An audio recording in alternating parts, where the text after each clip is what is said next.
without getting in the objecting. last 7 minutes when I've been on here, sir. I feel like Go ahead just, without saying objective. Let's see if you can do that. Okay, I don't need to say the word. So, do you believe that morality? Oh, do you believe that morality exists without God? Yes or no? Yes. Okay. Do you believe in free will?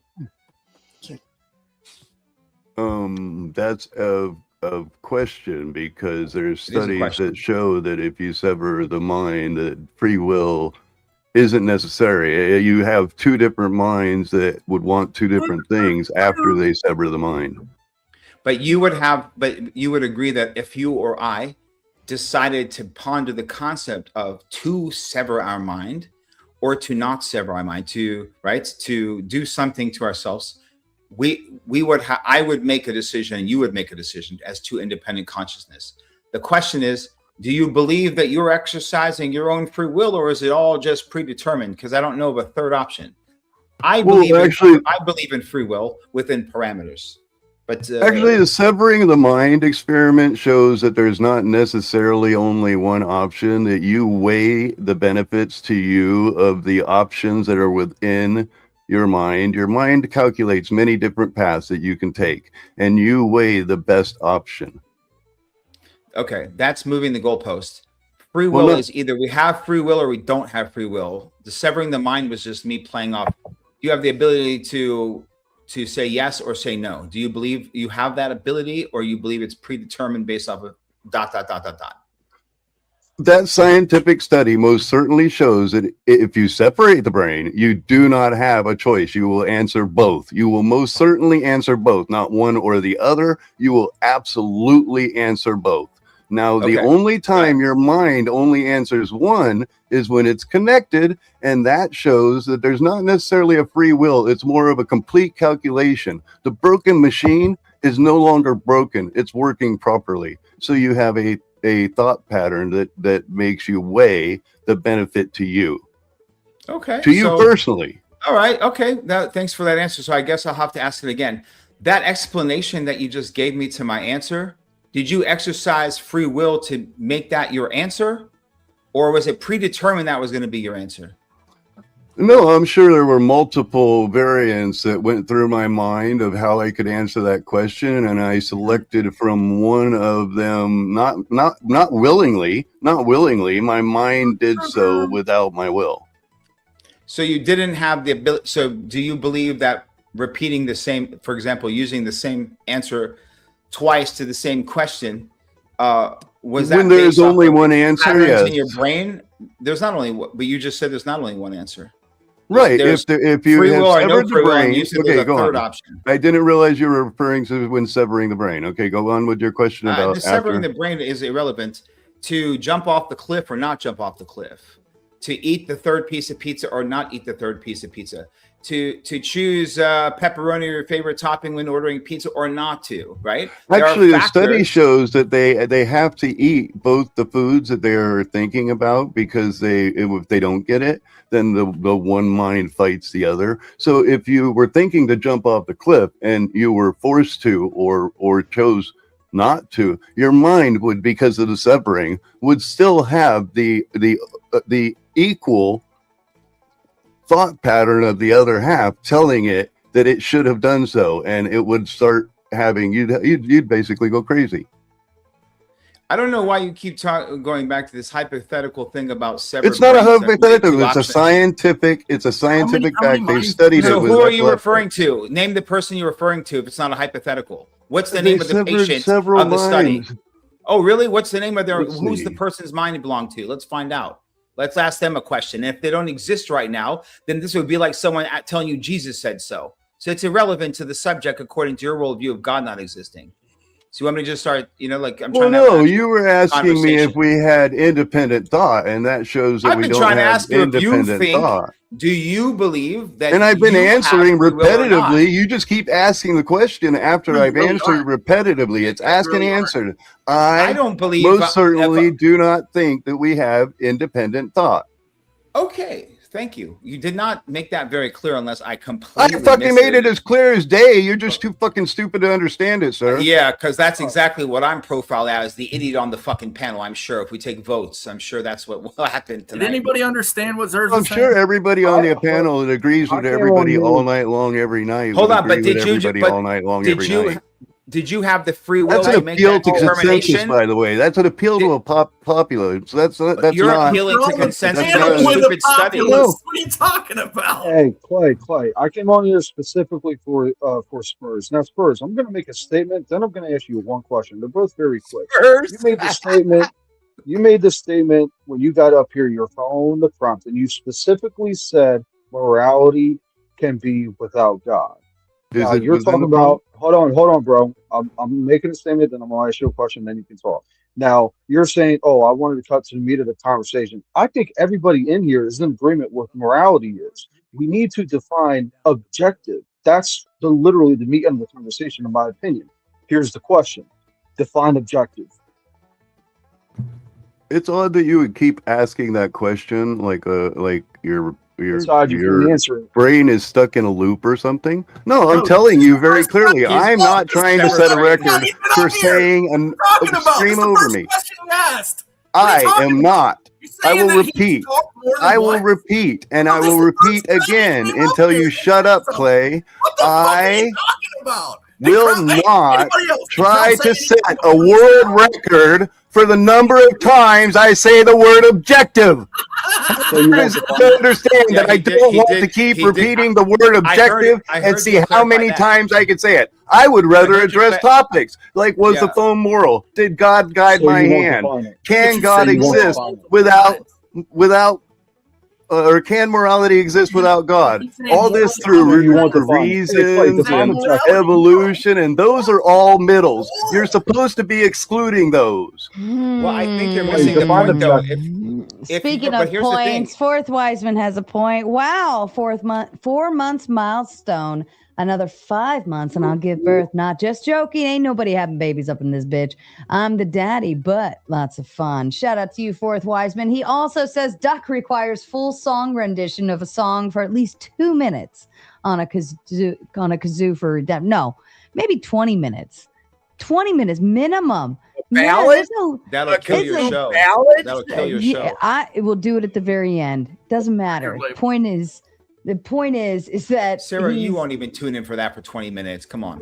You I- can't make it I 60 could go- I seconds. think many of us would just for spite. Just I for spite. think I could still always go upstairs and make a sandwich or something. You know, it'd be all right. Oh, I would sit through it. I'd yeah. sit through it for fun. Just to Oh. harass him the whole time. Right? Just put him on the screen and we could all take a nap during the time. I've whatever. been dog and duck for months about that damn kazoo. I Mhm. ain't stopping We now. have a fucking emoji in our membership chat just for that. Fourth Wiseman says, I was even going to send Duck 1,000 kazoos in a box, so he had no excuse. He didn't that he didn't have one. Oh well, he lost out now.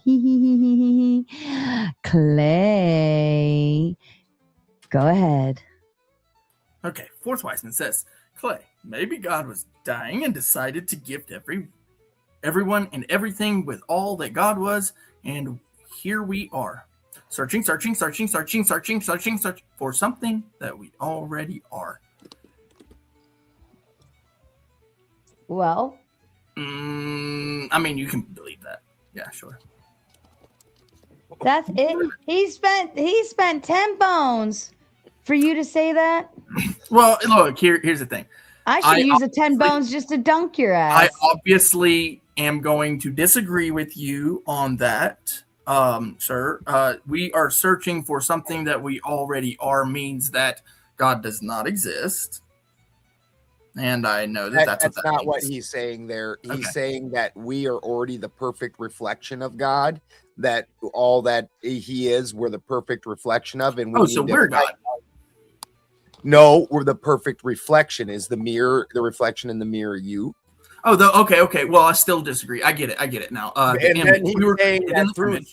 through self introspection is then how you come to this understanding. Yeah. I would say that unfortunately, a thing did happen a long time ago. I put the 6,000-year-old model on it. Obviously, I'm not one of these evolutionist guys, but the thing did happen according to what I believe, and now we're not perfect. So even though we were created originally in perfection, unfortunately, no longer are we. So we have to continue searching. And we are not that at the current moment. You know, guys, I think there's one thing we're missing here, right? I think the component to this is like free will, because the concept of morality being objective or subjective, and God playing a role or not playing a role, right, could be like tied into objective or subjective, like God exists, doesn't exist. But the free will component is the key part, because I just don't understand if someone believes there is no free will, right? Then how could one even exercise a moral action or an immoral action at all if there's no free will? Here's the problem is you guys, that people don't make the distinctions. So like what Zers was just talking about is free thought, and not everything has free thought. Some things can. What you're talking about with free will is the ability to enact on those thoughts, to make Exactly. movement. And so that's what the will is. So you could have free thought and think things, you know, all kinds of things. It's only, and this is supposedly what the angels, this is their problem. They don't have the ability to enact things on this plane. That's why they're always nagging at us about it. Like, because they need us to do the actual work. And they're like, hey, we think this thing. So the two things are distinctly different. You need to have, and so what we really need is the ability of free thought and free will. You need to have both these things in order to make your own agenda, make your own will be known. Yeah. Real quick, Xerxes, I wasn't trying to even get combative with you. I was trying to understand, because for example, obviously the thoughts that we have, right, are based off of things we've seen before, our environments, and we have the subconscious mind, and we draw from that without knowing, and so on. Like, I understand the brain chemical reactionary memory component of it, right? But the actions we take, like the thoughts that we you can think about, I'm going to get a job, and have 5 options. To choose one of them is to make one of those thoughts my thought, and then to take action on that, right? So exactly like Balderson was talking about, like the thoughts that happen and the thoughts we act in, actions we act upon. That's 2 different things. That was what I was trying to frame pertaining to this morality question. So I believe that you're asking how can morality be quantifiable. I believe the morality can be quantifiable by the person's reaction when they receive their phone. I'm sure I can see quantifiably that they're happy, and what I did was then I can actually apply to it. I don't Good. think you know what quantifiable means, dude. Then I could apply to it good, because I could see happiness versus sadness. That's quality, not quantity. Now, can I measure that happiness? Well, I can measure no, happiness not right now necessarily. because I'm going to go to bed. I got to get up in just a few hours. So what I'm going to do, I've already set up my raid to head over to Balderson's channel. He can continue from here. None of anybody on screen has to change anywhere. You guys stay right where you are. But if you would like to continue watching, and you're watching over on the Gauntlet right now, you have to either click the link that I dropped into the live chat, or just follow the raid as it goes. Outside of that, I'm going to go ahead and end over on that side. Night, Sarah. For a smoke. Okay. Good Hey, night, Ben, gentlemen. The Rumble, it goes private automatically, so you don't have to worry about that. But I love you guys. This was so fun, and I really appreciate all of you for being here this evening. It was a really great debate, actually. It was I didn't have to get mad at anyone, and nobody interrupted, and they had a different level conversation than what we normally have with the objective versus subjective bullshittery. So it was really good to see that and see a whole new conversation happen.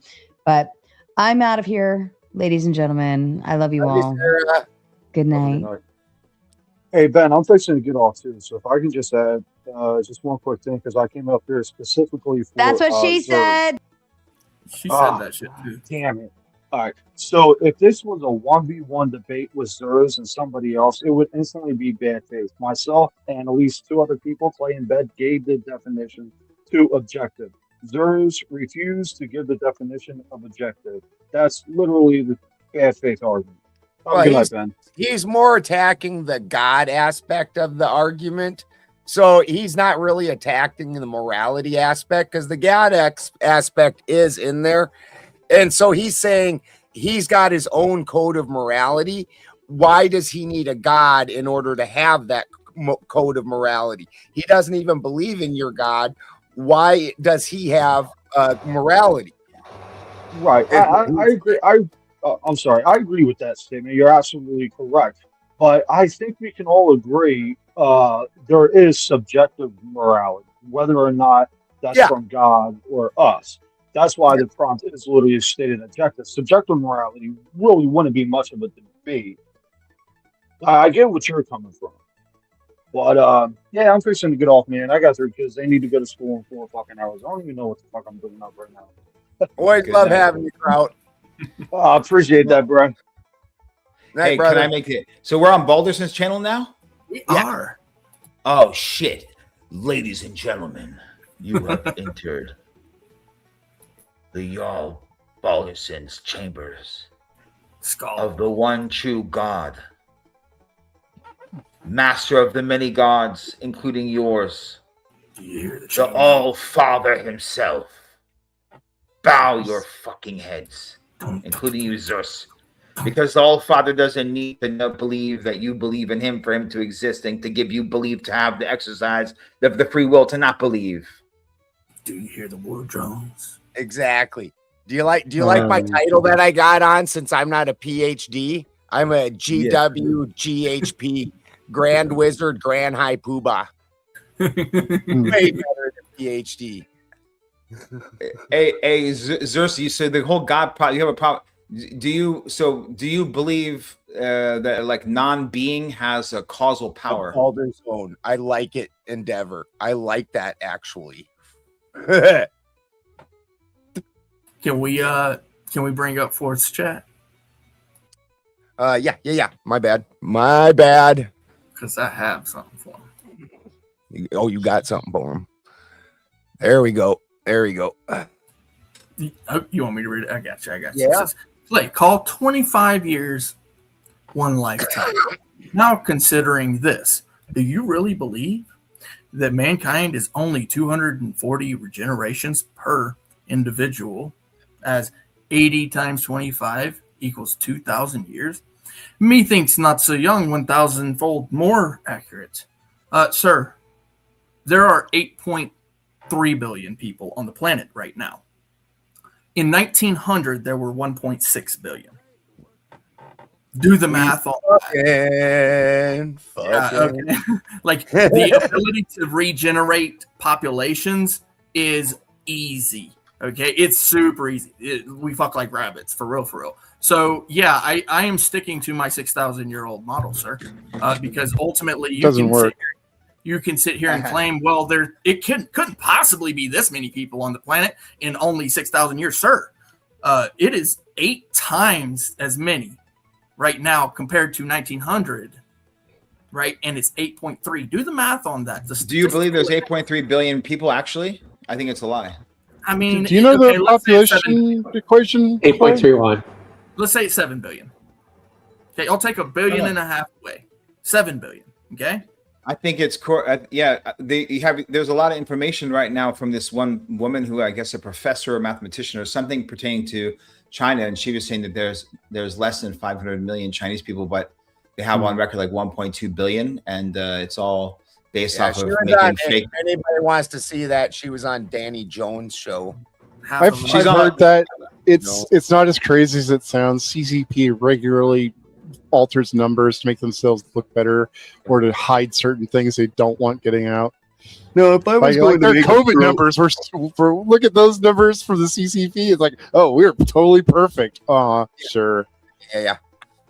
If I was going to make a pro-God argument on that, I would have to say that we look at a tree and we see multiple rings and we count the number of years, and we can actually watch a tree throughout its life cycle grow and count the rings.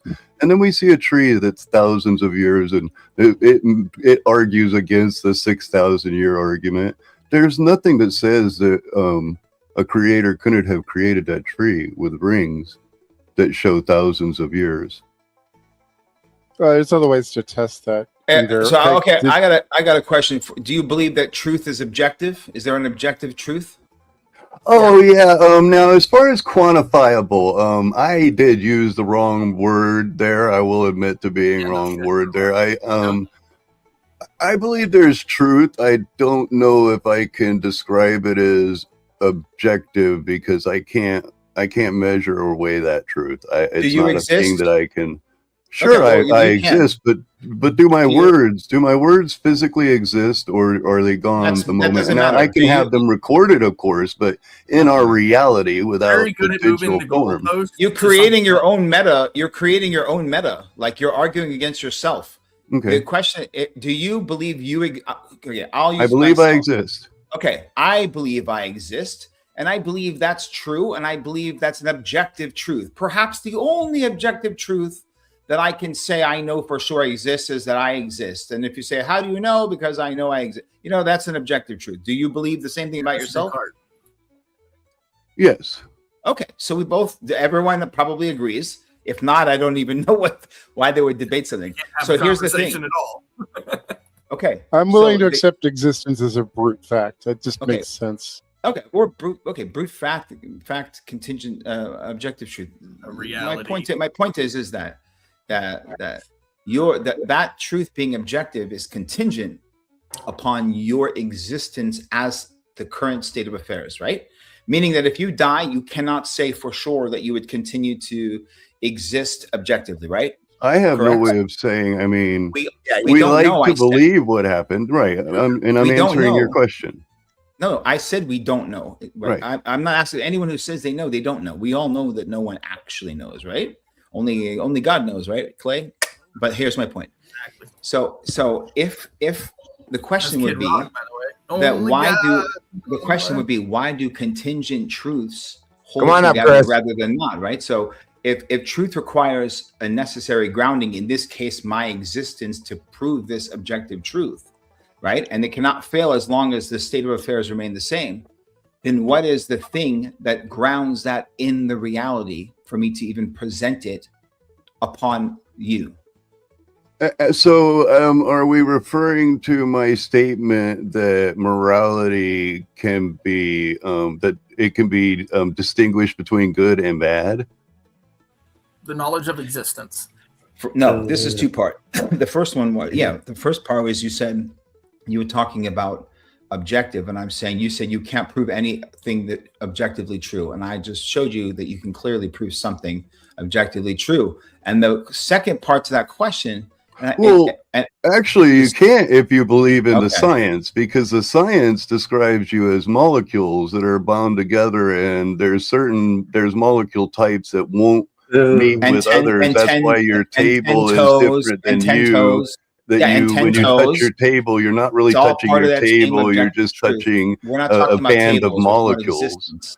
which You're actually then Molecules exist. breaks down that initial argument of am I You're actually debating The here atoms or am exist, I the just wave a function particle exists, the stream? mathematics You're exists. going to Something's the got vat to in the exist, brain. bro. You're going to the brain in the vat stuff. You're trying to get too. You're trying to be too poetic with it. Well, he's trying to say that it requires permanence in order for it to be real, and that's just not true. No, I said So- under the current state of affairs, Baldus. I knew No, you were that's gonna what go he's by- that's what he's saying though. that Under just our because- reality, it is most certainly. Like, I definitely solid. agree that this is a bound together bunch of particles, 100%. Of And course, and I agree that that's impermanent, that this is a wooden table, and that at some point in time, this is going to go back into the component pieces that made it. I 100% agree. But that doesn't make this table less real. It just makes it impermanent. But none of this necessarily answers if I can distinguish good from bad when I return. You back didn't let me home. get there, but that's fine. Okay, go ahead. Okay.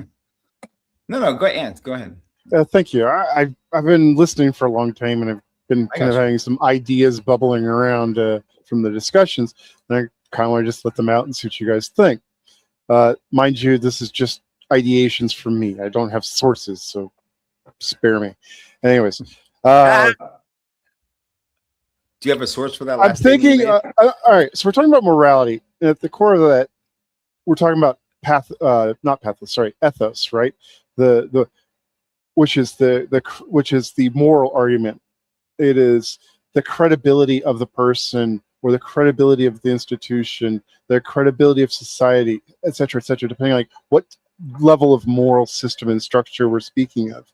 When we talk about, and then it also covers what you're calling bad morality, right? Because yes, you can get really bad credibility with society, doing bad, criminal activities, whatever have you, bad things that hurt, that damage your trust with that society, and lower your credibility with them. But in your own criminal circles, for example, your credibility increases. And then even within that system of people committing acts essentially against civilization, there's a whole other network and web of credibility of people, of trust, basically, who trusts who does not trust who's willing to cooperate, who's not willing to cooperate. Then that is the web of morality as I see it. So it's validity then, right? Legitimacy, yeah. Yeah, exactly. And this is actually funny because it's the argument that I make when people ask, when this is coming from the I'm just not even gonna say it. The whole what are rights thing, right? Rights are legal claims. That's what they are, right? So if you're talking about legal claims and what is lawful and what is not lawful, right?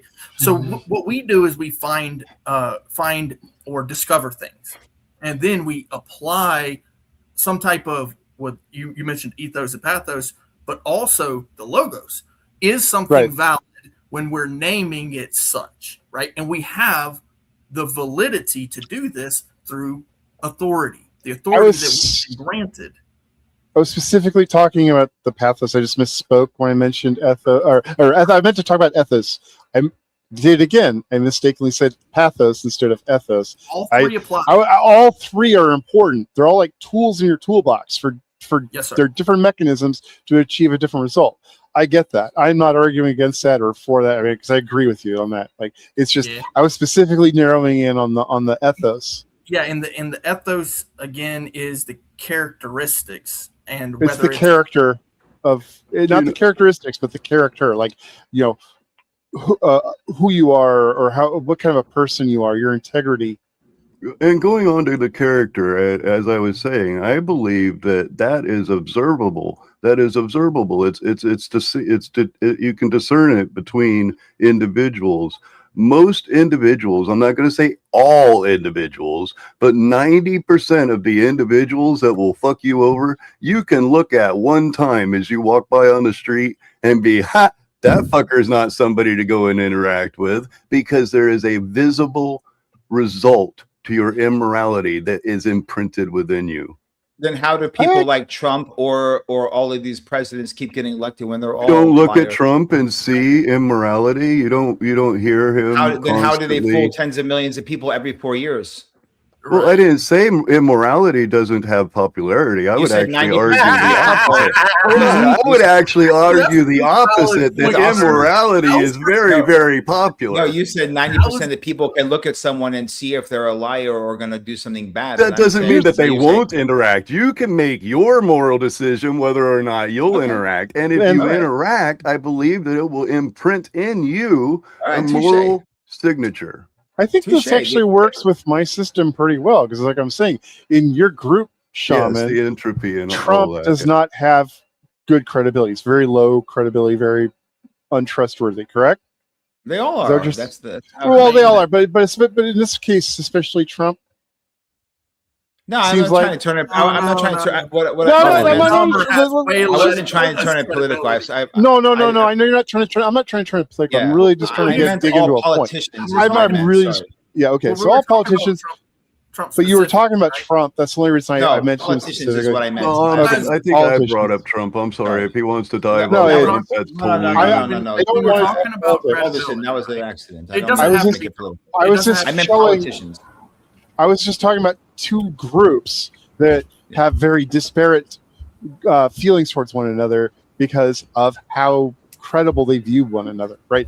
And I was saying, like, so a potential not Shaman's group, because we clarify, he was talking about all politicians, not this one specifically. But consider like the anti-Trumpers, they're a thing, right? They consider Trump to be this heinous devil, whatever. pick whatever term. I'm not concerned with that. This isn't really about him. I'm just trying to make the point that, but there he's low credibility, but within the MAGA, very high credibility. Very 34 account very felon, adjudicated rapist. Those are the words. Well, Easy on the no, words, that's, man. those aren't the words I'm looking for. I'm not We're talking not about on Trump. Sado, but remember, Okay, this is not so- your channel. You have a channel. You can go do that shit on your own channel. Yeah, I'm not. I was just trying to make a point. I and think he's referring to that one name got word. brought up. I thought You're Zeus- in your feelings because we Zeus happen and to Hawk. mention thoughts Trump. exist. Did you was right. get Your triggered feelings. every time the Orange Man's brought up? Yeah, Fatty Do does, thoughts yeah. exist? Are thoughts real? Yes. I don't know, can you touch him? Well, you No. know, because they're inside your brain. You'd probably Are they? die if I touched So where then they're at. if I They do cause brain- action, so I would have to say that they're real. But Yeah, it if is I an do brain electrochemical surgery, they're in your process brain, inside right? your brain. They're in your brain. What do you okay? mean? No, Yeah. you should have just asked him, what does he mean by exist? If he wants to get into a philosophy, what do you mean by exist, sir? Yeah, what do you mean by exist? He Exist. didn't. You don't have that note, do you? That's not a Are- part are of your they notes you were just tangible? reading from. Are they What do you- tangible? No, they're not. exist in what degree? In reality or actuality? Well, how are they not tangible? We touch can them. measure How about thoughts with objectivality? EKGs and other technologies. We have ways to visualize the brain.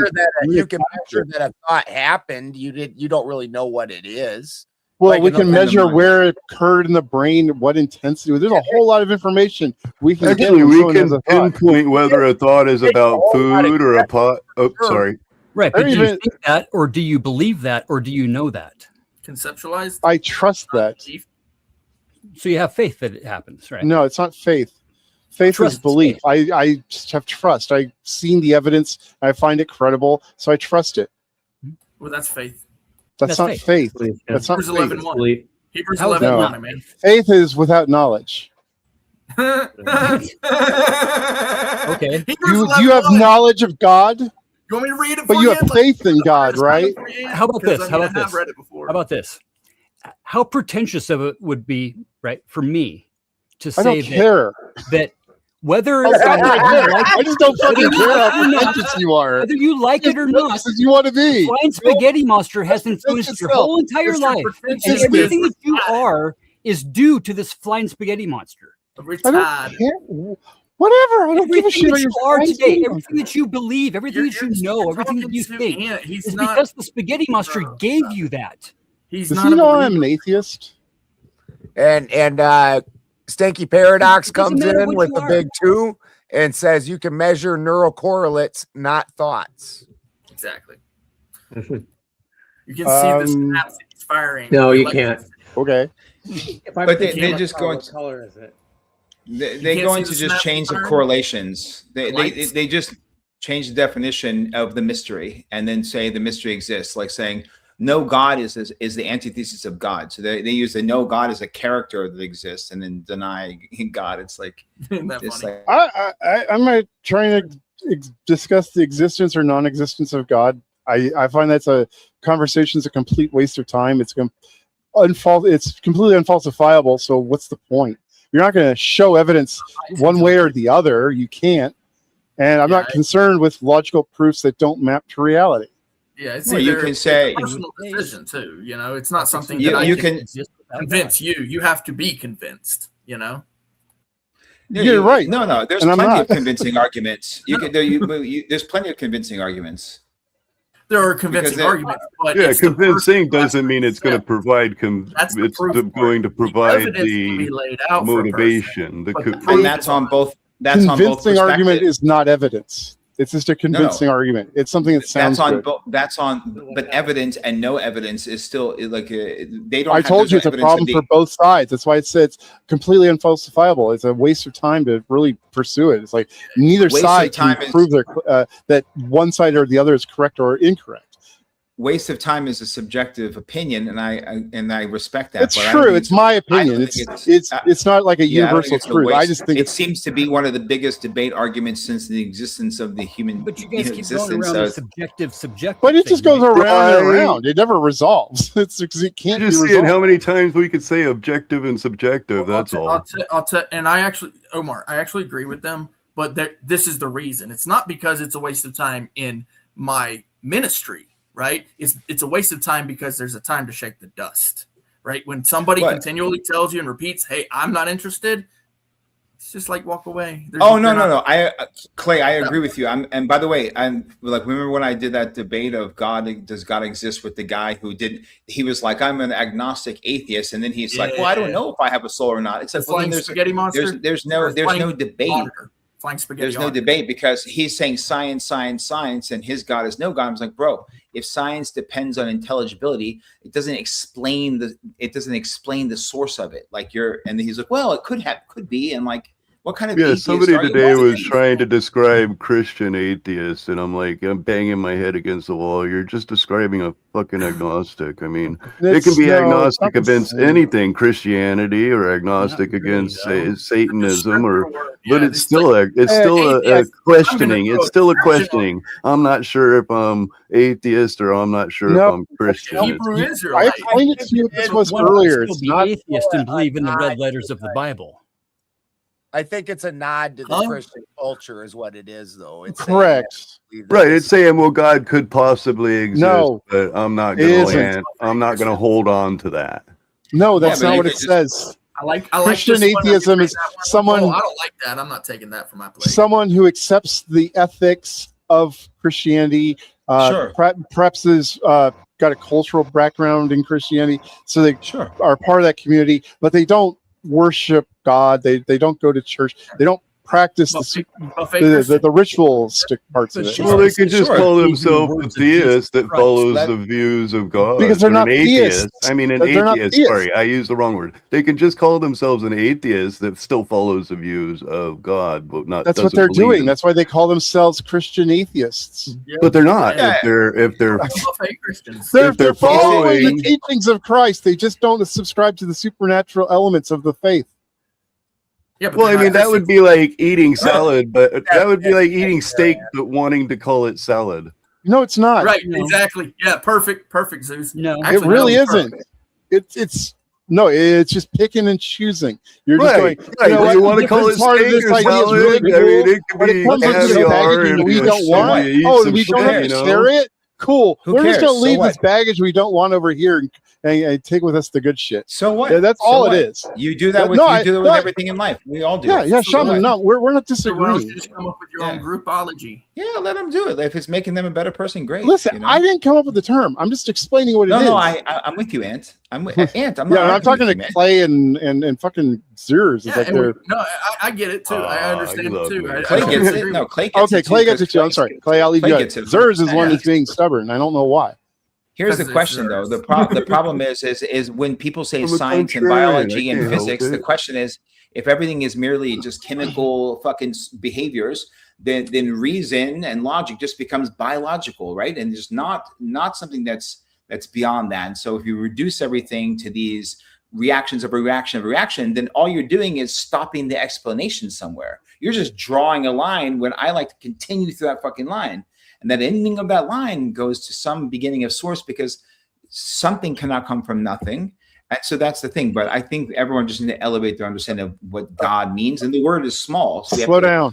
You've got like 4 or 5 ideas you've packed into there. We got to. Before we unpack that Pandora's box, Fourth Wiseman came in with $10 and said, "Here's God, my end, not religion. Don't get confused.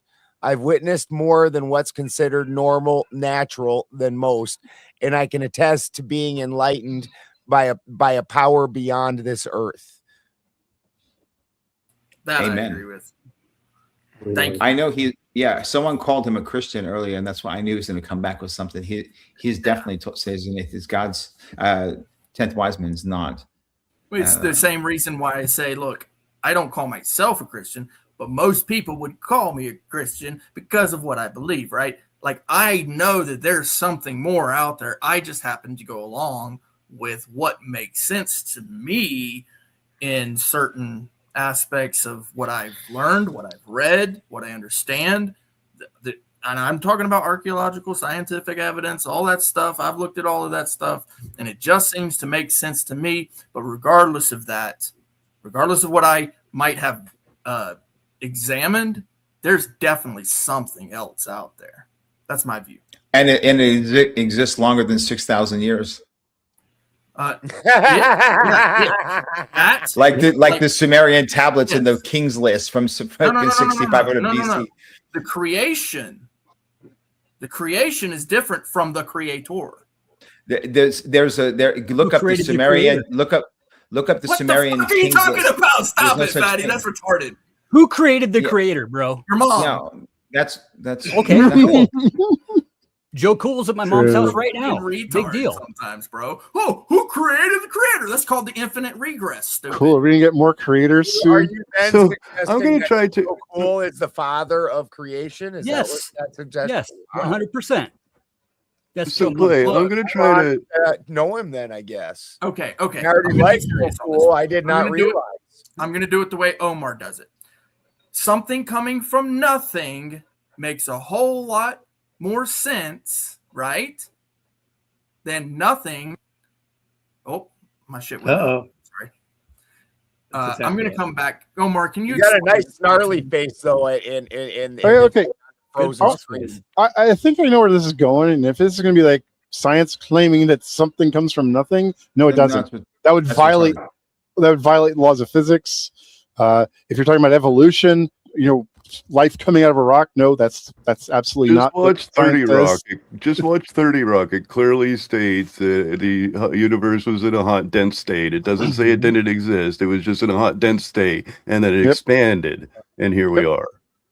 Yeah, And but as for here's what the- came before is anybody's guess because we don't know. Is the No best, clue. most Aliens honest have the answer. same ethics No, and but morals that we do. you're going back to that the whole science.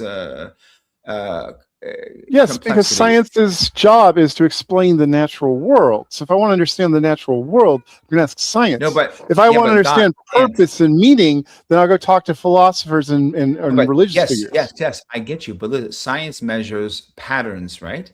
And science does not explain the source of does. said patterns. Physics and math; these are Well, these it are, tries are to, sorry. tools It for us. can't These are always. tools. These are tools for us to explain things that exist. What I'm trying to say is that Yeah. if you go I to the explain the source and evidence we've causation, accumulated. huh? First Science mover. is trying to explain all of the evidence that we've This accumulated. debate's coming natural up world. later this week, Stinky. Bro, I Omar wanna over get here in on having that. this debate later this week. Bro, I wanted What's the debate? so much to get on. No, it's not. Actually, it's not this week. They moved it. You can, Oh, look, you can. It's simple. Like, which one Again. is more irrational? Which one's more That asshole irrational? over there. No, it's not him though. Woman is more Which one's irrational. more irrational? The existence of an eternal source of existence, or existence emerging from non-being and chaos? Like, there is a reason why there's order as opposed to chaos. I'm not going to sit there and try and do it to like describe something that I don't have any information about. Like I said, before the expansion occurs at time before t equals 0, I don't know what's there. I don't know what put it there. I don't know what set it off. Like nobody does. But There's can something come from nothing? no, and nobody says it does. Right. They It's used that to- simple. some It people really do. is that simple. Yeah, the debate's over in 5 seconds with that one. But yeah, most people would agree that's stupid. Yeah, like I don't know why that talking point keeps recurring because like nobody actually says that seriously. It's No, usually no one's used as a smart. A criticism. lot of people do. Yeah, it's used as a No one's smart. criticism. It's used as a criticism, but I'm not making the claim. Nobody Actually, a that cop. I know of on my side of the argument makes that claim. So So I- something always had to have existed, though.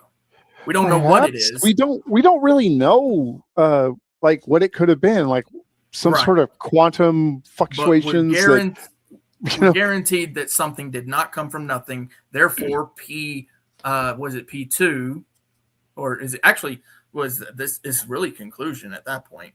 but you see, I'm not Hey, Clay. interested in a logical proof if you can't show me the evidence that maps it to reality. Well, my You know, feeling. the funniest part, the funniest part to me is that the atheists always and eventually like arrive at something that we would call a miracle.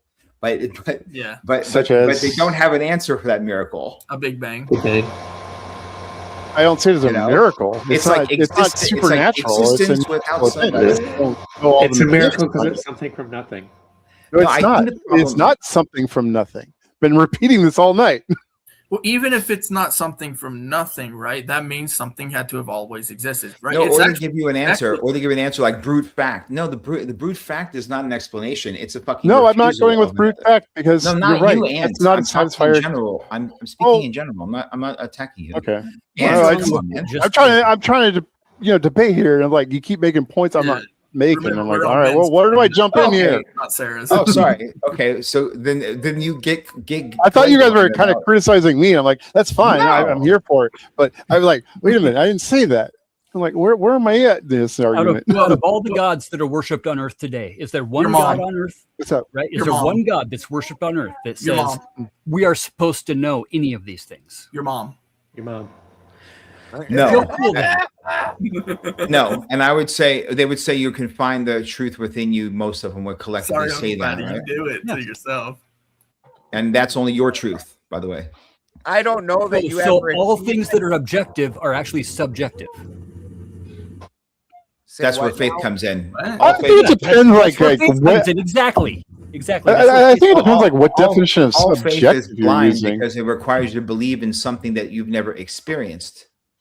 And that's where Repeat the what you shamanic said, medicines Daddy. and the Yeah. paths of shamanic medicines of our ancestors all around the world had the direct experience because they were searching for the direct experience because they didn't want to rely on what someone else said, someone else said, someone else said. They wanted to fucking find out An themselves. actual experience, yeah. What did you say, Fatty? Joe Cool is God. Well, I mean, besides that part. I mean, do you have something or not? Like, All things subjective. objective are subjective. Everything that every No. individual person No, there's experiences- objective things, and then there's subjective, feelers about it, thoughts about it, weights and measures about it. viewpoints. The objective thing, it just is. That's separate from you. it's Hey, perspective. Clay, Yeah, what's up? Every real quick, person Clay, has I their got my new special They're very cool. like home run on I them love them too. is if existence requires no concrete explanation, Sorry about that. then neither does God, buddy. Right, exactly. It's all If, faith.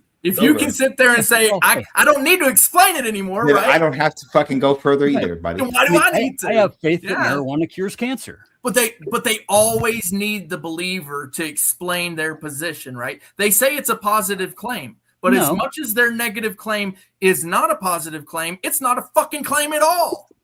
Yeah, I don't to know if that's clarify, true, Fatty, but I'm willing to clarify, continue everyone, I'm not- experimenting.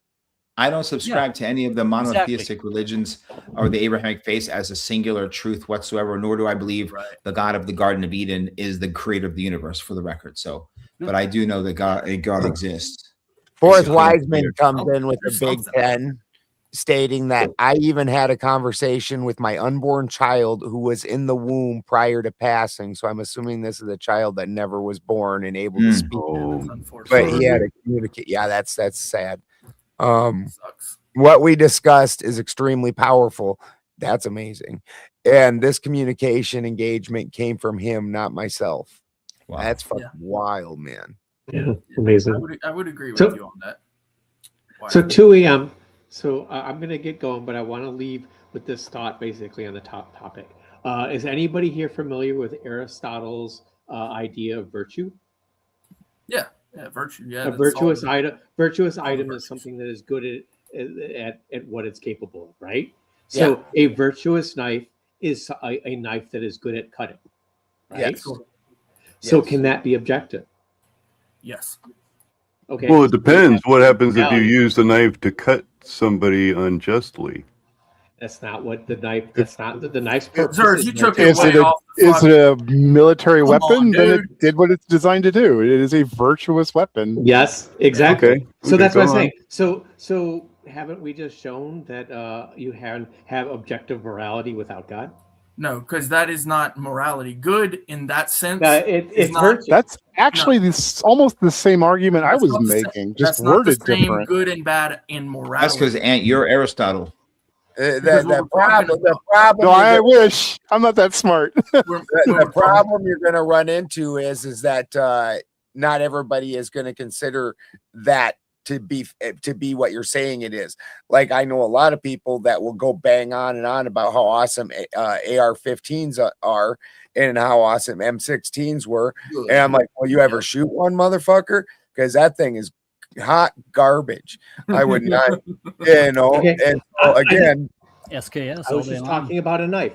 I was just talking about a Yeah, knife. yeah. So this is what I would say to that. Okay, when we're talking about morality, however, we're talking about right and wrong within a conscientiousness, and what conscientiousness expresses is what is according to your conscience, what is beneficial, right and wrong.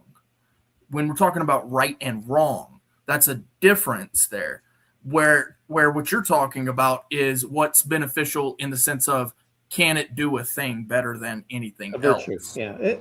Yeah. Virtue is just part of morality, and I get your point, because I definitely did argue before that morality requires an actor, right? Like, you have to Exactly. act. Like, what else are we talking about if we're not talking about something? What would morality mean without one? yeah, Cutting a It doesn't fruit exist. that you need for sustenance in a Christian's mind, right, would be great. But in someone's mind who would think of the fruit as a living, breathing organism, all of a sudden now What the fuck do they eat? different morality. The snake told you not to eat the apple, bro. And the snake told you to close your mouth. So, okay, fair enough. This I snake was maybe just- was telling you to it- eat the apple because it was the truth. It's tough because, like, again, I think the We're back word doing objective cancer research. conflicts with the idea of being a moral actor. I don't think, or at least the definition of morality of objective being mind independent, right? Like, that Yeah. conflicts with being an actor. Yeah, it You know, requires and so- the essence of a mind.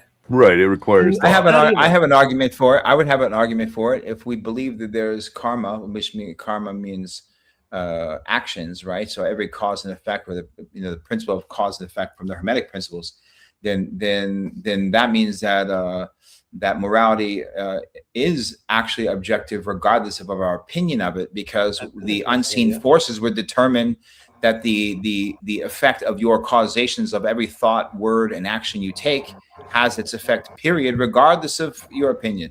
I'm not You know, sure if all views of karma have a god as an actor, or if it's It doesn't. not just an imbalance within the system that has But- to be righted. Karma doesn't really even have a balance would naturally also include the negative side of things happening. Your garden has to die at the end of the year in order for the regrowth of your new garden. Yeah, Yeah. that entire thought removes God. Absolutely. It's, No, well, no, it- not at all. It doesn't. Not at all. I can argue that properly. But yeah, the whole point is that what you're talking about, karma, it really doesn't put good or bad in the equation. No, karma of is course. just stuff happens. So Exactly. things happen, and Cause and something effect. happens. Yeah. Cause and effect. Exactly. There Yeah, is no absolutely. good or bad to it. No, exactly. And the point is that the balance of every cause has an effect, right? And the laws of karma would be an unseen force that we know it exists and would exist beyond the measurements of, for example, a lifetime or a single moment, and perhaps universally exist. We can't prove it otherwise. I'm saying things like that beyond the basic principles. We were talking about this last night, weren't we? Like, it was some of the three laws of Yeah, when you were logic, up in and I was Sarah's- like, yeah, the three laws of logic. You could still, you were trying to have the- this debate last night. yeah, because the law of excluded middle, when you get into metaphysics, both can be true and false at the same time from opposite perspectives. But The biggest problem. if you elevate one last sentence, if you elevate it higher to one extra level, you would go to like the 7 Hermetic principles or 7 laws of thought, right?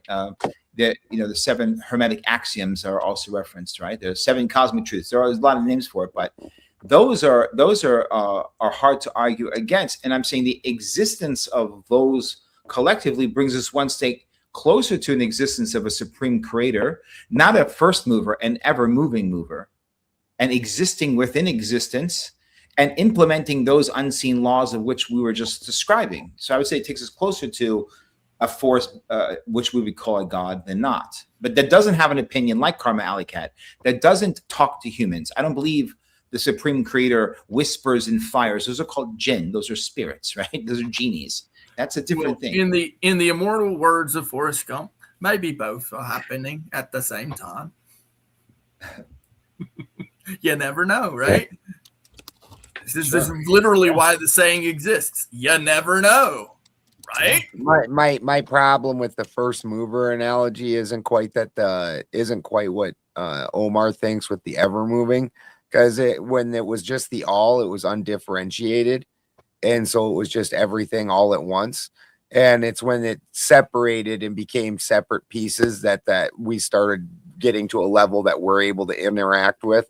And so the first mover would have been when the feminine or the void moved the two masculine pieces together. That would be the first mover. So I'm not sure when they're saying that, which of those pieces they're blaming for being the all. Exactly. That's why I say the ever moving mover, because it even in a singular form was never stagnant in any way, and the unlimited potentiality of all creation, all possibilities existed within. Therefore, internally was always ever moving, regardless of our perceptive. There was no perception of moving to or from when there was nothing else other than it. Right. It's from our perceivable understanding that first move happened, but we can't perceive the all, nor can we even perceive the all mother. We can only perceive truly and understand the weighable and measurable parts in the material realm. This is why we're talking about a subjective thing. Things get wonky because there's no rules to that. It's not something we can weigh or measure or grab. So explain to me how I'm not understanding the unmoving mover. As far as I understand in Aristotle's writings, he was describing the unmoving mover as something we should avoid instead of something that we should include. And in his math, he tried his best to avoid the unmoving mover to describe reality. He was not, I don't believe he was ever successful, but later I think it was no, that's not correct. Aristotle was trying to explain motion. He was trying to explain why things move. And for him, it was the unmoved mover, that there's all these movers, they're just moving everything, right? That we can't see. It's all invisible. Right. But, like I said, he was never able to break the unmoved mover, but I believe in his writings, he said he wanted to try to avoid it. No, you didn't avoid it. It just explained why things move when they move and stay moving, right? Okay. Later on, Thomas Aquinas tried to essentially merge the Christian God in as the unmoved mover. Yeah. But then Newton comes along and comes up with Newtonian physics, and that was a better explanation for motion than this one, and that's what it replaced. Then later on, hold on, one last step. Then Einstein comes along. He's very frustrated with some of the problems with Newtonian physics and comes up with general relativity, and it fixed a lot of problems with Newtonian physics. Now, go ahead, Omar. Thank you for letting me finish. No, I was going to agree with you. I'm saying remember in those times, the unmoved mover, they're still moving to gods and specific gods. And yeah. A fucking mountain, but they still understood that whereas the gods were the lesser beings, and then there were the titans, right? And then there were the primordials, right? I'm sorry. You're way off into inside baseball there, but this is what they believed in Aristotle's time. Okay. This is his understanding of God at the time of everyone. You're talking like Greek mythology? I'm talking about religion. There wasn't mythology. It was called religion. Right. Back then it was their religion, but today we call it mythology. Sorry, I apologize. Just no. I mean, we can call. I'm calling it as I experienced it. It was like I grew up with reading Greek mythology. I loved the shit out of it. I'll call all of it mythology. It's perfectly fine. But you're right. Back then, this was treated as real. It was practiced. So. No, I was not trying to disparage them. So yeah. What I'm saying is that when they go up the majority of the people worship Zeus and Athena and those gods upon Mount Olympus, right? But they understood that those were the gods that were the lesser gods of the Titans, right? But the Titans no longer existed or imprisoned, right? But they also understood that the Titans came from, the primordial forces, right? And so that primordial force, if you look at it as existing throughout the entire universe, which Egypt called the Ma'at, you could say that's an unmoved mover, but it's still of multiple pieces, which goes to what Balderson was saying, that even that one thing is comprised of the masculine and feminine principle of gender, etc. What I'm speaking about is that it would be called the ever-moving mover, something that is always moving through existence itself, which goes into the atomic aspect of nothing actually touches and everything's moving, etc., etc. If you move all that together, you would have an intelligence. About undifferentiated all. But that's actually I've never heard that before. That's a pretty good. But that's undifferentiated all. I mean, the all, like, but undifferentiated, because that's the difference when we talk about the rest of this, is the differentiations after the all has been broken down into pieces, or else everything's just everything. Well, I mean, the force that's holding like the structure of an atom together, that's the strong nuclear force. That's the strongest force in the universe. That's why it's so difficult to initiate nuclear fission or nuclear fusion, because you have to overcome that Coulomb barrier to initiate either one of them. But the weak force pulls it all back together. Yes, but the point would be that the supreme creator, like, you're basically saying that, like, everything exists in relations to other things, and everything is affected by other things, right? And everything is a reciprocal impact and connection to everything else. That interconnection and the existence of all things and the potentiality in spaces where it appears that nothing exists, in fact, potentiality of everything exists within those spaces. There's still a field. That's still sure. Fucking day, man. Like, what we call like the vacuum space is very empty, but it's not completely empty. Is that what you're trying to say?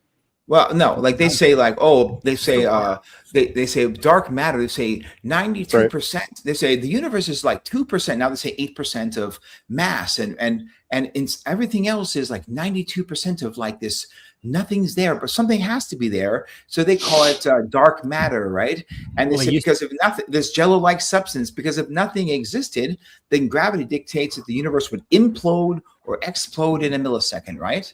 There are recent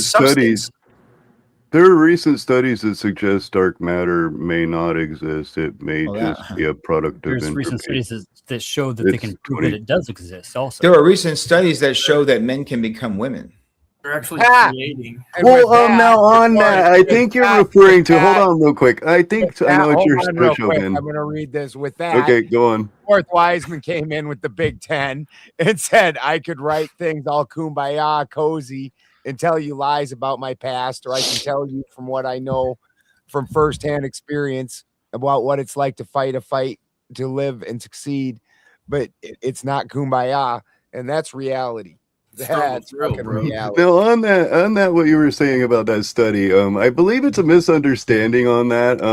I think what you're referring to is the one that said that a transgender male can have a baby, and if it had a womb and whatnot, and that is absolutely a transgender male. Unfortunately, that's a misunderstanding of people that don't understand the words transgender male. That is a woman by birth. That is a woman by birth with a womb. And if she still has a womb, she can have a baby. The science isn't saying anything unusual other than a female who is a transgender male. Moving the goalposts so much. No, actually, that's what a transgender male is. You're misunderstanding. It doesn't say a transgender female can have a baby. Listen. If she's transgender, that means she got rid of the fucking womb. No, not necessarily. Not necessarily. That's what it means. Literally. No, that's your limited idea of what it means. It's not limited, bro. That means she is. You're only assuming that she went completely and removed the womb and everything. If she transitioned, that means she got rid of the womb and put a little penis down there. No, they just call themselves. It doesn't matter. You just call yourself. But that doesn't mean that she's a baby. Surgically? If she got rid of the womb, she got rid of the thing that has the not all transgender could just simply be a breast. Transgender could just simply be a breast or taking hormones. It doesn't necessarily require. If I put on, I can let my hair down and put on a dress and call myself. Before you just go crazy here, Zers, okay? I agree with you that it's not a man, okay? I understand that part. But if it's a transgender, that means they got rid of the sexual organ that allows them to Doesn't do mean that. they got rid No, of it the doesn't. woman. No, shut the fuck up for 2 seconds. Stop being a retard. I shut up for like half. No, you Go didn't. on, You sir. didn't. No, you waited for like So to 5 be a seconds. And then transgender woman, does the Yeah. guy have to cut off his ding-a-ling? yeah, that's No. called No, he transitioning. doesn't. Dude. That's called surgically transition. yeah, no shit. No, dude, this is Sure. Not all not transitions are surgical. It means they transition, can't bro. All this perform and the take control of this sexual room. function anymore. If you get rid of the part, you can't do Yeah, that no thing shit. anymore. If you have the surgery, And right? So you That's- can't have a yeah. baby. What's the percentage He said of them that a that would actually have the transgender surgery? man, which is a woman who removed the womb, can have a fucking baby. No, she can't. She got rid of Nobody's the fucking saying they womb. can. Actually, No, the study Zerz says. did. hold Zerz on. said that. The Idiot. study That's says not what he very said. specifically. The study says very specifically if she still has if the transgender male still has the womb, then they There can you have a baby. It very specifically is. states that. I Yeah. just stated to So you the womb that a is still there. transgender male, which is a I'm woman, with you, Omar. someone who literally got rid of the fucking Not womb. always. They don't all do that. Oh, I'm sorry. I didn't realize very that there small was something percentage else. they actually could You're have the do. a only surgery ding dong play. on panel Clay, arguing that. A very I think- small look, percentage, There's- Clay, what- actually so if have they the get rid of the surgery. titties, is that a transgender man? The surgery It's is a matter very of dangerous for women self-identification. going to men. Oh my Like God. transgender You're males, that's missing the women fucking going point. to You're becoming missing men. the fucking point. That Zerz, bottom hold on, surgery hold is on, very hold on. You're dangerous. hold Why do you hold keep on, calling hold out on. me? You're the only one Over me. making this argument. Except for Everybody me is to be able arguing to against tell you me what the fuck or I'm against trying to you. say. Why What you're do you doing keep is you're calling just me interrupting out? because you know that you're fucking wrong. This is Everybody why else you're is wrong too, then, because you know fucker. you're fucking wrong. If You're you wrong, were Clay. right, if you were Has right, anybody and I was said that wrong, you somebody would that let me has the talk. surgery can actually If you still were give right, birth? if Clay, you don't were ever let right, anybody I else could be talk. wrong today. I could be wrong. Hey guys, all how do fucking you day how do you long. explain But how do you you explain a know I'm right. transgender That's lesbian why you're male? talking over me. Tell me what a transgender lesbian I've male been is. then. silent. No, you haven't Transgender been silent, Zerz. You've been lesbian male. talking the whole So- fucking time. Transgender male who's a lesbian. That's all right. So it's a woman biologically transitioned to a male, but still likes women. That's just weird. Yeah, it's basically a guy who likes girls. It's me. I'm a trans. I like. Well, women. no, because he says a transgender male, so that'd be transitioning to male. so that lesbian would- male. Lesbian so we are- identifying as male. well, No, lesbian's a transgender, lesbian preference, not a- identifying as male. Mm-mm. What would be But that's required a- for him to be a transgender? Guys, you guys are really actually trying to argue this. Let's go. Let's get off this crap. What would be required for someone to be a transgender? In I the don't ideal- care. I was just fucking with Omar because that was funny. I know. That was hilarious. like Zerz, you really don't understand. Why what do the you keep medical shouting me procedures out? I've are. been sitting here quietly. Everybody No, else you still haven't. disagrees No, with you you. haven't, sir. What No, have you I haven't. said? Tell me what I've said. You said that a transgender man, which Long happens ass to be- time ago, and Okay, everybody you still can't basically do it. fucking You agreed still with can't me. fucking do it. You Oh, still for can't do it. fuck's sake. Holy shit! I was trying to answer your question. You had to interrupt. Go ahead. Go ahead. Fourth Wiseman comes in with the Big Ten and says, I know Jacob's ladder. I know the stairway to heaven. I know the seat of destiny. All are a physical thing that get your fucking head out of the way, cat. That strips your soul down to bones and beyond. Yes, it's painful. Yes, it ends. Stop. Yes, it ends almost all other things. I get it. Been there. Farm life. Just the difficulties that we Clay. deal with, like There you listening go. to fucking You are Zerz or Uncle 100% Fatty. correct, bro. There you are go. This is the 100% picture correct. right here. Hey guys, look at my image right here. Yeah, there's nothing there. Yeah, it's just your profile. Oh, there you go. That's Dr. Rachel Levine. Whoop. And I know that's it a man. That's Isn't a that man who like decided at the Secretary age of Navy or some 56 shit? years old. 56 years old, decided he was a transgender woman, and I just got breast implants, put on a dress, and still has a dick. Okay, so there's Yeah, well, he's an idiot. It's not a transgender. that's a transgender lesbian male. That's an idiot. That's not a You smart do realize this is Well, I'm real just saying. it's a matter of self-identification. That's all it is. person. Yeah. bro. Okay. So how many sexes are there, sir? However many Two. anybody wants to fucking consider themselves No. to be. No, Oh, sounds incorrect. like Two. a fan. How about You that? obviously Sounds like a didn't fan. hear what the fuck I said because you're being a retard. How many genders are there? There's I He didn't said say how many sexes. genders. Are I there? didn't say He genders. said sexes. I've had sex in over 5,000 How many positions, bro. sexes Oh, are for- there, sir? I'm thinking at least 10,000. How many sexes? This guy's an Yeah. idiot. You're a retard. Okay, according to you, that's very Okay, so how many subjective, sexes I are can really there care then? less. How many sexes are there? At least 10,000. I already answered you. Holy shit! What do Oh, you call cool. Can you identify what each of those 10,000 members' function is in the cycle of There's human actually three reproduction? genders, though. I can. How many sexes are there, sir? I'll tell you right now. There's Over 10,000. 76. How many Oh my genders God, are there, bro. Clay? No, there's There's How only many two. genders? There's How many male and genders female. are there, Clay? Male and female. 76 What would other be what genders. other sexes are there? How many What are genders are there, Clay? Tell Seven. me. You said there's 7, I'll tell 10,000. you. Yeah, Even if over you said 10,000. there's 3, what is the third? I'm asking you. No, I'm asking you. I'm not the one making the claim that there's I 10,000 told you sexes. there's 3 genders, bro. Now I'm Okay, asking how many you, how many sexes? genders is there, How many Clay? sexes? How many genders How is many? there, I Clay? never claimed there, bro. What are you talking about? I'm Jim? asking you a 76. different I question. asked This is a you, different and you're question. now trying to pivot like you actually own the fucking. There's 76 I I on told on you the internet, over okay? 10,000. You What made else the do you want me to claim. say? You made the Over claim. 10,001. You made the claim. Okay. Over You're making the claim 10,001 now. sexes. How are you making this claim, but you can't answer me? How many? Guys, I'm what are the I'm other the only sexes? doctor here. There's What are the other 76 genders, dummy. I told you. That is a 10,002. really good What voice, are they? Dan Omar. What are they? Remember Veracosa? What are the From sexes? Living Why Color? do you need to have them defined Would you? Yeah, when you're not retarded, even bro. going to You're believe a that they fucking exist? doofus. You're a loser, bro. You are on the internet trying to own the internet, but you don't own a goddamn thing except the shirt on Clay. your fucking back.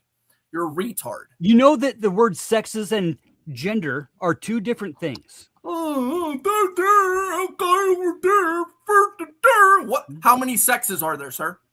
10,003. Okay, so what are they? 76, you How bigot. many genders are there, Clay?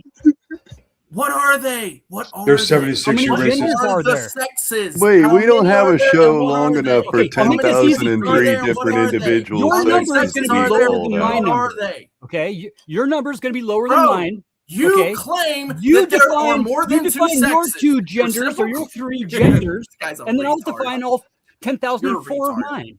Yeah, I know you're a retard. This Yeah. is really easy for you. This is Bro, I'm not the one claiming multiple sexes or genders. You are. 10,005. Okay, so what are they? Why does it matter to you? I'm asking you. You made the claim. Good There's question. 10,006. There's Teach me. 10,006 Teach me sexes. what are they? What Teach are me they? What are they? Teach me what are they? Okay, You can't. you tell me. You can't. You're a fucking Once retard. you tell me, this What is easy. are the sexes? This is easy, What Clay. are they? What This are is they? easy, More bro. than 2 sexes. This is real How fucking many easy are there? shit, Oh, bro. there's more than 2. Well, This is what called is the establishing third one? a baseline. Okay, at dumb least fuck. tell me what the third Establishing a sex Clay is. is a baseline. caveman. Let me Clay is a hear- caveman. My baseline is that there's 10,007 sexes. Uncle Fatty's Uncle Okay. Fatty and I are on the same What's page. your baseline? I want to know what your baseline is 2. for how many genders there are. 2. Okay, How define did you get that You picture? fucking Male bigot. and female. You bigot. and hermaphrodite. Well, I did it. Now So can you're you wrong. do it? Now So I you're get wrong. it. Oh, I'm wrong? You forgot Okay, about how the many hermaphrodites, genders are bro. there? How many You're genders wrong. are there? How There's many? 3. Okay, That's what are that's they? 2 combined. I'm What a are hermaphrodite they? myself. X, What are Y, they? YX, and XXY. What are they? What There's are male and they? female. What? Okay. You're correct. Yeah. And Hermaphrodites. That's nothing not else, a gender. asshole. Humans are not Nothing else. hermaphroditic. As the only person here that Hermaphrodite has means both male the and penis and female, the vagina. retard. Absolutely. Male and Hermaphroditic female. It's either male or female, They're or actually male held and up as female. higher It's male and and holier female. than thou He in the and Hindu she tradition. and he. Or which one are you? There's a reason they stopped using that classification with humans. We are not hermaphrodites. We do not ever have go from one functional sex do. to the You have next, 2 choices. or bro. be both at the same time.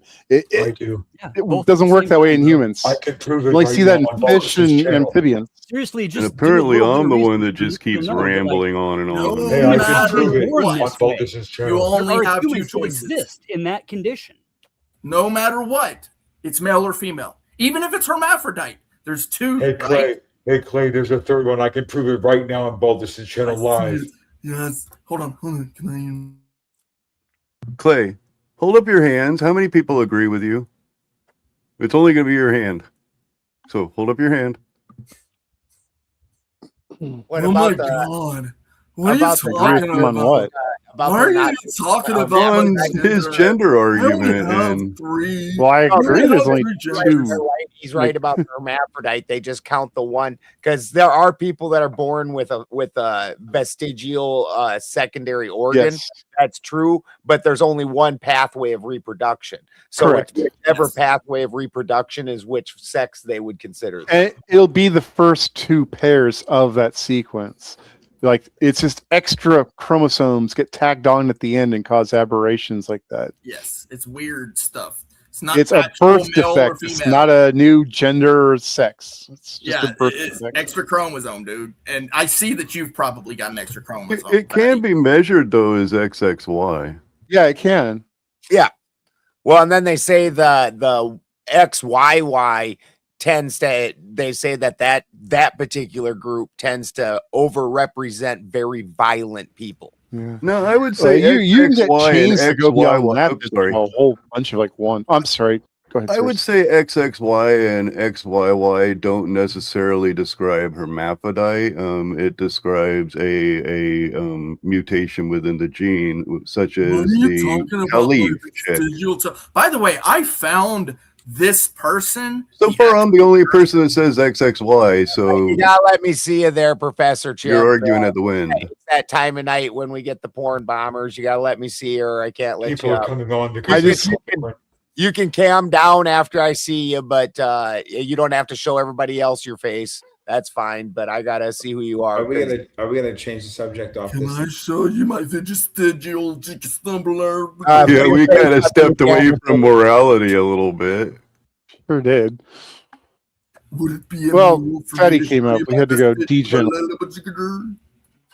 I want Pan, to be a pan it male. down so I can see that you're wearing clothes and all that, bro.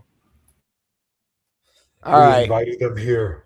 you can cam down, Who's coming up? Professor Chimp. What up, Chimp? Hello. Turtle. Yeah, so I just wanted to know where the fuck this information comes from. God. Which information? There's been a lot of it bandied about. Yeah, you have to be a little more specific. Sorry, it's a slate for me, so I don't want to like. Which information are you looking for? Yeah, that stuff about them gender. Them gender. I don't know. Uncle Fatty apparently knows. 10,008 sexes. Clay, this He said there's 10,000 sexes. 2009, actually. Clay, this one is for you. And he did say sex positions also, which 10,000 is fucking impressive. I've been around. I don't know if I've hit that number. And fourth Wiseman with the Big Ten says Clay is a corn stalk that grows 2 cobs, a hermaphrodite. This is why a unicorn is rare. Weirdo. It's logic. Oh fuck. Shit. And actually corn is hermaphroditic. Because the top of the corn stalk where you see the tassels, that's your pollen producers. And on the corn in and of itself, the hairs that come out the end of the corn, that's all clear. That's basically the sperm catcher. And like if you have, let's say you plant a single row of corn, the only way to really kind of guarantee that corn will self-seed is that it's surrounded by enough corn that during the pollen release, it gives a good coverage. So if you don't have a block of corn, what you'll do is take a brown paper bag and put it over the tassels and jerk that corn off real good. Just give it a jerk the corn off. Yeah, that's kind of corny, man. And then you take and you put that same bag full of corn spooge and you put it over the hairs on its own vagina and you shake it around again. And you're real good. And then, Coming soon to Vic Clips. Yeah, we'll send this to Vic. He'll love it.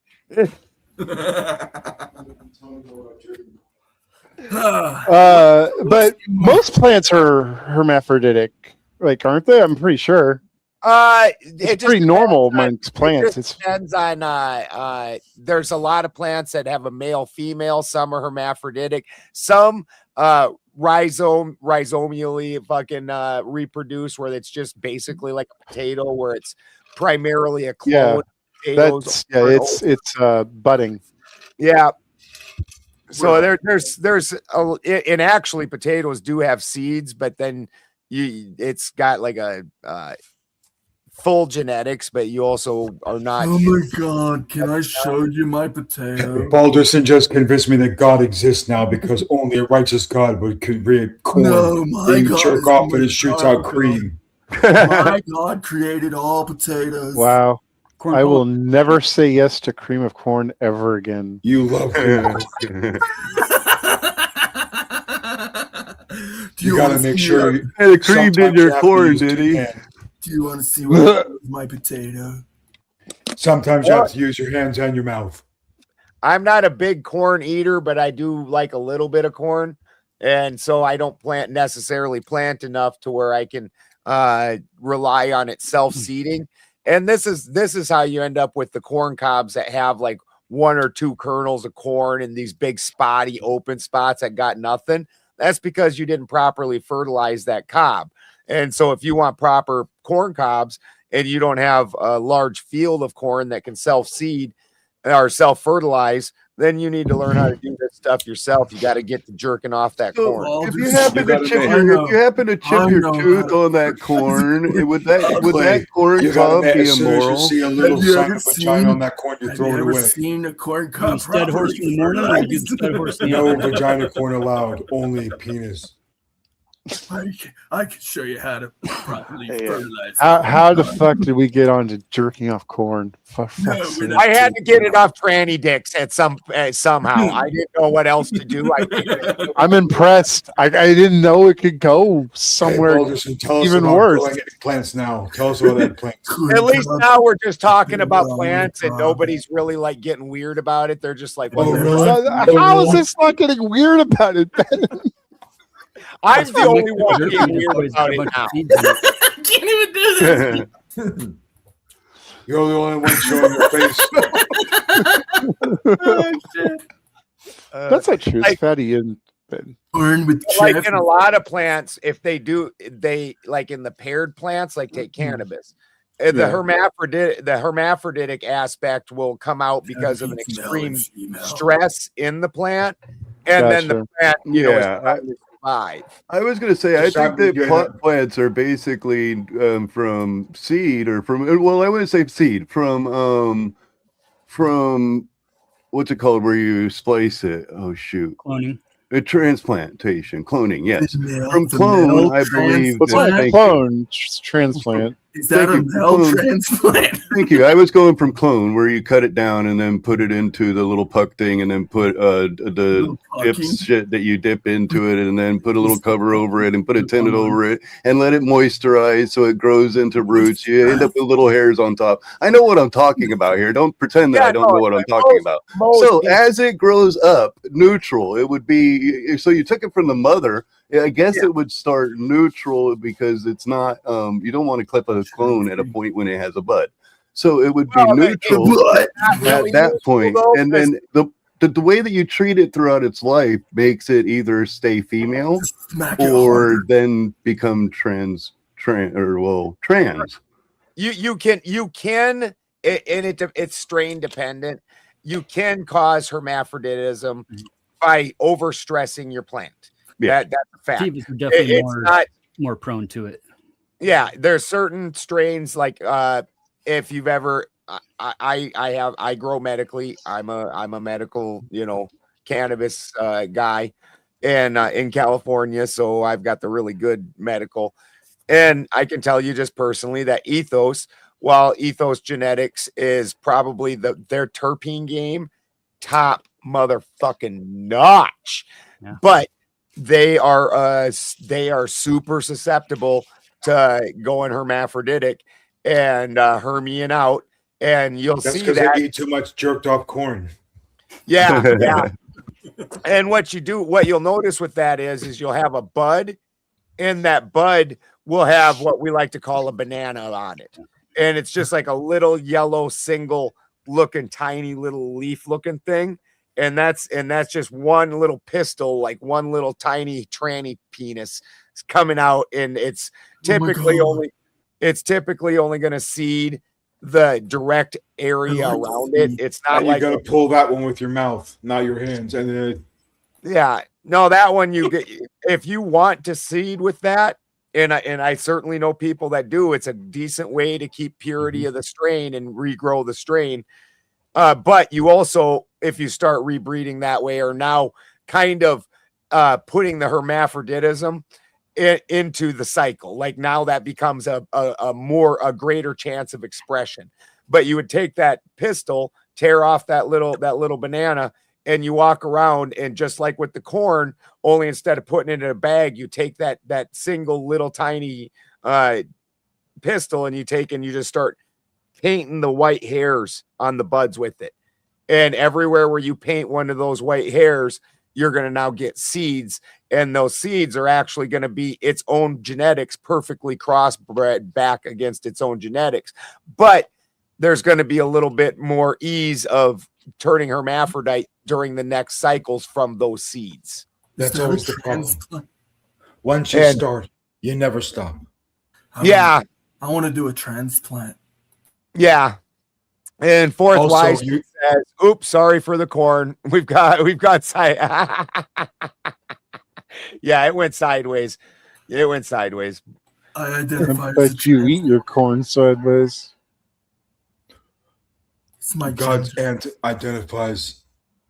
In fact, there was a strain back. It wasn't really, it was definitely a strain, but back in when Aunt and I were young men, there was this, you either got Mexican brickweed or you got this, some people called it mids. We called it BC big buds. And they were these bright lime green buds with very little hairs on them. Oh, we call that northern lights in the south. And they always, yeah. And then they always had like plump tiger stripy seeds in them. Oh. Yeah, and we call that shit the MLK. Nice. Well, then you had Crippy. Crippy had the blue seeds. Yep. Well, then the reason that always had the big fat plump seeds in it is because that was hermaphroditic no matter how many times, because I've regrown those seeds numerous times, because like that shit got you really high. Like those were way better than Mexican brick. Like, and back in the day, like these super fancy strains, like, well, nobody even remembers like Sour D and shit, but like Sour D. Oh God, yeah. Back Northern in the day, Lights, Purple Haze. Yeah, back before fucking weed was legalized, and they just took and ruined all of it. They still had it. They still have it down in the south. Sour diesel. Oh yeah. Almost nobody grows that one because it has larfy ass nuggets on it. Well, it's good for oil and dabbies. Extraction. It's the best. Yeah. But that's the only way to grow it, because fucking dude. Like when you're talking, especially in today's market. Okay, so back when weed was illegal, and it was like $5,000 a pound for kind bud in California. Well, on that $5,000 that you paid, the grower, he paid the guys that helped him grow, the guys that did this, blah blah blah, and they also paid trimmers. And during the fall, like come September, we would always get a flood of what we called trimmigrants. And those trimmigrants would literally be from Italy, France, Texas, New York, Canada, every fucking where. And they would show up in the parking lots of all the businesses in town here. And you would go in to go shop at the business, and they'd just flood around your fucking car like fucking fleas on a dog, dude. And they're like, you got work. They never wanted to fucking put fence in, not a fucking one of them. But they definitely wanted holes. Yeah. That was always my. They all came to jerk off the corn. No, yeah, we talk more about the hermaphrodite plants. And no, we have moved beyond the fucking hermaphrodite. Finally, they heard you actually had some of that corn. And quit talking about plants, transgenders. No, Clay, they wanted to smoke the hermaphroditical weed so they could jerk off the corn and not feel guilty. Today's butter. I like it with the chaff and when it's on the cob. Oh, that's a new position. Jesus Christ. Is it better for you? Everything's on the cob.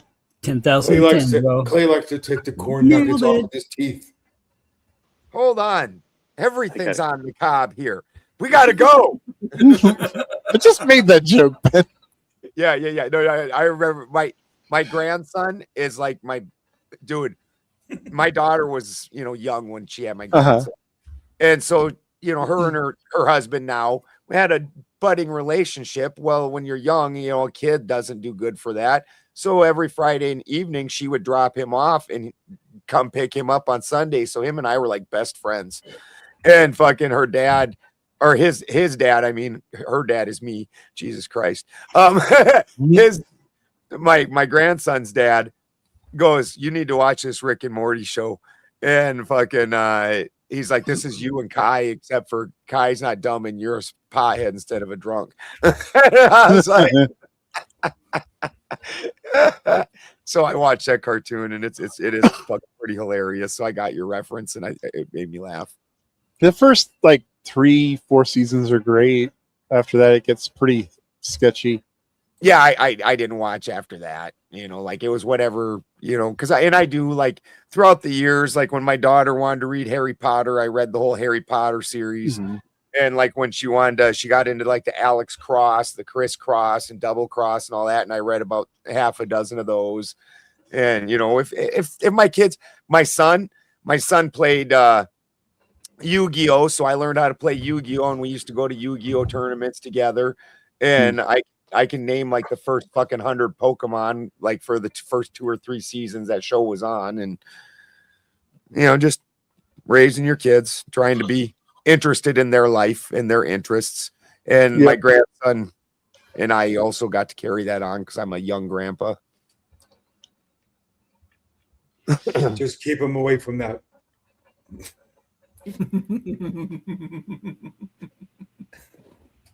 Omar, you got anything philosophical for us? Oh man, are we gonna stop talking about gay corn? I hope so, man. You know what? The corn is not gay. It is corn. This does not exist in humans because humans cannot self-replicate in that way. So that's why humans are never classified as hermaphrodites anymore, because sexually they cannot self-replicate. But let's not say too much about that word and corn, or we might summon the Arteme. Oh my god.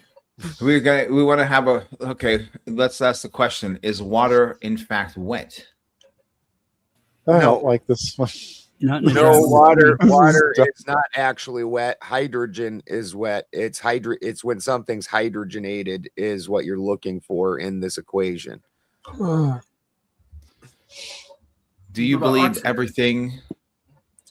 Do you ever have water without hydrogen? Well, your body breaks the water down into the component pieces. That's not right. Yes. And You're not saying you can't break down water, but water, right? Oh, you can absolutely. It's always going to have hydrogen. Right. Otherwise, it's not water. I got a good one. Into its hydrogen and its oxygen, you use both those different component pieces. This is part of why when you're dehydrated, it's a problem. If you use a hydrogen generator, which breaks that down ahead of time, and so you're taking in the component pieces as opposed to the fucking water where you're having to go through your own electrolysis to break it down, you become rehydrated extraordinarily fast. I have a question. That's also extremely dangerous. Go ahead. Sorry. Balderson. Why? Is God an atheist? Would God not believe in himself? Well, then the very first understanding of God is I am, or the all is I am, which is understanding its own existence. And that's the only thing that it understands, because that's all that's happened. And this is why it becomes a differentiated God, where it starts splitting itself in order to fucking compare itself to itself, and itself through this series of things, which is what our fucking whole existence is about, while it's going through that. But if nothing exists, then God would not know of existence other than the perspective of the dark room. Well, I just knew I am. That's why its only understanding was I am, because without that perspective or something to weigh yourself against, the only thing that you can truly understand is I am. Like there's nothing to even compare yourself against. And so it had to go through this series of differentiation in order to even have that information become something. So this is part of why the first I am knew everything there was to know. But at that point in time, the only thing there was to know was I am. The second I am, the Omega I am. The statement basically says that I am and everything that is me. Yes. But it also, there's nothing for it to compare itself against. So when you say I am what? I am what? I am big. I am small. I'm smart. I'm fat. I'm skinny. I'm muscular. I'm what? You need something. Well, that's else funny that you asked that. That's funny you asked that, which is the part where, and this is where Omar and I disagree. Yahweh comes into factor because Yahweh has a meaning as well, right? Omar, you know the meaning of Lord of War. Oh, is that what it is? In Hebrew. Really? Because I mean, I've heard various different claims as to what it actually means, right? So there's like the tent peg and all of that stuff in the actual Hebrew language, right? Now, if you're going to go back and say that there's some Yahweh before the Hebrew, then maybe you're going to have a different understanding of what that Yahweh is. Yeah, well, here, yeah, because my understanding is essentially is that it means that he is the cause. He is the cause, right? Is literally the from my understanding in the oldest form of Yahweh before Yahweh just Y-A-W-E-H. Would it be Y-H-W-H? There is no vowel. Y-H-W-H? Yeah. Correct. What the fuck is Latin X? That's a Latin transgender category. Oh yeah, that's remember when Biden passed the bill to make that Latinx be on all applications. Remember, he's like, this is wrong that it's not, and they have their own thing. And then the Native Americans like, we're two spirits, and he's like, okay, add that. And it was like a year of just like adding genders. Remember? I thought the Latinx thing wasn't trans. It's supposed to be like agendered, right? Because Latino and Latina are gendered. Latinx was supposed to be non-gendered. Oh, that does make sense because, like, actually, this is a really cool fucking story. In German, the most words, and this is actually most of the world besides English, the words are feminized or masculinized. Right, you have Sir words or feminist. Yeah. German is it's going to be one of the three. It's be neutral, male or female for nouns. And when there's a verb.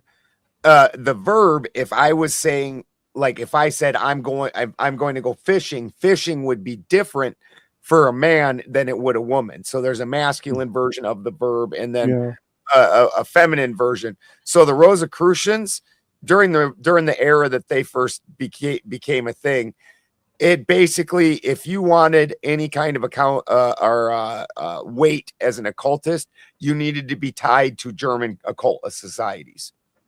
And so they had a series of letters from Fraulein Spranger. And Fraulein Spranger was, of course, German. And she gave the provenance for the starting of the Rosicrucian Society. Well, I have a friend that I got to interview and make friends with and whatnot, because before I did panels, I did like normal either presentations or interviews, one or the other. And this guy is an old school occultist. Well, he got to go in and see the original documents and retranslate them. And he speaks actual German. Well, he said as he was reading the first letters, he goes, I was in shock that a woman had signed this because all the verbs and the words in the body of the letter were masculinized. So it should have been a man that was signing the fucking letter. And historically, women are hidden throughout history, such as Levitt's law. Levitt's law is a female law that basically forms a lot of different other laws. You need Levitt's law to make like shoot, I can't think of any right now. The gendering of nouns in German is determined by the word, not the speaker. Right. Well, but the speaker would be using, and when they're talking about No, themselves, no, it's specific to that noun. Like the walls of a house are, if I remember correctly, are male, but the house itself is female. Like but, it's the, just but the verb of doing something, I'm building a house. If a man was doing it, building would be different. A woman. No, was, that's according to the noun in the sentence. So the subject of the sentence determines like which of the, there's like 3 different base verbs that you're saying, and they change depending like whether the verb was masculine, feminine, or neutral.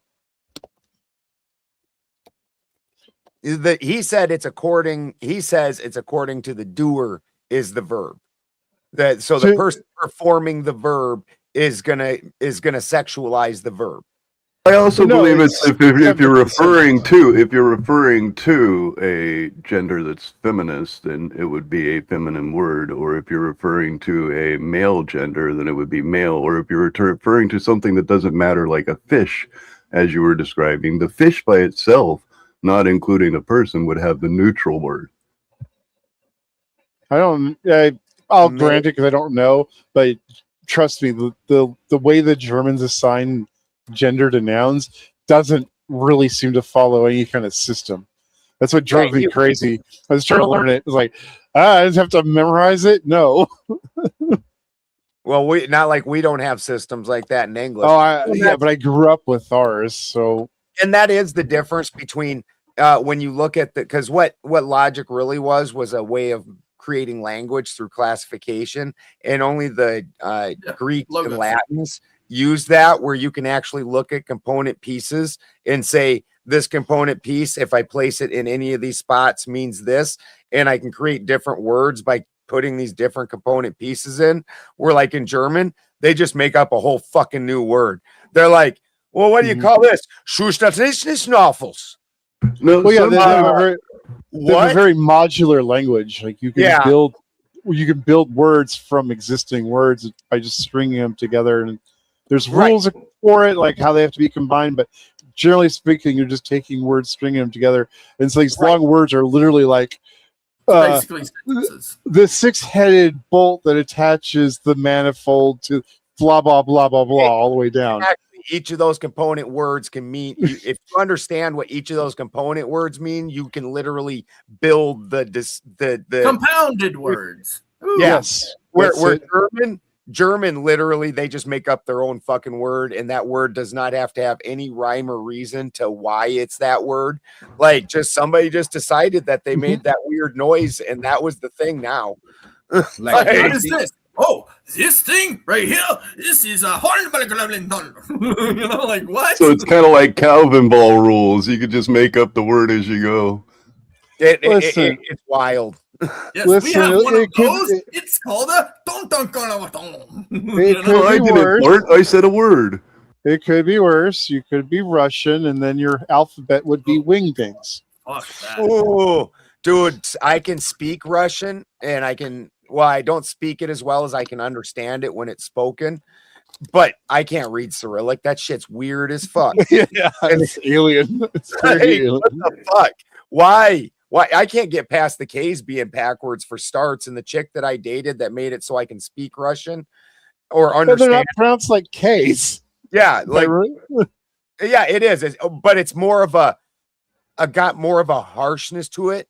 Like her name was Christina. I think it is something else. Maybe it's a different one. It's one of those other. I know there's a Russian letter that looks like a Western letter, but it's not pronounced like the Western letter you think it is. And I thought that was the one, but maybe not. I don't know Cyrillic. I can, like I said, and I can understand it because it was more when she was yelling at me that I understood things. I can't really. Well, they don't speak in Cyrillic. No, they speak. Yeah, I know, but I can't. I got no Cyrillic in me. I can only. My big thing is when she's yelling at me, I at least understood what she was saying. Mm-hmm. You know, I couldn't come up with the words. Like if you ask me what the word is for it, I'd have to struggle to get it. But when she's screaming at me, I got it. Like that's why my Russian swearing is proficient. Also, it says Yahweh means I am who I am. Yeah, that's one translation. Uh-oh, Shaman. Shaman, Thank you, Mr. Roboto. You're roboting. Omar, you're bugging. You're roboting. Hold on. There you are. There you are. Sorry. Caught up. Welcome back. Rabbinical. That's rabbinical. They change shit later. This is why I hold them pretty accountable on my debates with them, because there's no it's Yov He Vav He, right? YHVH, like Clay said, right?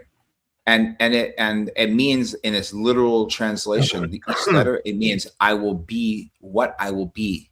So you could say like I will be what I will be is like a dog. God is Popeye. No, like it's like if you say like a dog will bark or a dog will bite, or if you say like it's a much lower version of the version that everyone has accepted through the rabbinical interpretations. And if you look at the Hebrew Bible and the Tanakh collectively, the name of Yahweh that's used the most is Yahweh Tzevot, Tzevaot, Yahweh Tzevot. It's 245 to 300 times used, and that specifically refers to the Lord of the armies, the Lord of war, etc., etc. But they changed it to be the Lord of hosts that we all are so familiar with. But if you go look up the word and biblical Hebrew literal translation of it, it's the fucking Lord of the armies or the Lord of the war. And the whole premise was Yahweh, and historically speaking, when you look at the Ugaritic text, that are the oldest Hebrew writings we have on earth, which is in a Semitic language actually called Ugaritic. It's not even in Hebrew, which was in the land of Syria. It specifically says that after the flood, there were 70 Elohims that were given 70 different tribes and 70 lands. And then there were minor Elohims, of which Yahweh was a lesser Elohim, like a lower God, who is given a people without a land. And that's why Yahweh, all he did from the time he told Moses, I'm the God of your people. He never said, I'm the creator of the universe. He said, I'm the God of your people, worship only me, and we're going to take all this motherfucking land. Okay, and that's all they did. So was I have wage a question war. for you. So, Go ahead. and we can actually debate this topic too. Sure. What is the oldest archaeological evidence for the name? I mean, allegedly there's a fucking inscription on a wheel one day. Huh? The YHWH thing? Yeah. Supposedly there's an inscription on a part of a wheel that they found that supposedly is like fucking 1200 BC supposedly, and after that, the only thing we have is the name in some other Semitic languages in the land of Canaan that were not specifically. So collectively, scholars would say that the oldest Yahweh was actually was a storm god. I believe a storm god from. You know the answer, or you're asking me? Boulderson, before you give the answer, Boulderson, could I'm gonna dive out. I'm a little sleepy. Have a good night. All right, It was fun. It was fun battling with you, bro. Oh yeah, I like rubbing bones, man. Rubbing elbows. You know, it it's works. good seeing you, Zers. Haven't played with you for a minute. It's good seeing you. Yeah, good seeing you, Zers. So I'm gonna take off too. I'm getting tired, and also I don't really have much to say about Bible discussions. Not my domain. So have a great discussion. Have a good night. Night, Ant. Love you, brother. Yep. Good night. So okay, it was an inscription. Okay, so the oldest is this is what I was referring I to. pulled up the AIs or whatever the fuck. 1400 BC. 1400 BC. The Shashu oldest of archaeological evidence. It says is a set of Egyptian hieroglyphic inscriptions that date back to about 1400 BC. These ancient records are often called the Soleb inscription. Exactly. Yeah. And the Amara West inscription. Apparently there's two of them, or they're calling those two things the same thing. I'm not sure.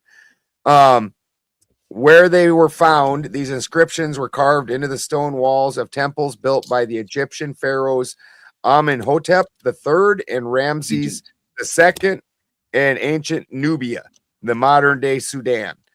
What they say, the Egyptians recorded lists of foreign enemies and the lands they lived in.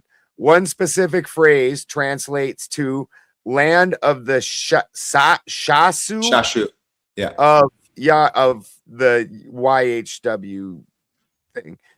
The word Shasu means nomads, and the YHW is the name of their deity from an earlier form of YHWH. They had no land. Why it matters. Yep. This tells historians that a group of wandering desert nomads, and you guys wonder why I call it fucking desert people. They are desert people. They're the Arabian deserts, yes. And fucking, oh, you always give me shit about that, Shaman. There's no deserts in Afghanistan. They're Arabian over there. I am not a desert person. Clay's not a desert person either. None of us are. That's okay. We're mountains. We're mountains. I can still accept the true God.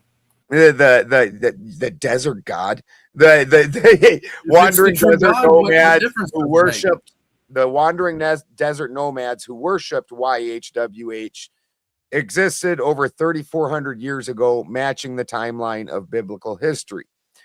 And then also it says the Mount Ebal Cursed Tablet, approximately 1400 to 1200 BC. In 2022, a folded lead tablet was discovered on Mount Ebal in the West Bank.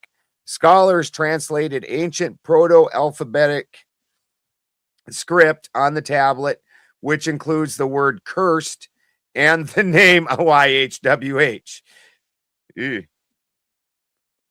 Yeah. So all the Hebrew, all the Semitic languages originate from Phoenician. Phoenician language comes from Lebanon, right?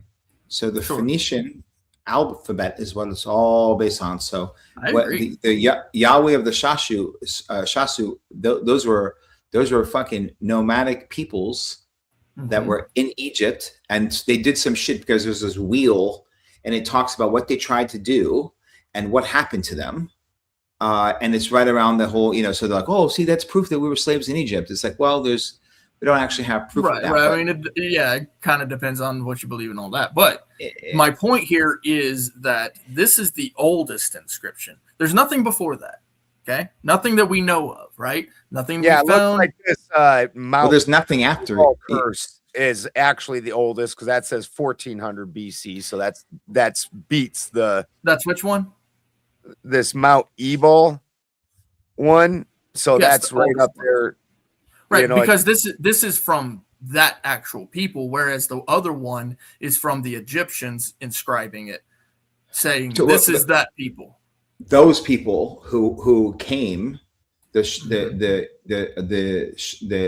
nomadic people, and they call those Egyptians call that land collectively Canaan Araba, right? Which is Arabian, right? Yeah. And so those were all the Canaanites, and all those Semitic tribes all had different deities. In Lebanon, they were worshiping Dagon. They were worshiping Baal over here. Here's my point about this. Now, Yahweh, the inscription can't be found before that. And here's my problem with claims that you make about Yahweh being this other God from times before. If you had evidence of other writings or other archaeological evidence, I would believe you. But the oldest inscription literally dates back to that specific time frame, and it's naming specifically that people. So no, I'm making the argument that Yahweh does not come from before. I'm saying that Yahweh and all the Elohim are from around that maximum 1500 BC time period, at the earliest time period, not fucking 3,000 years ago. So the Mosaic people. He's basically saying this Yahweh is the head of one specific tribe in a geographical region, and all the other tribes had a different Nephilim or whatever under as their head. Now, yes, just to clarify specifically, remember, because all of them said El Elyon, is the Most High. They all agree the name for the Most High was El Elyon, and referring to the highest God, when we say the All Father, they said El. They didn't say fucking Yahweh. That's why El Shaddai was the name Abraham used. No. That's fair to say. They may have called him El, right? Elohim. Because that was the used language. But when we're talking about specifically that name, right, we can't attribute it to any other peoples. This is my point. This people who say that this is their God, there's no other like storm god or war god or anything else. Now, later on, it was claimed that that's the God of the Israelites. That's the God of war. The other tribes, the other peoples surrounding them were making those claims that you know whose God that is. That's the God of war. That's the God of the Israelites. It's the rest of these peoples who were making these claims. It was not the Israelites. Yes, it was. When they said I am your God, you worship no other God than me. When we read the Hebrew, right. I am your Elohim, you worship no other Elohim but me. Yeah. They knew, even Yahweh told Moses there's other Elohims. The prophets were saying, why do you worship other Elohim? Which is, by the way, another Elohim is Asherah. And by the way, look up the Elba tablets. Look up the Elba, Elba tablets.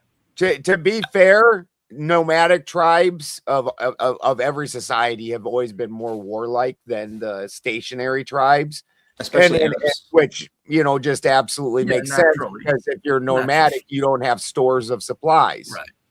Yeah.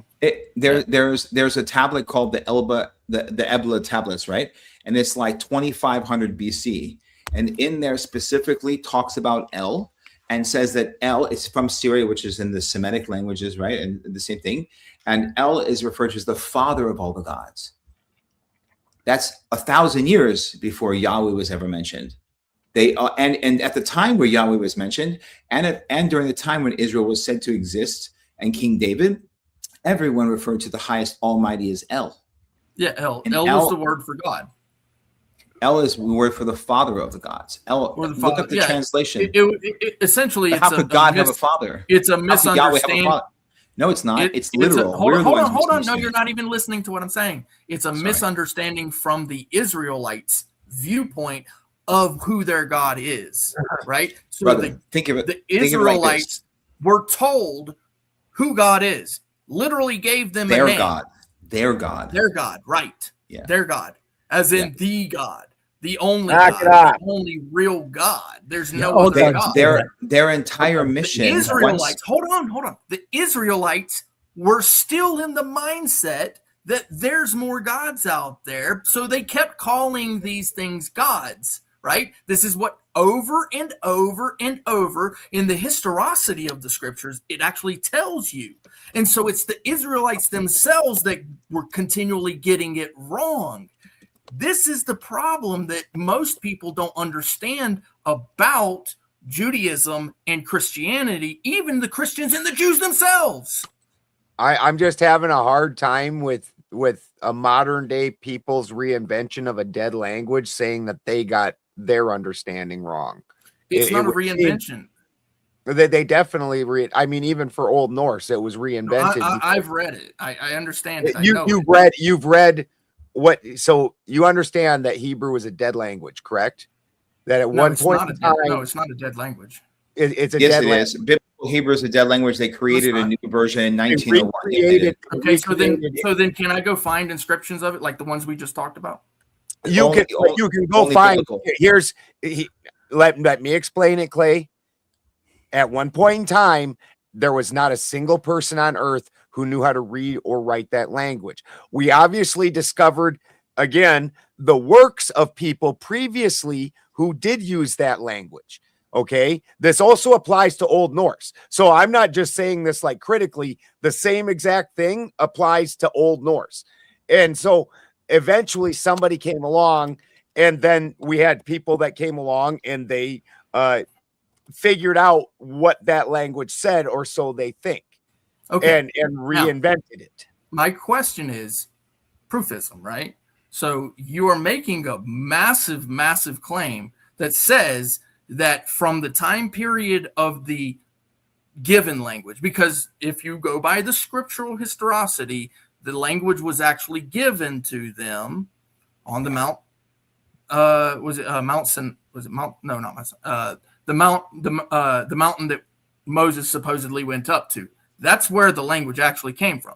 So from that time period till now, there hasn't been a long history of writings, one after another, inscriptions. No, Clay, it's easily Googleable. It's a different language, brother. It's a different language. They created a new. I didn't stop yet. The continual language usage since then. You're going to tell me that people haven't been using that language since the inception of the language.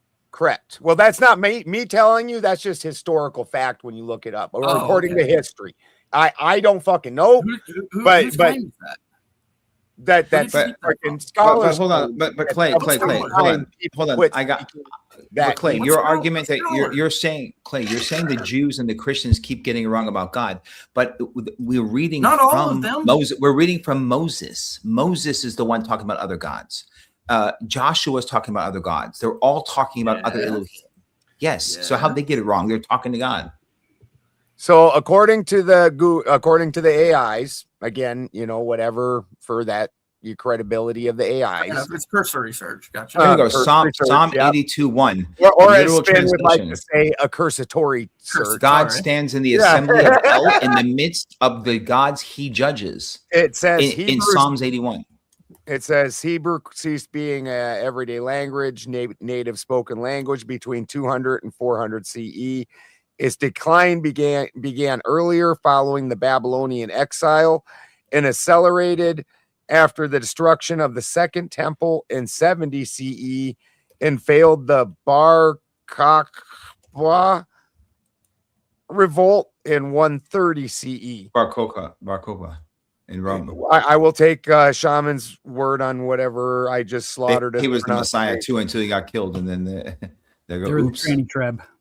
While it effectively had no native speakers for over 1,500 years, so for 1,500 years, according to this, and so yes, they have the writings, just like in Old Norse, things are written in runes. At one point in time, there was no longer a native unbroken chain of people that still used those particular runes. Actually, Icelandic, they still speak the native language.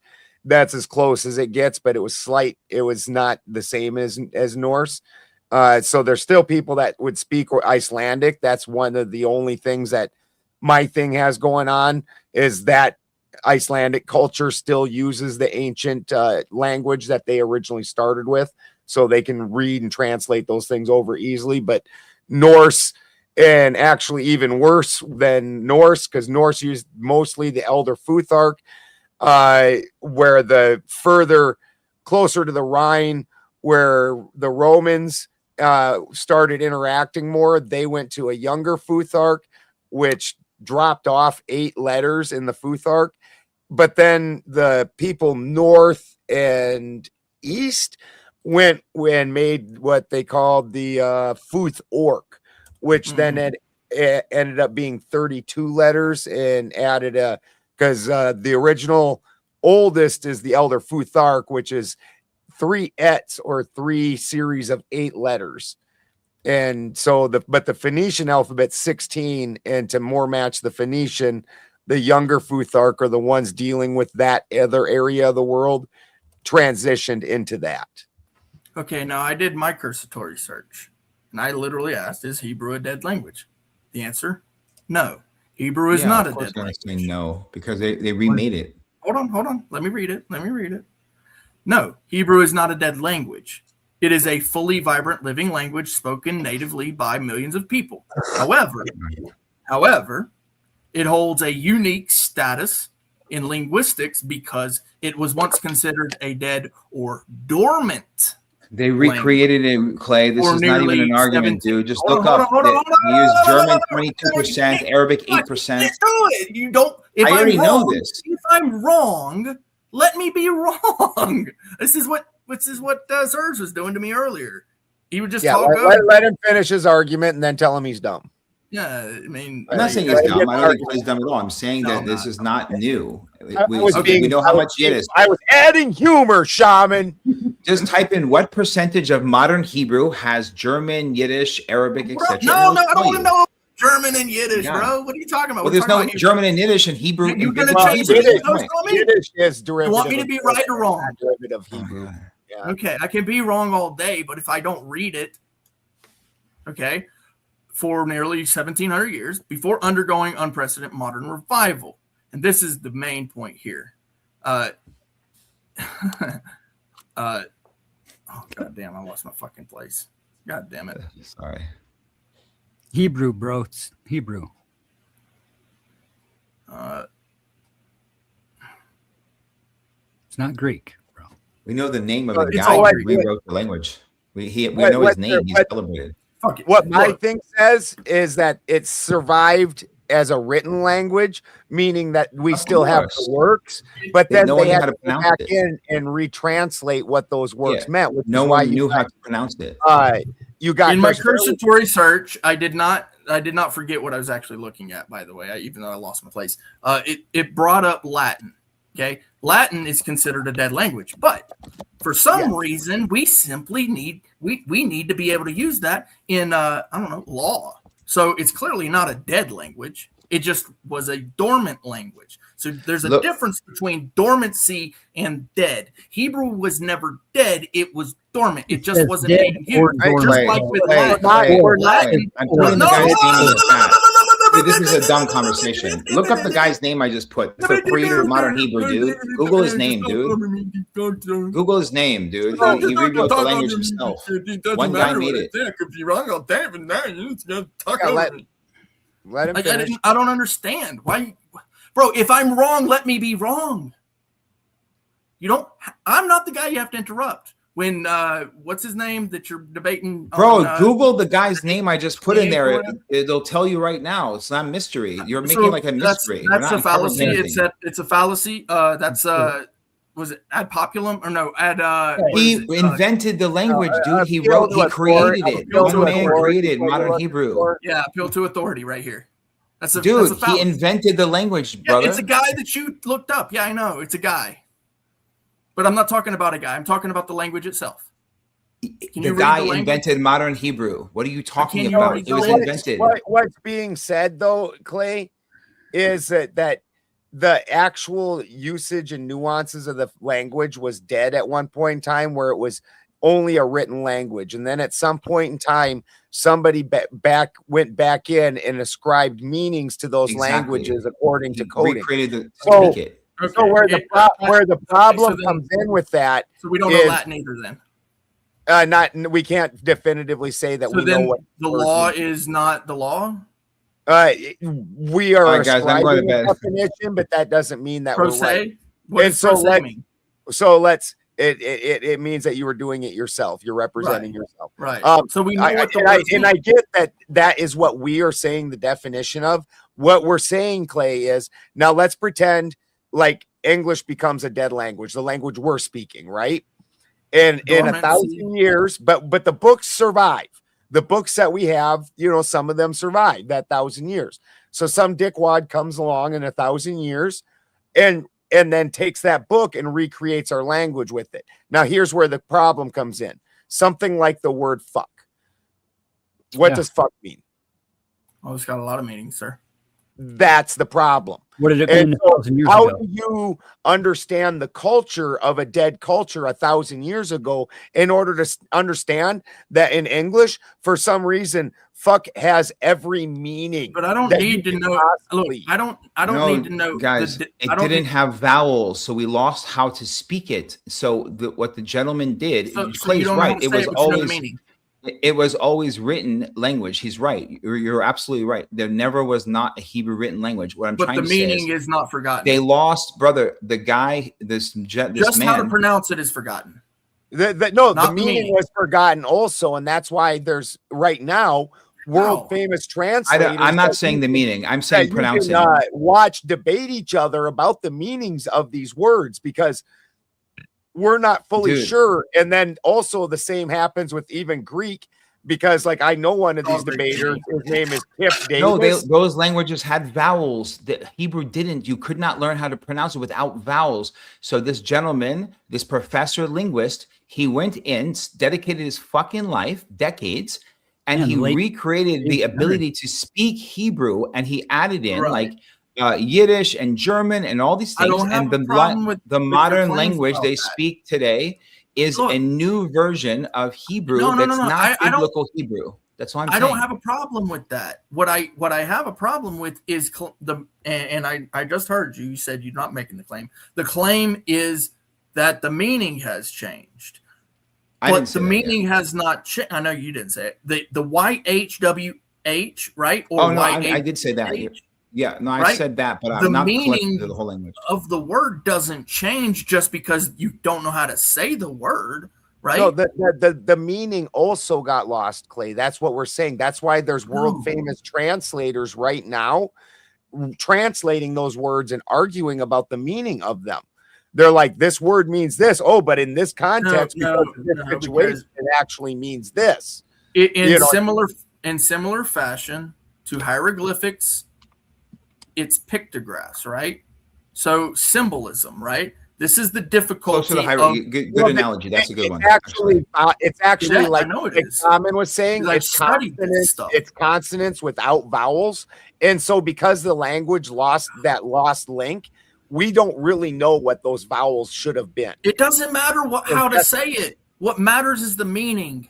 Yes, I can translate it into English if I know the meaning of each letter. No word for Hades and hell. What did they used to call there is a Sheol. What are you talking about? Right.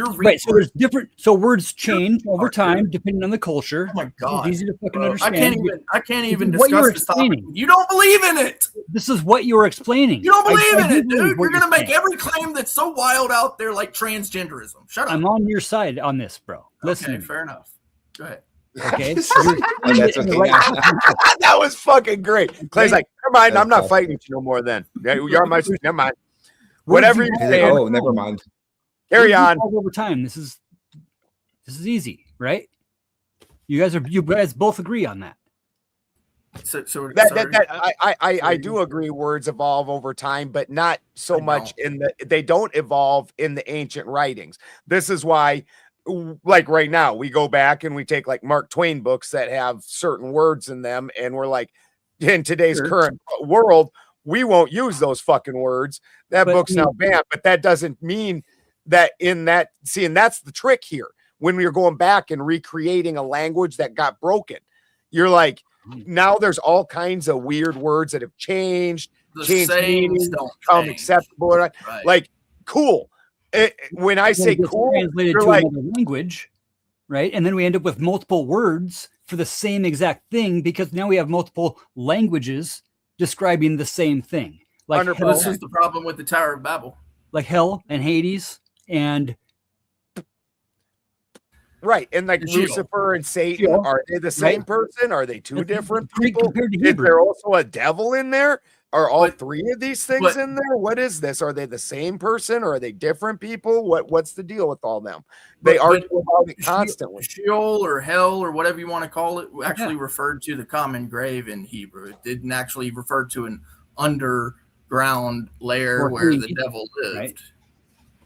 From what I understand, an actual Jewish, the way they understand it, because if you look at it, it's a flat earth cosmology in the original books, and it's like a black, because a lot of people actually, this is part of why oil gets tied to Sheol, like because that was like just this dark pit of black ooze that was underneath the landmass that we live on.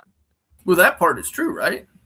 Yeah, right. That's what I'm saying. It's very interesting because I see a lot of in the Christian histories and whatnot. It's got a lot of accuracies, right? Like we could sit here and argue all day about the theology of it, but the historicity of it comes from there. Shadow comes from Sheol too. It's the shadow world. It's the underworld, right? Right, and it's a dark, oozy, liquidy, gooey place. Mm-hmm. but it's just so you die, right? And this is actually interesting too, because Ecclesiastes 9:5 says that when you die, you're dead. There's nothing more. There's no thought. There's no devising. There's nothing. You're dead, right? So you get buried in the ground, but that's not really you. That's just your fucking body, right? And then it also says that your spirit leaves your body and goes back to the source, which is obviously the God, right? The only true God. That life goes back, that ruach spirit, right? I don't think anybody's arguing that, though. I think they're arguing that L is the original source, and that YHWH is actually on the level of Baal and the rest of them, and that the Hebrew Bible was actually history from that particular tribe, of their tribe, and the interactions and warrings with the other tribes. So the Hebrew Bible that Jesus would have looked at, and the Hebrew Bible later, the Masoretic, are very different as well. You can look at the translations of the words. The translations, they changed it. I'm telling you, the rabbis changed definitions later. Now, my question about Yahweh specifically to you is, are you claiming that they made up the God, or are you claiming that the God as a God existed before they made it up? No. Who's they? I'm not saying they made it up. No. I'm saying no. I'm not. I'm telling you that Yahweh as an Elohim exists all throughout the lands.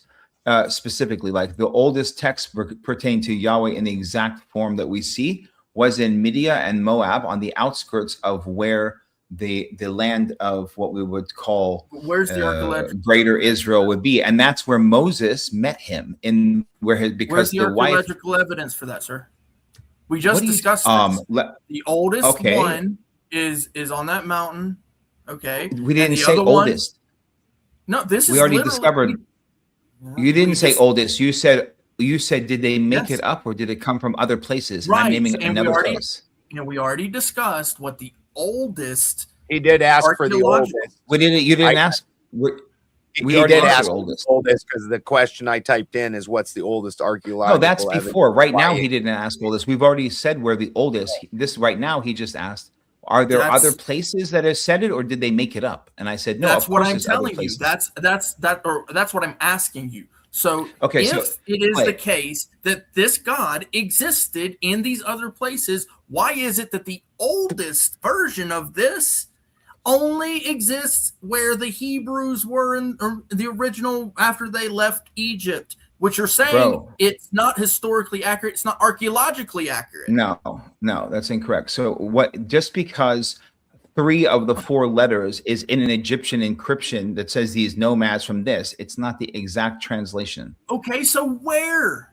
You're saying that it existed in these other places before that. I know how to answer this question. I understand what you're asking, I think. Okay. If you look at Deuteronomy 32, verse 8 through 9, right? You can see the Masoretic version. Okay, let me answer the fucking question. Try to answer the question. If it's not the answer, if it's not the answer, then tell me. Okay, I'm trying to answer what you're saying. I think I know what you're asking. Okay, in Deuteronomy, when this 32, verse 8 through 9, right? There's this version of Deuteronomy you can see in 3 different places. You have the Masoretic version, you have the pre-Masoretic version, and you have the Dead Sea Scroll, right? So we have all 3 versions of it being written, and it's also referenced in the Ugaritic text, which is the oldest versions of this, right? And the words and translations are very different. For example, let me pull this up. In Deuteronomy 32, 8 through 9, the Masoretic says, the Most High El Elyon divided the nations according to the numbers of sons of God. Yahweh portioned was Israel, right? That's specifically mentioned in that. It mentions Israel and it mentions Yahweh, right? Now, if you look at the Dead Sea Scrolls, which is also obviously Semitic language, it says right here, the Most High, hold on, let's see here, pre-Masoretic, hold on, right here. What was the Deuteronomy scripture again? This is, I did not know this, guys. This is fucking fascinating. And I understand now some of the breaks in some of these in the Christian religion. So after the Hebrew died and they went to go retranslate it. So one translation is by Saint Jerome, and he translated it into what's called the Vulgate, which I know this. I know what that the Latin is. Vulgate. Yes. So there's some people that follow the Vulgate as the closest to the original translation as that's being good. Then there's also a Greek translation that they say that there's a legend that says 72 wise men came together and did a translation into Greek, which is called the Septuagint. And Exactly. so then they're holding the Septuagint as the closest translation to the original Hebrew. The people that are following Saint Jerome are holding the his translation as the closest to the reality. Then there's a group that's the Tyndale Bible, and that's they say the closest translation in English. And then there's a modern scholar that went back and reinvented the whole thing into Hebrew. And some people think that is the closest translation. Yeah. So the reason I'm using Deuteronomy is because it's one of the verses that we have that's obviously it's from Moses, right? So it's part of the actual Hebrew Bible, not the Tanakh and the later prophets. So in the Dead Sea, the verse is Deuteronomy chapter 32, verse 8 through 9, talking about post-flood. Right? So if you look at what it says, it says El Elyon divided the nations. He set boundaries according to the numbers of the sons of El, but Yahweh's portion was Israel. So it specifically says Yahweh and specifically says Israel. So you have the Masoretic version and the pre-Masoretic version that both say the same thing. But here's the interesting part. When you go to the Dead Sea Scrolls, which is the oldest one we actually have, right? Everyone knows the Dead Sea Scrolls. It actually is a little bit different, but that difference is huge. Okay, when the Most High, El Elyon, divided the nations, he fixed the borders of the peoples according to the numbers of the Son of God. Yahweh, his portion was his people. So the Dead Sea Scrolls says that Yahweh was given people, and the Masoretic and pre-Masoretic versions of the Hebrew Bible says the people, his people, were given the land. So the Dead Sea Scrolls saying that Yahweh's gift was people, not people and the land. That was for the older Elohim. That's also what the Ugaritic texts say, which is the oldest of any writings we have in anything that mentions any of these gods, deities, God, any of it. And the Ugaritic text is exactly 1800 BC, which is the oldest. That's when Moses was supposed to live.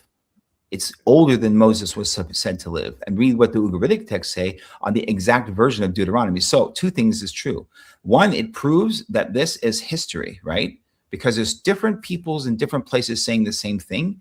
And number two, it says there's variations. For me, I believe the older version, more or not. Can I say it's emphatically the truth? No, I don't know. But it's an interesting thought experiment, guys, that we're all going down. I'm not saying I know the truth. I know the variations because I've studied Hebrew extensively and the history of it all, because the Jews always try to tell me they know all the answers. And I'm like, do they? Because then I talk to a different rabbi and he tells me something fucking different. I'm like, hold on a second. Two rabbis tell me. And then a third rabbi says, you know what they say, Omar? Two Jews, three opinions. And I was like, got it. So that's why I spent years studying this stuff. And again, I don't know the actual answer. Let's take it back. Let's take it back to Deuteronomy, okay? He was given mouths to feed and no land. It's a wonder he is a pissy God. Hold on 1 second, Clay. 1 second, Clay. That's why they had to conquer the land. Hold on.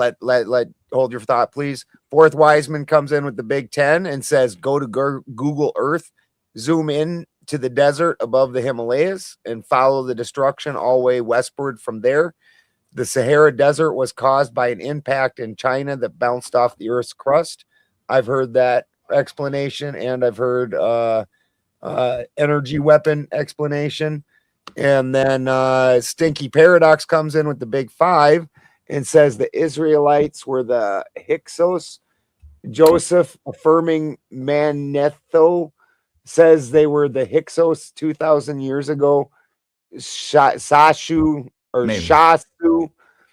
are rogue offshoots after their exile. Hey guys, my computer's at 3%. That's why my camera and shit's freezing up. You know what we need to do, Balderson? Let's get on here and go through this stuff, and let's bring Rabbi Israel on, and we can like dive in deep on this thing. I love We should the have a idea. big I deep dive. love that idea, Let's bro. do it. Let's do it, guys. Because Clay, Before you go, Clay, you know I wanna love you, know bro. what yeah, I want to know what the issue with Deuteronomy was specifically, not all the other stuff. No, there's no issue. No, there's no issue. I'm saying that No, there I are wanna different. know Can you hear me? what you Because mean. okay, Yeah. I'm not. There's no issue with Deuteronomy. The very specific of remember the Masoretic variation says Yahweh was give his people the land of Israel specifically. Then pre-Masoretic, which would be between the time of Jesus to that Second Temple period when the Pharisees became the rabbis. When the Second Temple crashed, that's like the beginning of the Masoretic, what you would call the rabbinical interpretations, right? It says the same thing as that, right? But when you look at the Dead Sea Scrolls and you look at the Ugaritic text, it says that Yahweh was given his people, meaning he was given his tribe of the 70 tribes, not anything to do with land and not anything doing with the word Israel, because Israel, we all know the word Israel only came after Genesis 12 and Genesis like 16 when Jacob became Israel. Before that, there was no such thing as the word Israel. So they changed it, just like how the Genesis 12:3 with where everyone's like, if you bless Israel, then you'll be blessed. And if you curse Israel, no, that, as we know, is a Zionist change of the word. And what I'm saying is they've been changing it since the Second Temple fell with the Masoretic changes. And when you dive into these things, it's very interesting because we have the Dead Sea Scrolls, we have the Ugaritic text, and we have a lot of others that refer to verses like Deuteronomy 32, which gives credence to that being potential reality. I still don't know what the issue is. The issue is that Yahweh was given a land without a people, and that is the entire point of the story of the Jewish people, as they call themselves. Because when Moses said, "Hey," I don't see Yahweh in this verse, bro. In Deuteronomy 32, Yeah, chapter verse 8 through 9. yeah. What do you see? Elohim. Elyon. Exactly. The Most That's High. my point. No, my point is that Yahweh was used or the Supreme. Deuteronomy 32 verse 8 through 9. My point is that fucking Yahweh is in the Masoretic version as El Elyon. In the older versions, Yahweh is not mentioned because El Elyon is the supreme commander, which is what it translates to, and the Elohim are underneath. El Elyon and El, the higher gods, were the ones that gave the Elohim their gifts of people and land, or people without land.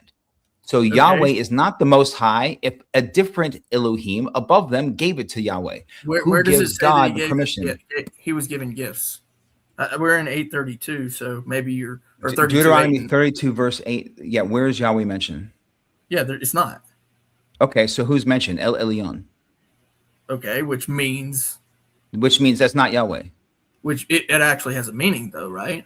Yeah, El Elyon means commander. It's the Most as High, far as Supreme. That's no, what the they- Most High is El. No, the Most High is El and El Elyon. The story goes like this: El is the Most High, the All Father, so to speak. I'm looking at the word When right now. creation was created on the earth on the sixth day, then there was a break in the firmament, and that's El Elyon, and the Elohim come through that. That's But I'm any rabbi will tell you what this. I think the issue Come on. here is that you're going. Your all argument is Yahweh is okay because It's the one first thing we're at a time. talking You about- can't, bro. You are going all over the place. I cannot. Yes, because we weren't follow- talking about Yah. Okay, it's fine. We can go to those other scriptures and later. We but, need to like, we need to not be rushing when my computer is now I at know, 1%. I know, that's the That's the issue. I know problem. I'm not trying to rush. I apologize. I'm not trying to speed through it. One thing But at I a was time. just yeah. Remember What we need to do is get Rabbi Israel on here and I let's agree. pick something like Let's this do that. and let's dive into it because it's going to be so exciting and he speaks Hebrew. Yeah, that'd be fun. It'll be fun. Yeah. It'll be a lot of fun. Yeah, let's do And, that. we can maybe even choose a prompt for a debate or something. I don't think we should do a debate. I think we should go through an experiment, man, and just like go on a journey together. Yeah, I I don't think we might, need- That'd be cool. On my channel, my occult shows aren't really debate-ish. I mean, you definitely have there's nothing disagreement. for. It's more of a just a general discussion. No, and I get that. No, we would have differences in interpretations, but that's the point. Well, me and Rabbi would probably agree on more. No, I think you're going to be shocked because he will admit that they know that as part of being a Jew, they understand that Elohim is plural for gods and there were other Elohims. And the only concrete fact is that Yahweh is their God, but then they will also say Yahweh created the universe, but other Elohims I did exist understand that. in those No, days. and I actually understand that too. But in this particular one, it's Elyon.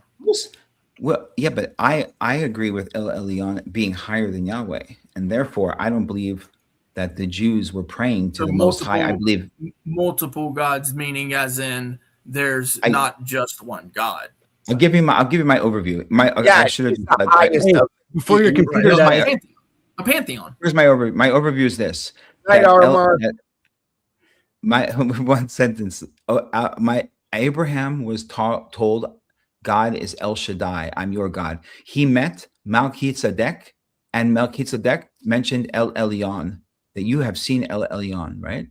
And then later, Moses is told Yahweh. Those are three different names of three different variations of gods, of higher and lower variations. I don't think it's three different names. That I know you're not supposed to think that, but wait till we get Rabbi Israel. Let's see. It's only one. There name. are three different names. El Shaddai. Multiple. That's not the only descriptions either. No, saying they're all talking about the same thing is bullshit. It's not actual true rabbinical. That's rabbinical bullshit. Okay. I'll give you an example. Rabbi Israel. I am brick. I am clay. I am a man. I am a male, right? Which one of these describes me and which one of these gives you my name, right? Two of them are actually names, right? Clay and brick, right? Now, I chose these names for myself, but the other two, which are man and male, are simply just descriptions. But that does not change that I am these things. Yeah, I get you. That's like in Arabic, they say the 99 names of Allah. What I would say it's different is your argument's basically saying that Mikael, Uriel, Azazel are the same thing. And whereas you know that those are all different angels, I'm saying that because they're different gods, bro. That's what I'm trying to tell you. They're different gods. What's the difference between YHWH and all the rest of the supposed names? They're different Elohim. They're all L, right? First off, the rest of them are L, and there's only one specific one that is an actual name. Wait till all Jews will admit that there is a different hierarchy of Elohim and I think angels. they got it wrong a little bit too, because they ain't. If they're all L, wouldn't that be? If they're all L, if they're all L, wouldn't that basically then be similar to the way that what's his name, Bin Falad, where you list the father's name and then your name is the addendum after the father's name? So in the angels is like this. When Uriel, Mikael, Azazel, all of them, L is a part, meaning they have a part of the Most High, but they have different personifications or manifestations of said, right? So L is inside of all of them, but they're different actual entities. That's my point.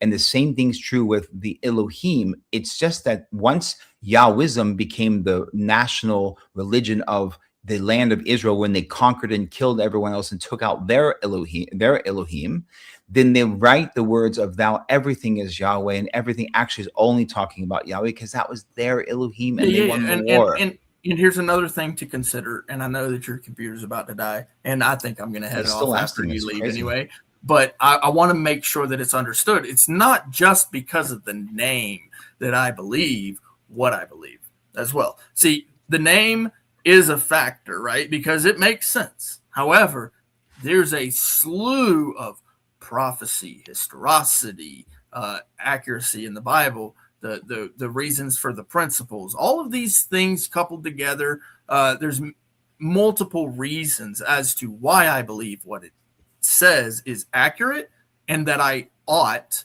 practice what is expected of me from the scriptures. it's not just because, you know, a few little factors. I understand. You know, I knew and so I knew now your I faith is believe- deeper than a name, obviously. it's way I deeper. already knew that.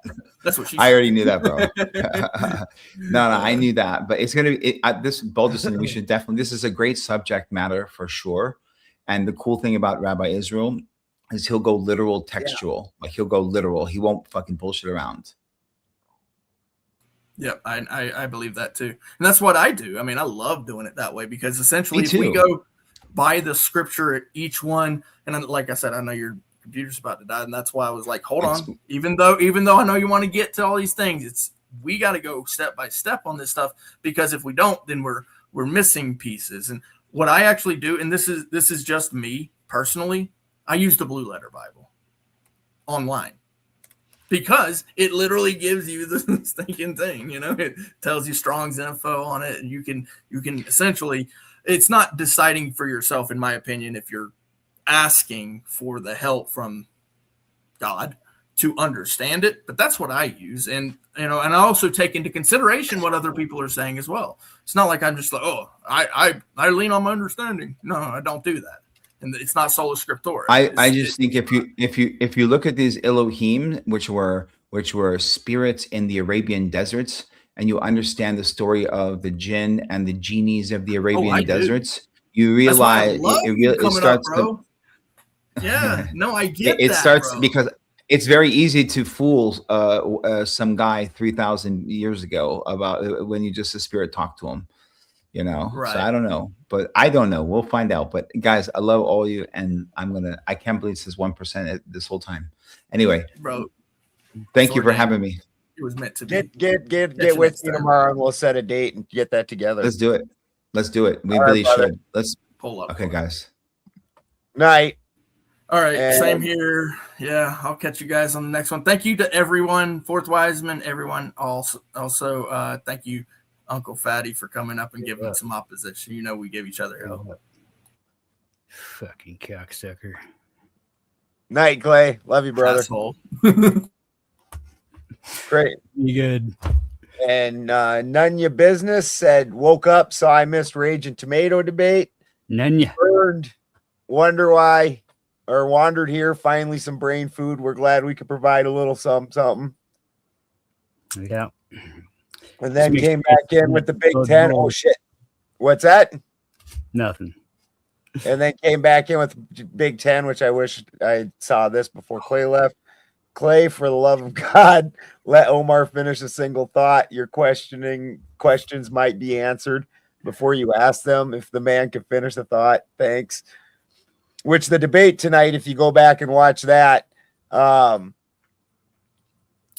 Bones was actually the most well-behaved I've ever seen him in a debate. That was wild. It's decent.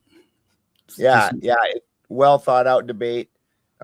Fourth Wiseman, isn't that kind of what the Christians call what is that? Speaking tongues, where you've got a language in you that is just there, and you understand it. So, or even if you don't understand it, you're like speaking it and you know what it means, what you're speaking, even though the words are not words you would normally use.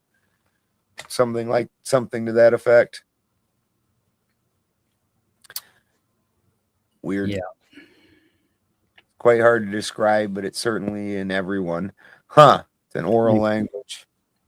I've had a few language weird experiences. One is the way I learned Russian. Nobody was even telling me what the words meant. And I literally remember the first word that I fucking learned, and it was Skytina, which means asshole in Russian. And I was sitting there in the car. She was butthurt about something, and she's like, Skytina. And I just looked at her, and I don't know why, but it was like, and I looked at her like, did you just call me an asshole? And her eyes got all big, and I'm like, you fucking called me an ass? What the fuck? And just the more I hung out with them, the more I kind of would just intuit the meaning of words to, whatever degree.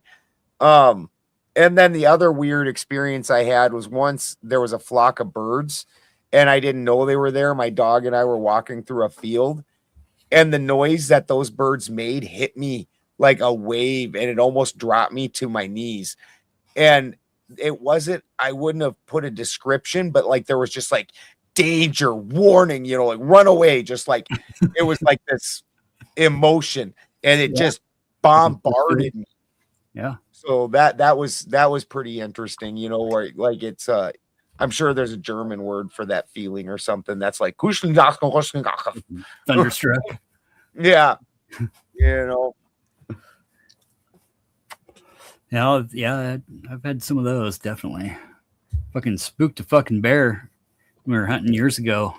Ooh. Spring bear sleeping in a bush, kind of coming up this little draw and whatever, and just kind of bumped into this, you know, grabbed kind of stepped up on it and kind of shook it as I went by it. Fucking bear pops up and saw skin, a little fucking 2-3-year-old, about the same size as me, and just kind of looks at me like, we're like, do we run? And I was just like, sorry, dude. And he was like, sorry, dude. Like, just kind of That's walked away. When everybody asks me, because I have bears on my property regularly, Oh, like man. they're like, and that's okay. And I'm like, yeah, bears, if you tell them to fuck off, they fuck off. Pretty Like, much, yeah. I like them much better than mountain lions. Mountain lions are like, whoa, they may fuck off. Yeah. Past 2 years, taking out all kinds of animals, like just, you know, right on the edge of town and shit. And yeah, well, that's the whole thing. Yeah, The more forest. they up those spaces, the more they still need somewhere to be, so they start coming into our spaces. Yeah, you bet. That's fucking the one that scares me, because the black bears are fine, but they're talking about putting 6 grizzlies out here. Oh shit.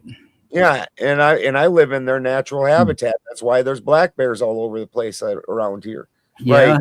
we've had to kind of do the same thing with the deer and shit around here. The moose have been pushing all the deer out of the upper north and kind of pushing them all down into the south and shit. And it's just fucking moose are getting overrun. Tons of cows. Fucking wolves are taking out a bunch of fucking shit. Half our, probably 5/8, 3/4 of our elk herds are all gone. Yeah, that's a real problem in California also, because they reintroduced a bunch of packs of wolves. Yeah. And those packs of wolves are ravaging.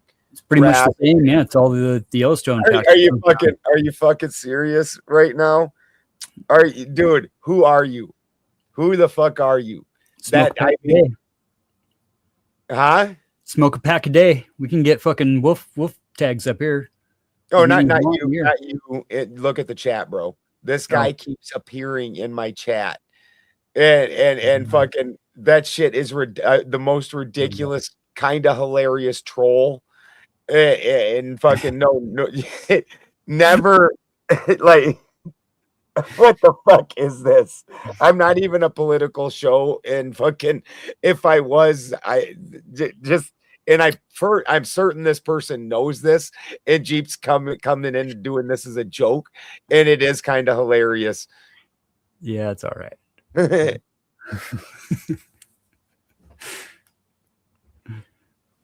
Like, no, we do not support APAC on this show in any way, shape, or form. Maybe occasionally a guest comes on that I'm going to argue with, most very viciously, if there's somebody that thinks that super PACs of any kind are a good thing, much less APAC in specific. I don't like any super PACs, and I don't like Israel, so that one I double don't like. But in general, I'm not a supporter of any of this. No, man, not even close. Yeah, in my opinion, like what the Supreme Court did this last week during the end of session, would they have like 9 major decisions or something, and they actually got like 5 or 6 of them really right. But one of the ones they got wrong was they took away some of the limits to these fucking donations. Holy shit! Why? Yeah. Did you look at the Supreme Court decisions? Yeah, they changed it all around basically to where Citizens United gained like 10 times its fucking strength. That's what I'm saying. Like, oh my God, Citizens United needs to fucking go away. That's like one of the biggest things that needs to go away. And they just made it fucking a bigger monster, 100%. Just made it easy to hide the money necessarily, to where it all goes through the committee, through the party. Yep. And not to the actual person. But then now Yep. there's going to be so much fraud and shit happening with all this shit. And I mean, fuck. Oh, dude, they're all gonna have, like, every one of their buddies gonna have a freaking $10 million a year job, you know, and get a fucking a mansion to kick it in, you know, and shit like that. Couple yachts, you know, with the helicopter Yeah. pad and all that shit. Yeah. Fuck. Yeah. And fucking, you know, Supreme Court, it's not like they're not bought off anyways. They're all fucking paid shills. Every single person and this has been my opinion, and this is something that doesn't get talked about enough. Every single one that fucking voted for Citizens United should have been taken out for treason. And everyone that did this, although, like I said, I do appreciate, like, you made the right decision with medical marijuana people, or even just cannabis users, or any drug user own a gun. Yes, that was, you guys followed the Constitution. Like, good job. Yeah, it's kind of hit and miss with this bunch. It is. And then they upheld the other. I mean, go ahead. Well, not to mention that fucking Mitch McConnell's been missing for, you know, over a month. dude, the way who when I was young, I never would have guessed that in the 2020s, fucking politics would become Weekend at Bernie's. Like, you know, you remember like 2 years ago when they literally wheeled Dianne Feinstein into a hearing and she voted the wrong way, and all her handlers were like, no, she doesn't mean that, and then they changed her vote, and she just sat there like, yep. Like, are you kidding me? I'm not even saying which way anybody should have voted, but she did not make that vote or that representation. Are you fucking kidding me? Why are there team sport at this point? It's more of a us versus them and a fucking battle to the end, you know, because I mean, literally the one side thinks that the other side is coming to take away their God. Yep. And take away all of their everythings. And really the other side's just kind of like wants to just fucking lay back and be a bunch of fucking stoned out hippies and be left the fuck alone. Well, it's wild. We might get something more representative of what the country's supposed to be if we didn't have a bunch of fucking dinosaurs on both sides.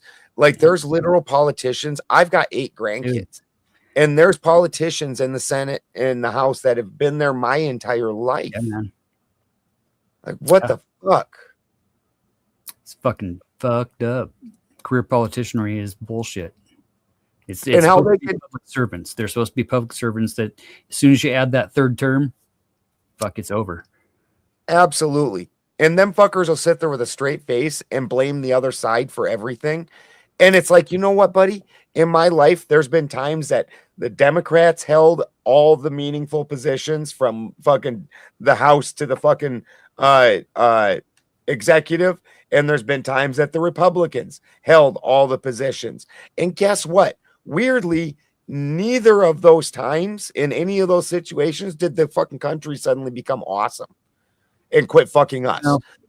Right. And I mean, some of that goes back to the term limits of the always being on the opposition. I mean, I remember the day Newt Gingrich stood on the floor and said, the other side is evil, right? And we must do everything in our capability and our possibilities to make sure that they don't get anything fucking accomplished.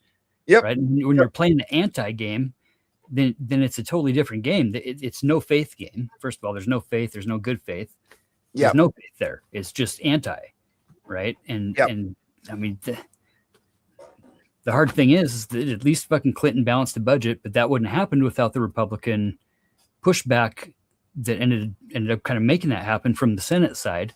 Well, but the Democrats that was kind of a trick, though, kind of a rug pull on that one. Well, but I mean, they agreed. It had to be agreed upon. Is the thing. Like that was. Well, I'm saying what balanced the budget was NAFTA, and the thing is while it balanced the budget during that year, and it did that's in basically my lifetime, he's the only one that had a balanced budget.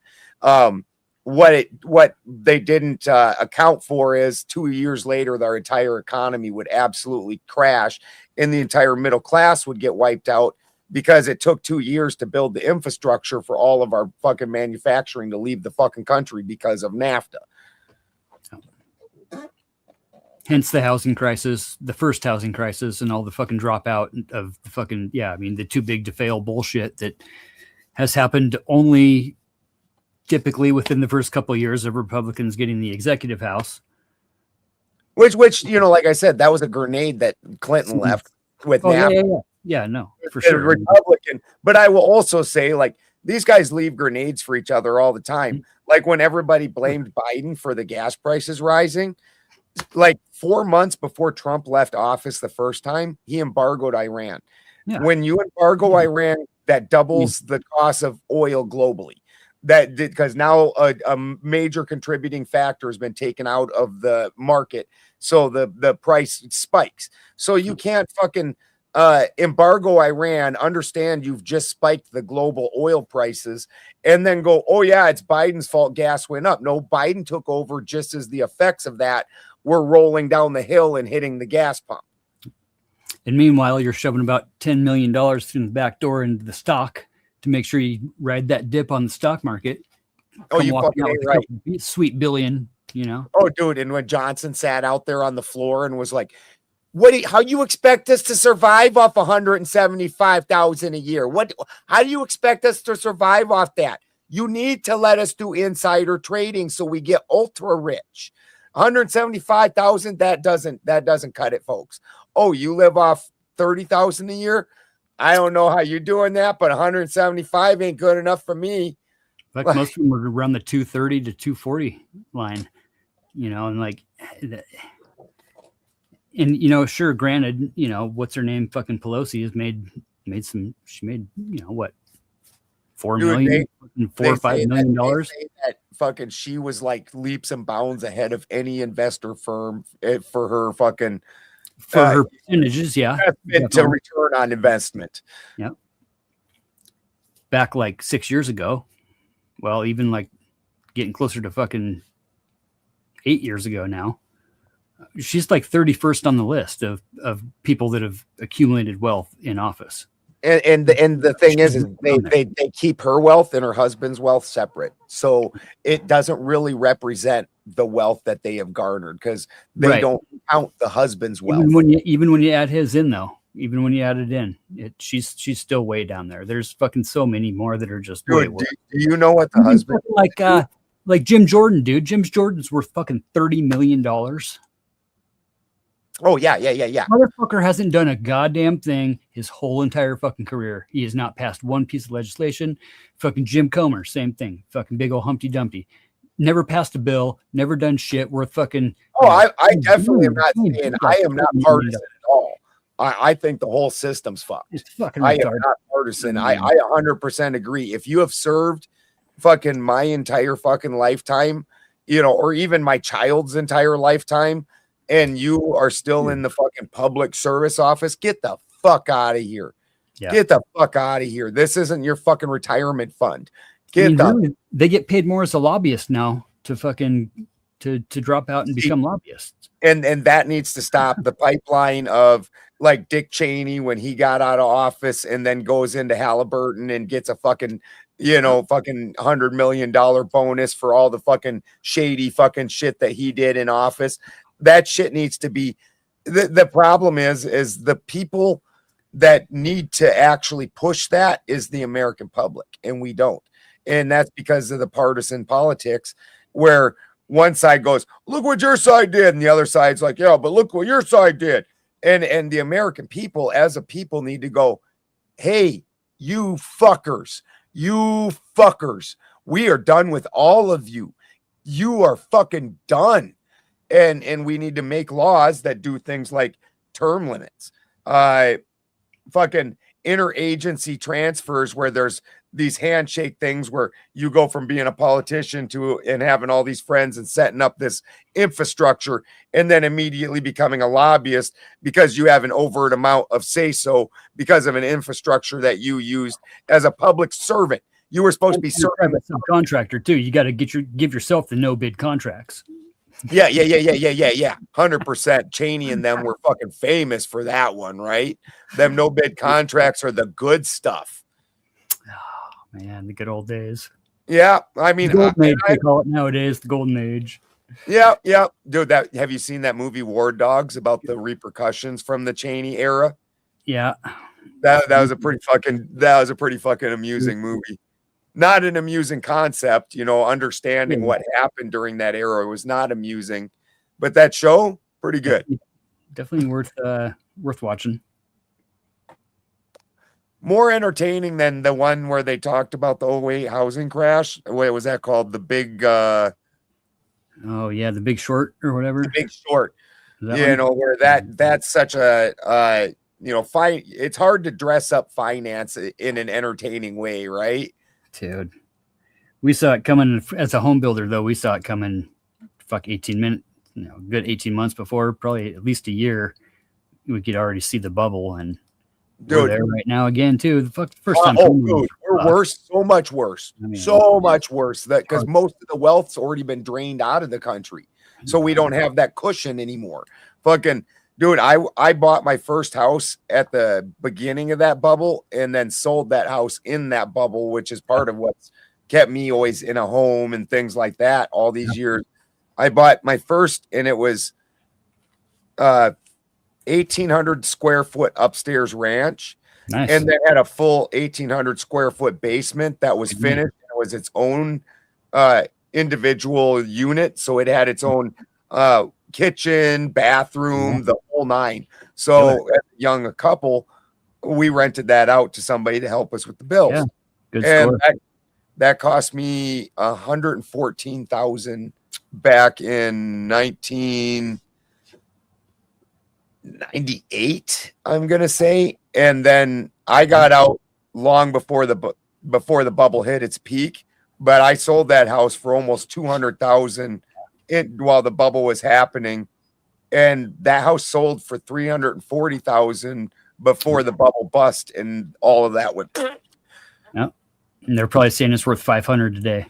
Yeah, probably because it was actually in 7908 4th Avenue South, Bloomington, Minnesota.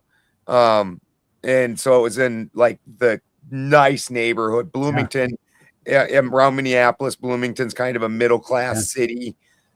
This was like an isolated neighborhood with a very good school. The houses were all nice houses. So yeah, probably 500. Fucking A. We bought that first one, I think it was in 01. Might have been in 99 or it was 99 or 01. We got that first place too. It's a 2,000 up, 1,000 down for 89. Sold that thing for a little over fucking 210. We get 214 or some shit for that one, and then went on to just kept doubling up for like 4 years. Right. And when 05 came, that's kind of we started seeing the bubble, and all these guys were getting into these fucking reverse mortgages. Yeah. Became salesmen and started doing this reverse mortgage shit on the phone. I was just like, dude, you guys are fucking. This is the problem right here. Yeah, giving 100%. Reverse fast mortgage, buying people's loans, and then trading people's loans. What the fuck is this? And shit, that was 6 months later. We hit that bubble, dude. We were racing down the fucking road. We had foundations poured for fucking streets and streets of foundations, right? And just framing crews, just fucking blah. Guys, fucking houses all fucking crooked and shit, and fucking. Oh god, yeah. Those fucking floors out of square and shit, and like. Dude, those houses, like the checklist that you would get. Out. Oh yeah. Dude, fucking, I was an electrician, and we actually had it stricter than most just because of our inspectors, because they don't fuck around with the electricians. Yeah. But the shit that we saw for the rest of the house, well, they were doing theirs, were like, we had inspectors, but we had no contractor licensing at that point, right? So we had fucking 8 dogs biting at the bone. By the time the guy that was actually framing the house, there was like 7 guys in front of him that had the contract. Yeah. So it was just all these fucking just crews and just people just going fucking guys going, where's my fucking money? Like 5 guys running around in brand new trucks going, ha ha ha ha. Yeah. Fucking wow. That was a wild era, dude. And then the worst part is all the protections that they put in to try and stop it. They took the bite out of them immediately, which is why we're there again. And this time when it falls, did a really decent job eliminating all that shit. for sure. Yeah. Fuck, I've been busted by OSHA so many times up here. I basically am an OSHA inspector. All the classes and all the shit I had to take to maintain my licensing and all my shit. Like, I mean, if I wanted to be, I could be a very underpaid fucking lowly fucking OSHA inspector, because everywhere I drive around, everywhere, every day when I'm driving, I see something. Oh yeah. Somebody on a roof, somebody on a ladder, somebody fucking doing something. No eye protection, if anything else. Wear eye protection. Yeah. Holy fuck. I mean, yeah. No, that's and that's part of what's made housing impossible now, because the regulations and the bullshit you got to go through. Somewhat, it's not bad. If you're, depends on your position in the build, really.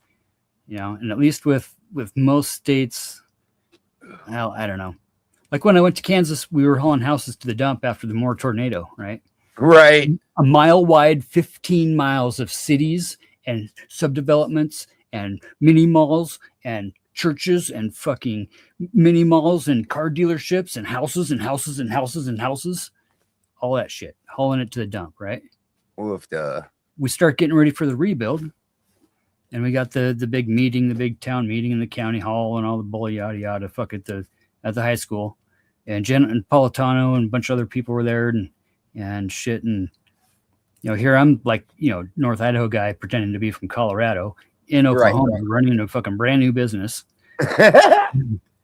We're going to start rebuilding houses, right? We had a couple different systems where we're going to do like we did in Joplin and do these green certified homes, you know, fully, you know, badass set of blueprints, all that, and all, like, you know, a house, a real built house. And these guys start pouring these slab on grades and throwing walls up with no hangers in the foundations and just fucking popping fucking nails into the fucking concrete and just fucking sheeting it and just, you know, I'm like, what? Dude, in South Dakota, you know what they started to do to try and fix the housing situation? They got this thing called governor houses, right? And it's because the governor came up with this plan, and then they give away so many of these houses every year to the native tribes that have the severe homeless populations.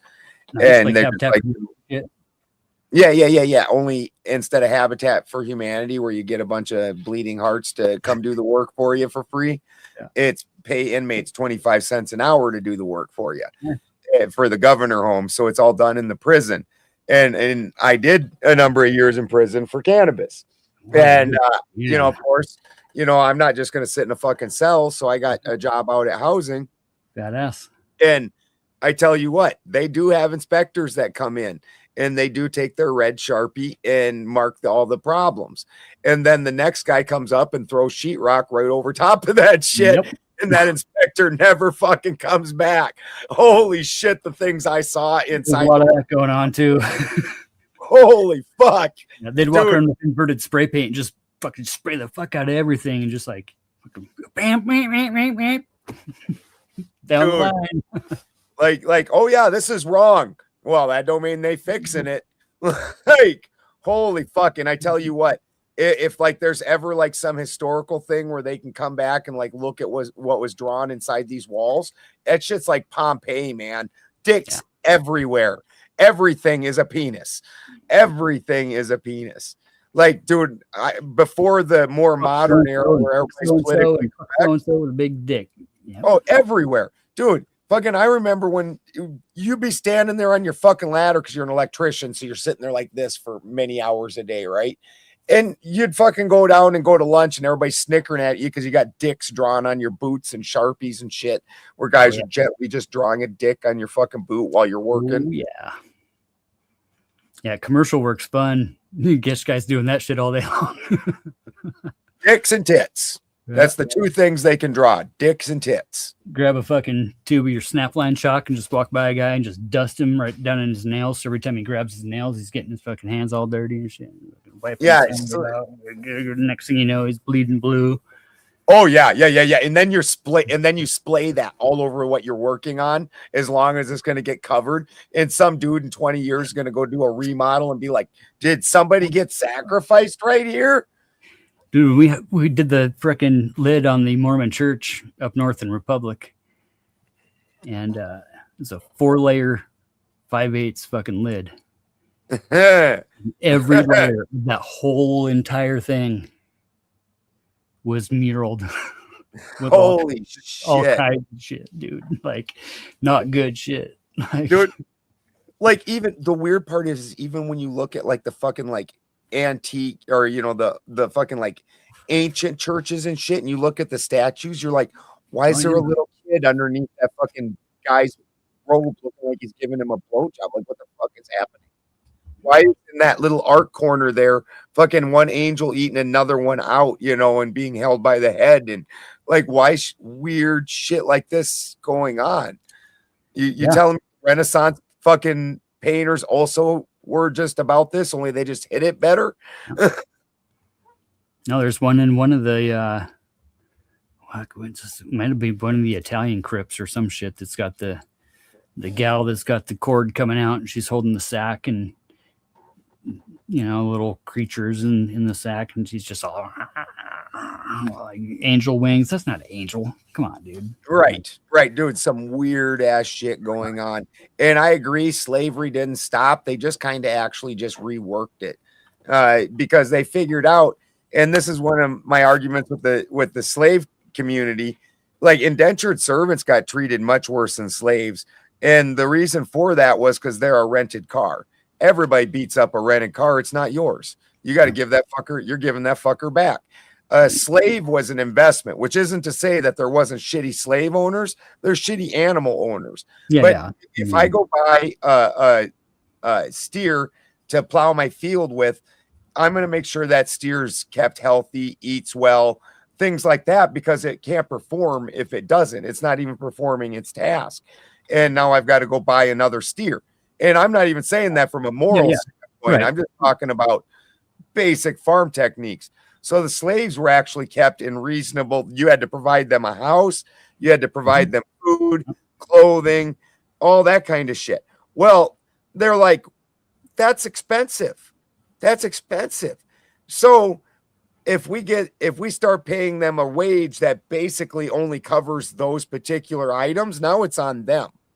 Now it's on them to do all these things, and we can keep them coming to us and working harder and harder, something you're not going to get a free slave to do. You're eventually just going to beat them down and they're just going to die, just give up. Fucking this guy here, he's going to think he has hope, and he's going to keep fucking coming and work twice as hard as any slave will. And he's still only going to have food, a home, and the basic necessities when he's done. So much better of a system. And you're not responsible for the motherfucker.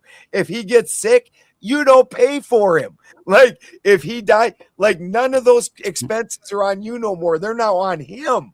And you can only shop at the company store. Yes. That's what, dude, the Amazon takeover and shit like that. That's what's scary about that, right? The company store concept. Fucking people forgot that shit. I listen to old ass Appalachian hillbilly music. Yeah. I know about the fucking company store, motherfuckers. Yeah, no, there's plenty of unions growing up around. Well, not unions, but just whatever work situations like that up around the mining district and shit. That, I mean, shit, up until the 90s, they were straight company store, fucking inbred fucking motherfuckers. Yeah. And the thing is anytime the problem with the company store is A, you don't ever get ahead. And B, as soon as you step away and you decide you don't want to be part of the company, you have nothing. You've got fucking nothing. Yep. Like, you're assed out. So you can never really rebel against the company.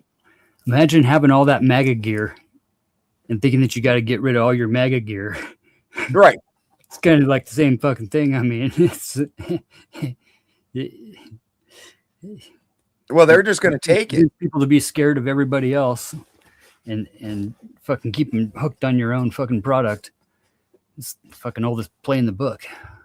Yeah, I know. It's all bad. It's all bad. And this is all derivative of us as a society having such a short memory. You know, it's definitely the old fucking saying, those who don't know history are doomed to repeat it. Yep. And then the second part of that is those who know history are doomed to watch everybody else fucking make us repeat it. Pretty much sit around and bitch about it. Yeah, we're like, you motherfuckers, you don't see this coming, but they don't, and there's more of them than there are of us, and they don't listen. Yeah. Time for a fucking yeah. Oh, we definitely are. A couple years ago, I went to Flattoberfest, and I was one of the speakers there. Yes. I don't speak about flat Earth myself, but they brought in other, 3 days of just flat Earth speakers would get kind of redundant, I imagine. Yeah, I can't handle 3 minutes. Right, and we used to use that back in the 90s to like just prove how stupid roundies were. Right. Like you don't even know the fucking science that you're arguing for. Never. It's turned into this whole other thing. They never do. Like, I'm not a flat earther, but I understand. I'm not actually any of it. I'm like, I from my point, we can't go away from the earth and gain the perspective to actually look at it, like, or else we would know from the way I think we have. I don't see Voyager now is farther. It's actually out of the Kuiper belt. What's that? The Voyager that was supposed to only last like 20 years, right? But they're still communicating with it. They say, right? They say, right. But yeah, it's I have trouble with any of it simply because of basic physics, actual laws of physics. Like, so one of the things that I deal with the most is vapor environments, right?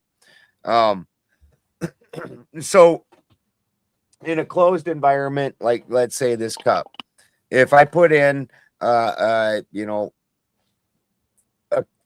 liquids, right? What's going to happen is inside this sealed container, these liquids, which are going to have different vaporization and temperatures and pressures and things like that.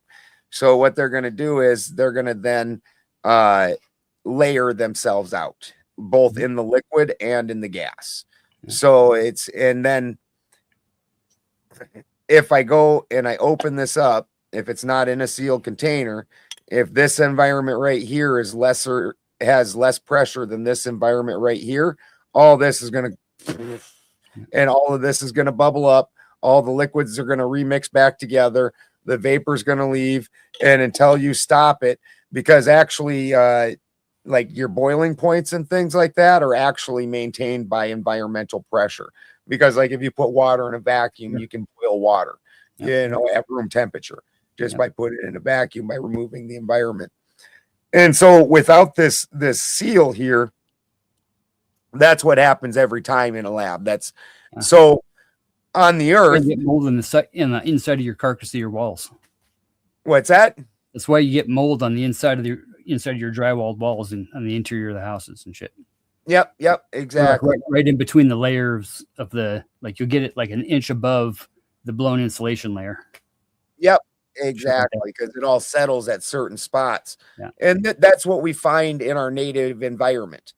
Stratification, yes. Yeah. And this is what we find in our native environment. We've got liquids at this level, at the earth level, and then we have vapor at all the levels above, and the vapor separates into different elements as it goes. And if there isn't, you consider that all that fluid, all of that would be fluid. Yeah, either vapor is just fluid. It's just a transition depending on temperature and atmospheric pressure. Yeah. So yeah, those two things are just gonna change back and forth. There's not, so without that lid there, all the fluid, all the vapor is going to leave until this area around it balances in pressure. So assuming you've got a jar this big, of course, in this room, it's not big enough to balance out that pressure. So that vapor is going to keep boiling off, leaving and coming out into the room. The liquid's going to keep vaporizing because there's not enough pressure up here to keep this from converting to liquid to vapor. and that vapor again is all going to leave the room. So without a sealed container around our vapor environment, which is what we live in, then our environment would entirely rip off and go out into the equalization of the next environment, and all of our liquid would turn to vapor and also leave, and we would be in basically environmentless planet. Yeah. So changed out the jar for a house, for a home, right? For a building envelope, with or without, say, the difference between tar paper on the walls and old school CDX, that's super porous compared to a new school OSB that's pressed with glue with a Tyvek on it, right? To let the vapor go in or out. The difference between vinyl siding and something like a wood siding or something like hardy plank or whatever, veneer, basically you're putting on it, right? Whatever look you want it to have. Yeah. The facade. It's going to help either de-equalize or equalize the home, right? So down in these fucking Tornado Alley, dude, they're building these things with no hangers and then brick facade on the outside of the house. No hurricane clips at all. No, just a brick facade, right? So they'll build in 6 or 8 inches on the slab to the snap line of the outside of the wall, right? And then that still leaves you your little brick ledge with a little 4 to 5 inch skirt, right? Oh yeah. So we go to that meeting and I fucking stand up and I'm like, yeah, we're here and we're gonna start doing this, and like, where's the specs? Like, what's the deal here? Like, we using Simpson hangers, or what fastener systems we using here? And the head of Homeland Security bitch, Jen Napolitano, she fucking stands and they have this little 5-minute sidebar. She comes back, steps like, all right, moratorium on all building until next week's meeting. Like, clips? What do you mean clips? We didn't even know. You know about the clips? You don't know? Yeah, dude. Meeting canceled. I'm standing up at the podium like, clips. I'm the guy at the podium, hey, you don't mind me. And there's like 50 builders in the crowd going, fuck, dude. Oh my God. Are you fucking kidding me? Oh yeah. I got ran the fuck out of town, dude. Straight up. I haven't been back since. No. But hail damage is way better than tornado damage anyways. So dude, that's lucrative as fuck. Just replacing siding and windows. That's nice. That's lucrative. I mean, salesmen can make fucking $1,000 a day. Easy. Dude, and siding, especially vinyl siding and shit. Dude, fucking, I can do a vinyl siding house by myself basically in like 3-4 days. Yeah. Get Mexicans out there. We'd have 4 or 5 Mexican crews doing roofs and siding and window trims and all window packages. Depending on held a 22.5-pound fucking piece of hail. It's the size of a mini. No shit. Yeah, dude. It's about the size of a mini football. Weird. A single layer of old school CDX, a layer of fucking 1/2-inch drywall, and still dented the lady's hood on her car. In her garage. Wow. Yeah. And I'm originally from Storm. We rolled into fucking it's like south of Wichita, and some little shithole like fucking El Diablo or Durango or some shit. And fucking yeah, dude, 4-inch hail, dude, had fucking 3 big pelts running my back. Dude, I'm from South Dakota, Minnesota. I literally have fucking big shit. Like where I'm from, hail's a big thing, and I have not ever seen hail quite that big. Yeah, man. That was kind of right in front of a tornado too. That was one of those little F2s or F3s that was rolling through there kind of late after Memorial Day that year. Yeah, that was a crazy year, dude. That was that year Tornado Alley went all the way up into fucking Minnesota. On that one storm, we had hail in a line from fucking Galveston all the way up to the Great Lakes. Yeah, no, that's I'm thousands of houses that needed roofs and shit. No, I've been caught. I actually got picked up by a tornado one time at night. Yeah. Fucking, I caught the edge of it and I didn't know it was there, and it picked my car up and it spun it 3 times, and I just literally just sat there just locked. Like, what the fuck? And then it let go, and I just happened to be pointed in the correct direction, and I still have my foot on the gas and still doing this, and it fucking worked out, and I got away from the fucking Just thing. like another snowstorm, right? Yeah. And then once right outside of Mankato, just south of Mankato, there's a town with a stoplight. It's the only other town for quite some time that you get a stoplight in. I can't think of the name of it. And my son and I were driving, and we pulled into town, and I kind of thought I heard a tornado siren, and everything was eerily, still. And we're cruising into town, and lightning strikes, and my son goes, fuck. And he's only like 9 and shit, but I'm not like an overly harsh parent. Like, I swear a lot. I get it why you swear also. You just learn to use it at the proper times. And so I turned to look at him like, but fuck, that one's a little strong. Like, and that was what I was going to say to him, that's a little strong, son. And fucking right when I turned to say that to him, lightning struck again.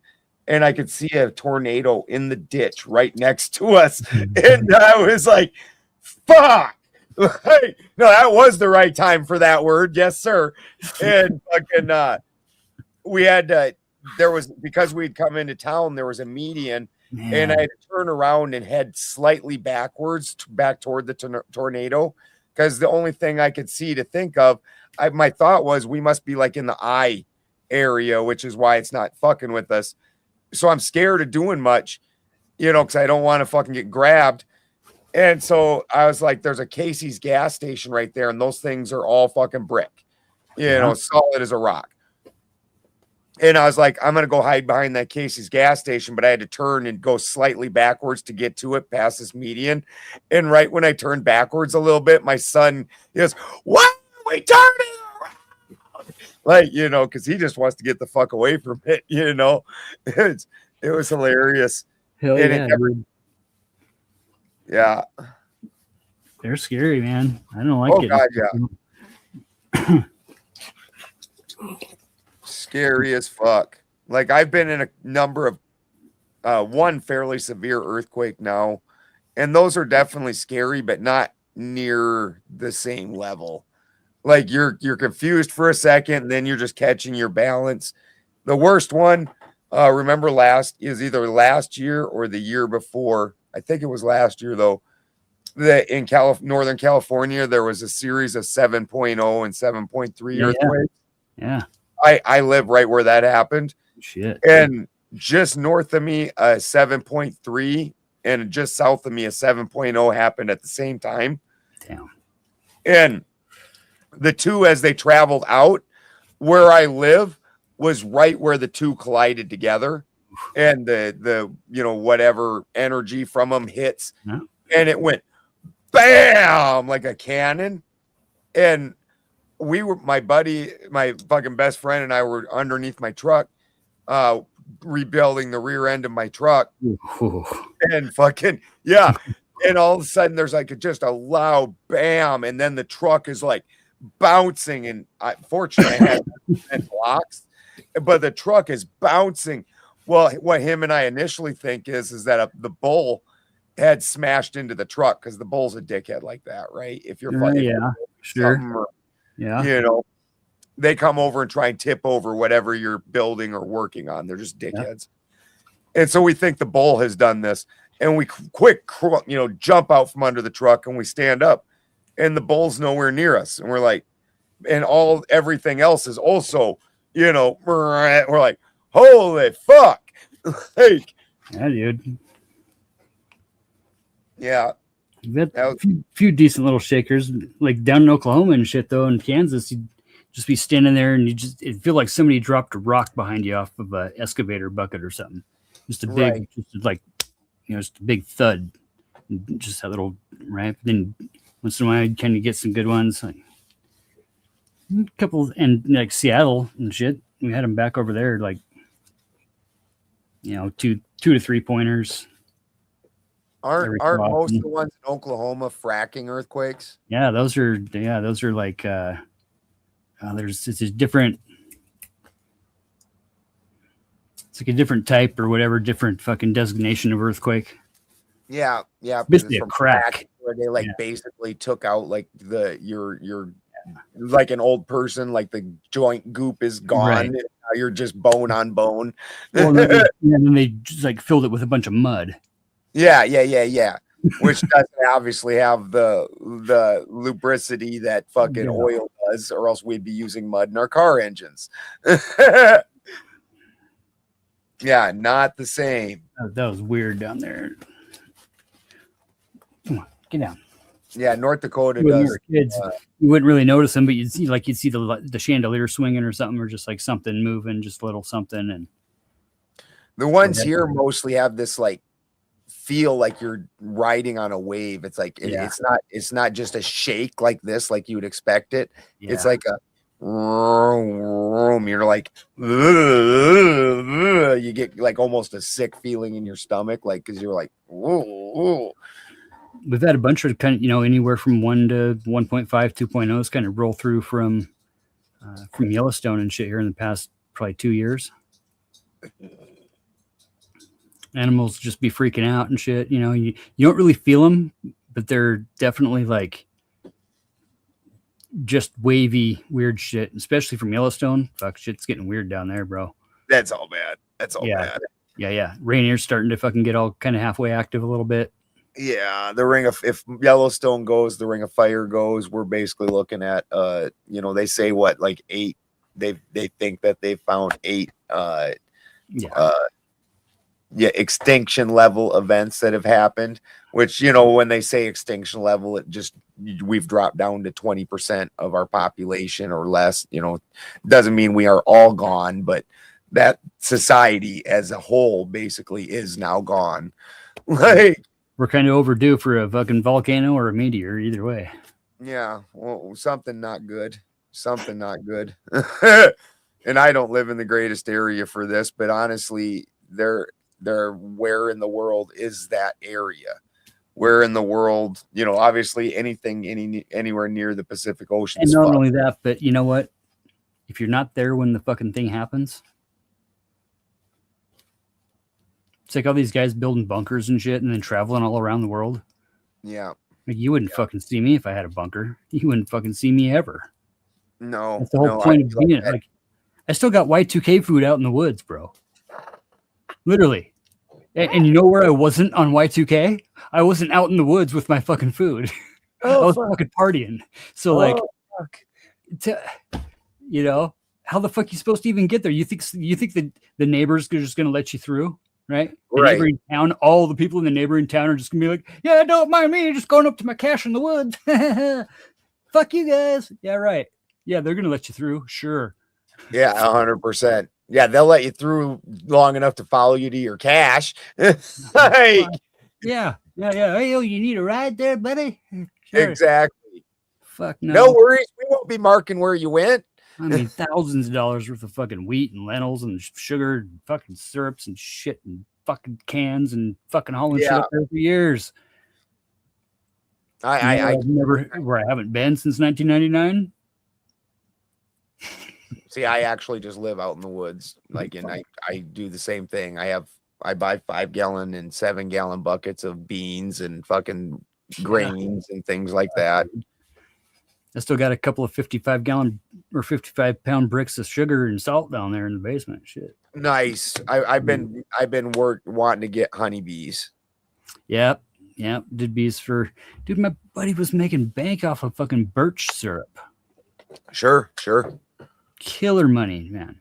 Had like, I don't know, 2,000, 3,000 trees tapped with, all by the books and shit, and all together with the fucking spaghetti tubing and shit, and going down, doing all the little boil off processing. That birch syrup, dude, he was making like 30, 40 fucking bucks, little pints and shit. Oh, dude, if you ever had homemade root beer, like real root beer, you're like, what the fuck? I'll drink this till I puke. Yeah, molasses and sassafras.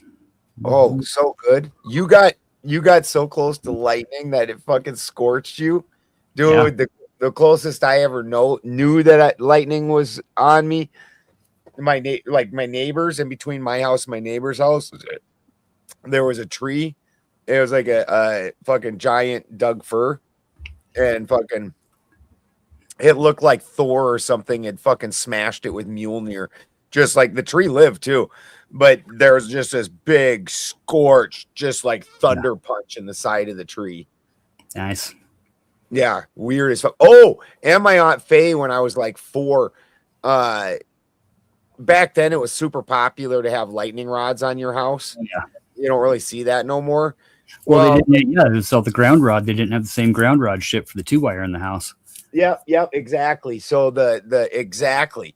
So fucking it jumped from the ground or from the lightning rod into the 2-wire and then came out of her TV and hit her, and it didn't kill her, but it hit her hard enough that one of her eyes disconnected. And after that, now she's got this eye that just kind of fuck, hey. Yeah. Good. Fucking wild. I just remembered that. I hadn't thought about that in years. Yeah, we got the big bull pines up here. They'll get fucking spirals, big spirals going down them, a foot deep.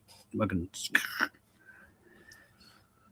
We don't get much lightning here in California, or in Northern California, and when we do, it's usually all bad. We don't get thunderstorms.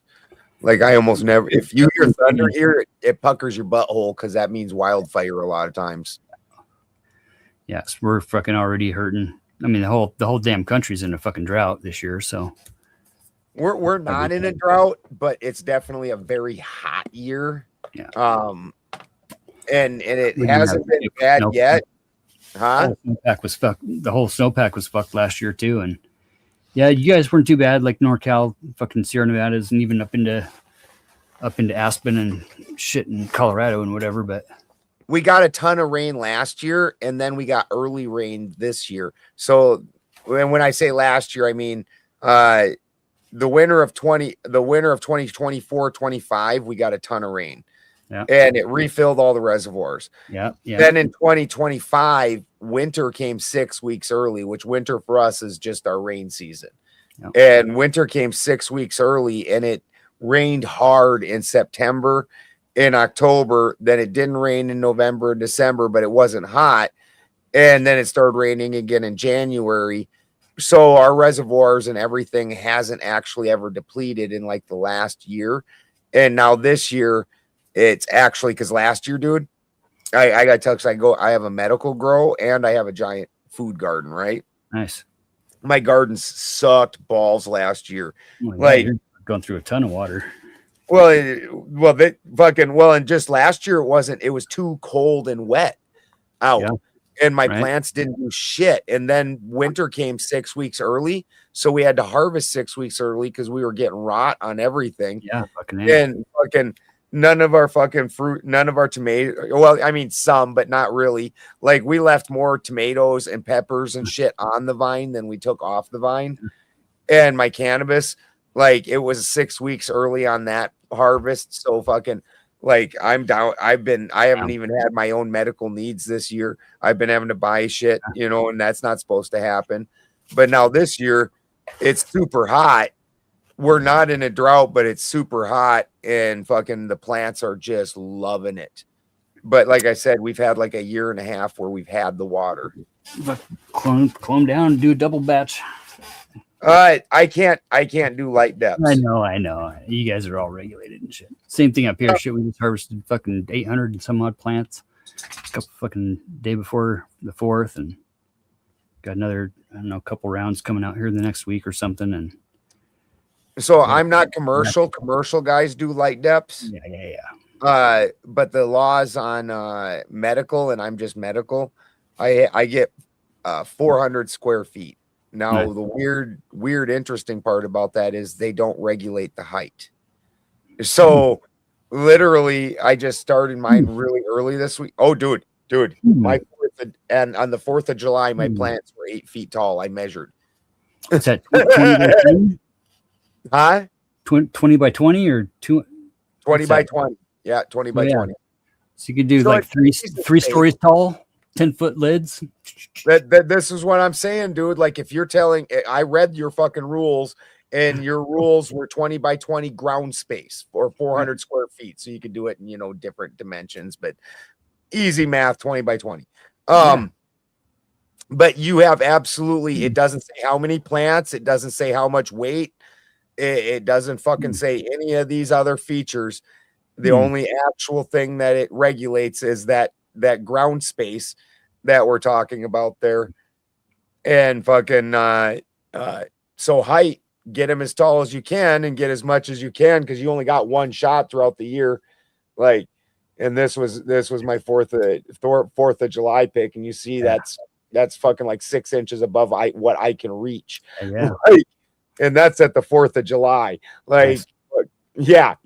My fucking neighbor who's been growing for like 30 years, he's like, you're gonna need a 12-foot ladder to get up to deal with the tops of those.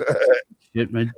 Seen probably early 2000s or something. You guys had a really good year too, and there's guys with fucking cherry pickers out, 16, 20 foot tall, fucking 8 foot tall nuggets on top. Dude, I've wanted to see that so bad. I seen it, but I didn't do it. And I'm like, what the fuck?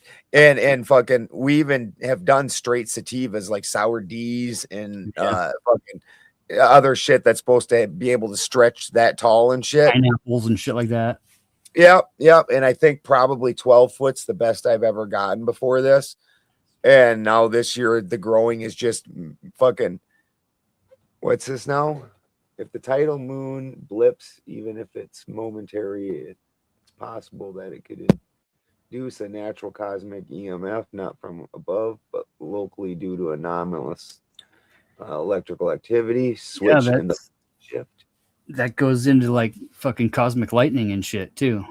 About how the fucking Grand Canyon and everything that's all blasted out on Mars was a cosmic lightning that came through and hit all the planets kind of in a row, and fucking that's where our Grand Canyon and even secondary as that scuff that was supposedly maybe a meteor in the fucking Himalayas was the same thing. It was just a fucking big arc of electricity that came through and fucking when our magnetosphere fucking comes undone for just a minute and we take some plasma hits, and there's that sun's going off too. I mean, dude, look at some of that. There's tons of fucking flares and all shit. Yeah, all fucking crazy right now. But 100%. And then I say, I don't know, but if you ever seen Steinbacher, I think his name was Michael Steinbacher. He did this thing called catastrophic geology, and he went down to places like the Grand Canyon, and he took the native materials, just shovelfuls of the native materials, and put it in a hermetically sealed box, and then ran a plasma charge in it, and it would fucking induce basically the same landscape that fucking material came from. Like, straight up just putting in electrical charge would reproduce the same landscapes.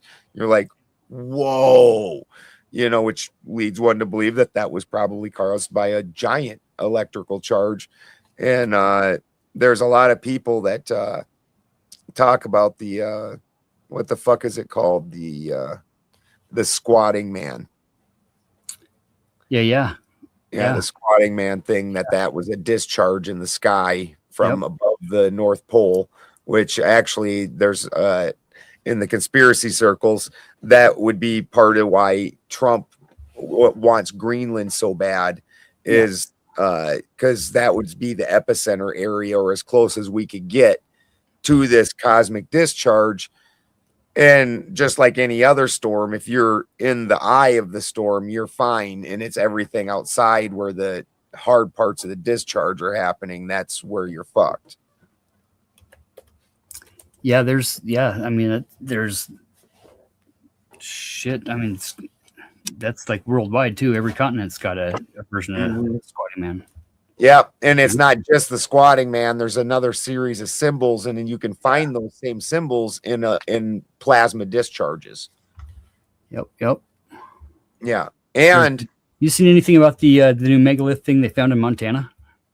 I heard whisper of it. I haven't put it yet. It's like fucking something. I forget what they're calling it, but they're doing the past 2 summers. They've done some pretty fucking cool. Isn't it like fucking?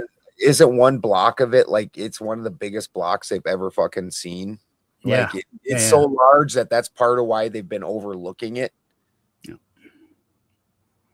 And I mean, it's a good lined up. I mean, it's very similar to whatever, your South American, Andes type, whatever, with, notching and the rounded. Yeah. But I mean, that weird irregular shape that doesn't, to our understandings, make particular sense. We got a decent amount of petroglyphs and writings and shit up here that are not necessarily on maps and stuff, but nothing, that you wouldn't think. The snow is the problem. Snow washes all the shit off. So Fucking ain't right, dude. Well, between snow and, when we wonder why we don't have history, like how could you possibly think it's older than 6,000 years? Because the world's a rough fucking place that resets itself a lot. Like an iceberg sliding across the landscape, it grinds everything into nothing. Yeah. Like there is no surviving that. Water. Up here, dude, you got rocks the size of a fucking slug bug, right? They got a fucking 3-4 inch fucking that are just stopped in time. Exactly. That aren't native to that area, and the minerals are not native to that area in any way, shape, or form. That was deposited by a glacier sliding along. Yeah, there's and everything like the north, all like everything North Idaho and the Moye, and all that whole section from like central Washington all the way through like central Montana is some gnarly area, bro. Big fucking. Just fucking overhung layers and shit. And the Glacier National Park up there in Montana is fucking stunning. Glacier's cool. It's part of it, but it's kind of woodsy compared to really like just getting out and like in the real areas where you're up above the tree lines, big exposure, full exposure. I mean, there's nothing but fucking grizzlies and moose. Right. Well, then the interesting part is then where that glacier, they say, a meteorite or whatever, a meteor or whatever it was, something caused almost flash melting of that glacier material that was up in that area. Yeah. And then you can see the waves in the topsoil and in the upper layers of the soil where that created waves like water, water does like that. And that's what created the inland sea that used to be the entire, or a substantial portion of the Midwest, or Wyoming, North Dakota, South Dakota, that area was an inland sea, which is part of why that's such a insanely fertile ground at this point, because that inland sea, left all the sediment there, but you can still see the wave action from that rapid melt where the water moved through that fucking geography and shaped it. Pretty fucking cool. I like that's why like central Washington, most of Washington is a fucking desert. Right. It's like there ain't nothing, just scablands and badlands and shit, and you can see where all the shit came down out of the north. I'm on Pend Oreille Lake. I got my boat on Pend Oreille Lake. It's 2,000 foot deep for 30 miles. And it's basically an ancient volcano caldera that caved in on itself. Right. Through. And the one mountain it's like the last mountain of all the white granite mountains coming out of that section of white granite. And there's that white granite is washed all the way down the Columbia River, all the way down to the ocean. Right. We can find that mountain, that specific granite, like in all those different spots, in different sizes and coarseness and whatever. Absolutely. Going down through those scablands and fucking and through like central and southwestern Washington, dude, there's rocks as big as my house. Yeah. That are like just completely rounded and fucking just sat there in the middle of a fucking like where the fuck imagine being like old and dumb and caveman stand like. Oh, dude, that's God's rock. Yeah, exactly. You're like, we wonder where gods came from.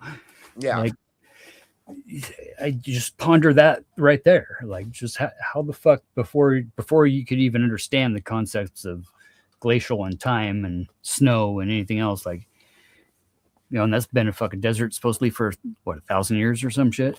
Right. Well, Nunya Business says that his brain is now full. So Good. we have done our duty, Fatty. Hope you bunk your fucking head on the way you're getting into bed after you stub your fucking toe on the way to the room, you dirty bastard.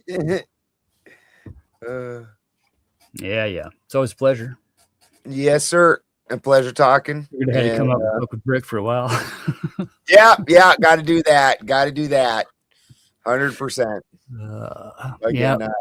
10,013 sexes, if you ask me. But I loved how you kept track, even because you kept, even during the argument, you legitimately, you didn't say the same number twice. You went up every time. It was fucking hilarious.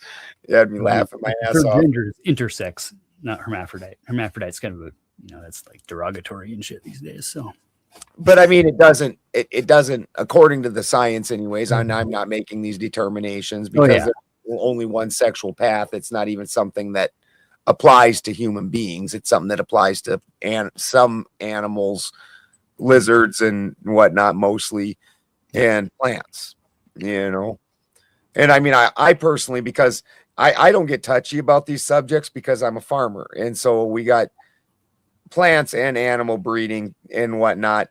Like even subjects like I'm very interested in subjects like inbreeding, where a lot of people get really weird about it.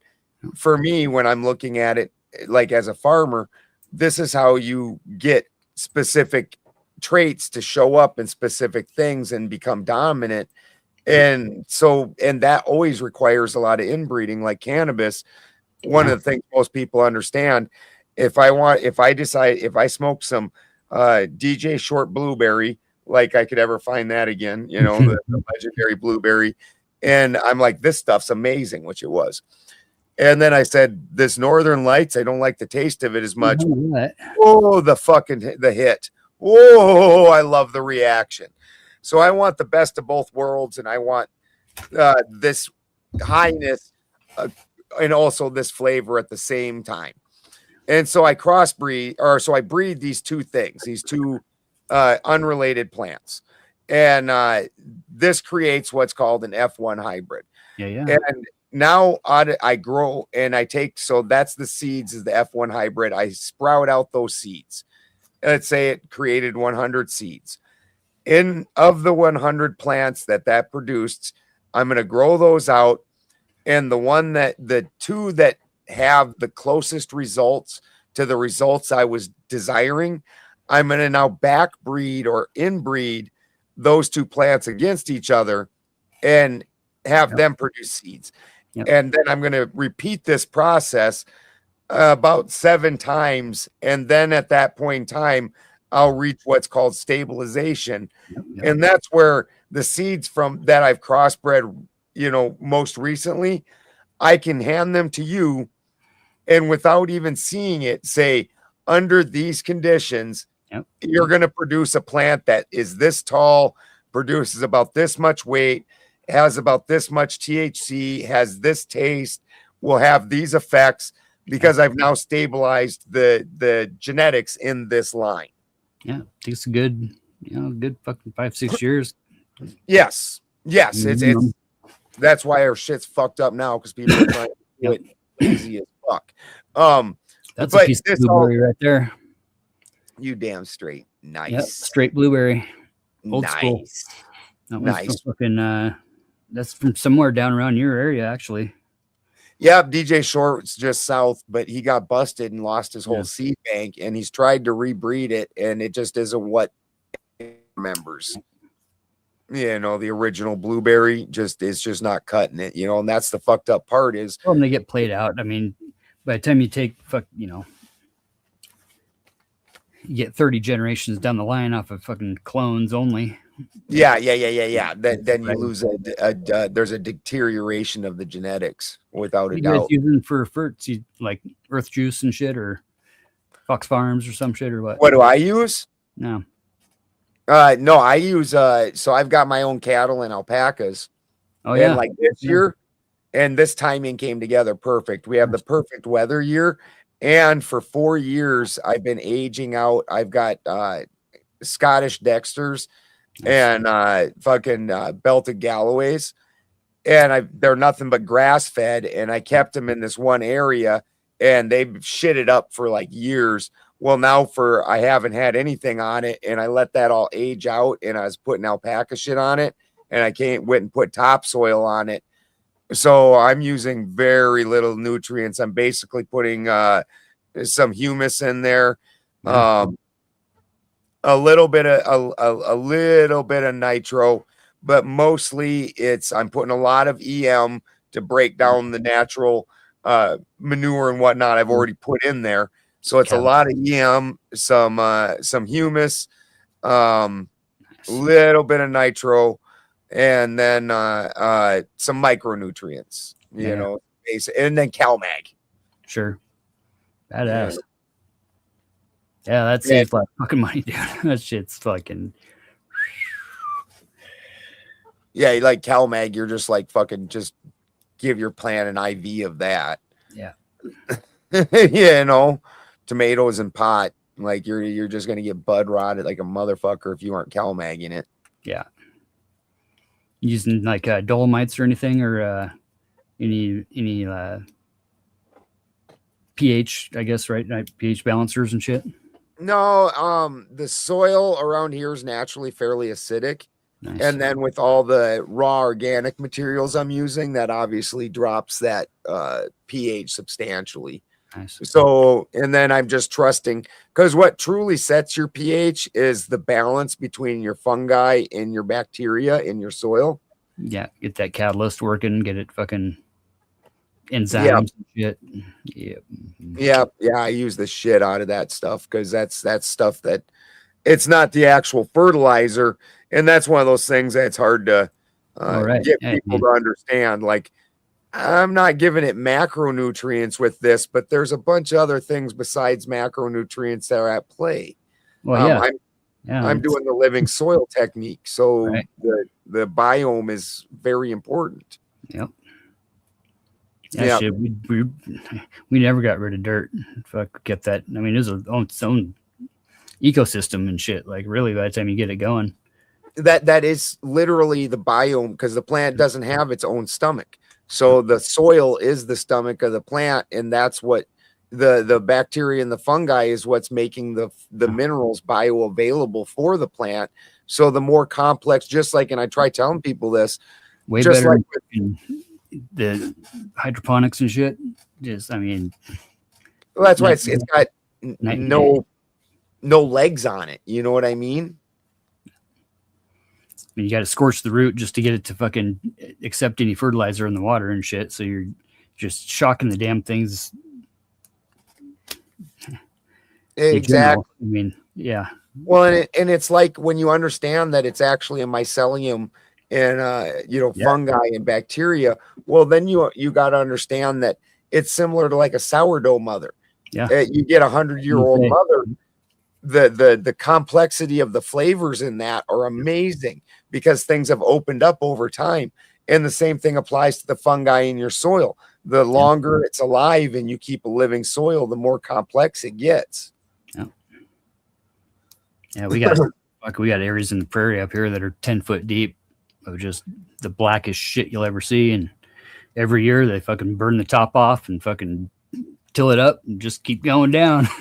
You betcha. Well, that people don't understand, like, this whole thing where it's like 2 inches of topsoil. What the fuck are you even talking about right now? Like, literally, we get super fun project in the world too, where they over in the Silver Valley and all these fucking little shithole silver towns with all the smelters and all the old silver smelters and silver mines and shit. Everything's just covered in lead dust. Right. You know, they went in, took out 3 feet of everybody's soil throughout the whole town, put brand new paint on all the houses, covered up all the lead, right? Yeah. But then we were hauling shit over the pass.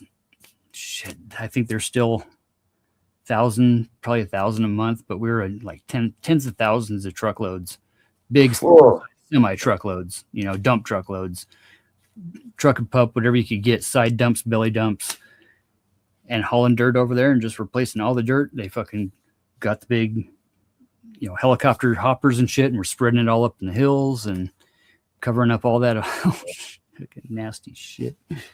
Wow. Nice. We at least got trees to grow and shit now. I mean, When I was a kid, man, there was no trees on any of those mining towns' hills.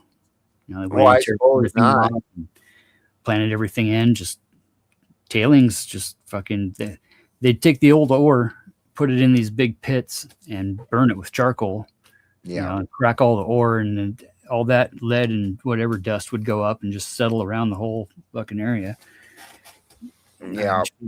It'll be the biggest super fund forever. They're still working on that damn thing. Yeah, we got one over here. It's one of the biggest super funds in the world. It's called Iron Mountain. Yeah. So they're doing, I'm working with some guys down there on the shit we're doing up in Tallahatchie for the phytoremediation. Yeah. Harvesting plants and pulling the fucking minerals out of the plants. Yeah. Well, and then another thing that they need to look into is just like we were just talking about just now is fungi. Fungi can do some amazing recovery of radioactive, different toxicities. Like fungi will eat anything. Yep. Just got we got a couple of hot mines up here we're dealing with too. That's a big bitch, dude. Well, some of these fucking, like the one on Iron Mountain, it's because of different acids that mixed with the fucking pyrite and shit. And then you get these reactions and they're horrifying. And the best answer they have in what they're doing is obviously, and this is, people don't realize the government's done this for years, is you just dilute it. So you find a large body of water like Lake Shasta, which also happens to be a reservoir for people to drink from, and you just leach a percentage of it into that lake over time, and as long as it doesn't exceed this certain parts per million level, they say it's not going to hurt you. Is it good for us? Is it a good is this something beneficial? Well, it's not going to hurt you. Not at this level. Well, no, it will, but in canary in a coal mine fashion, I'm going to survive much longer than this canary. And so I should maybe start taking precautions when I see the canary die, because while it's not killing me today, in the future, it's probably not going to be great for me if I keep sticking around this shit. Yeah, we got 4 big rivers that come into Coeur d'Alene Lake that are, they're backwoods creeks that turn into fucking rivers that flow into the lake. Yep. And every one of those little streams make it bigger and bigger. There's 4 foot deep fucking layers of that lead shit down there.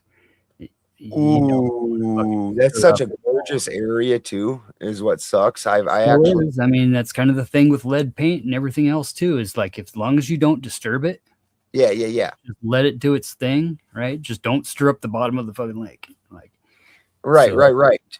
With the Indians now, the tribe has control of pretty much all the lakeshore and anything to do with the water. So like, we've actually been, I think, pretty fortunate that we haven't had a lot more building and a lot of more, they put kind of a moratorium on docks. Right. At least would drive in the bigger piles and stuff, but still, I mean, it's nasty. I think our worst lake for a problem here is Clear Lake, and that also was mining, and I think it's something to do with mercury. Oh yeah, they were definitely using a bunch of that. Yeah, and I think there was a mercury problem, and so that lake is fucked. They're using sulfur up here. They had the biggest sulfur flotation mill even to this day, dude, fucking 1/3 of all silver dollars, all of them came from North Idaho. Pre-World War II. Wow. Right? A lot of them are pre-World War I. Yeah.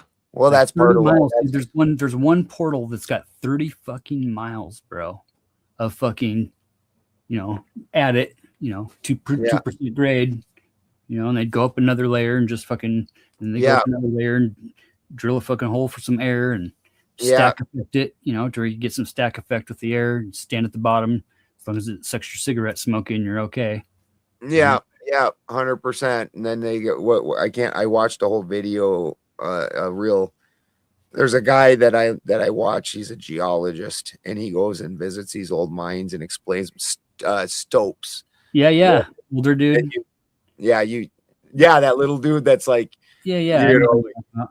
and you're gonna get wet. That little weird. Yeah, we enjoy watching his stuff.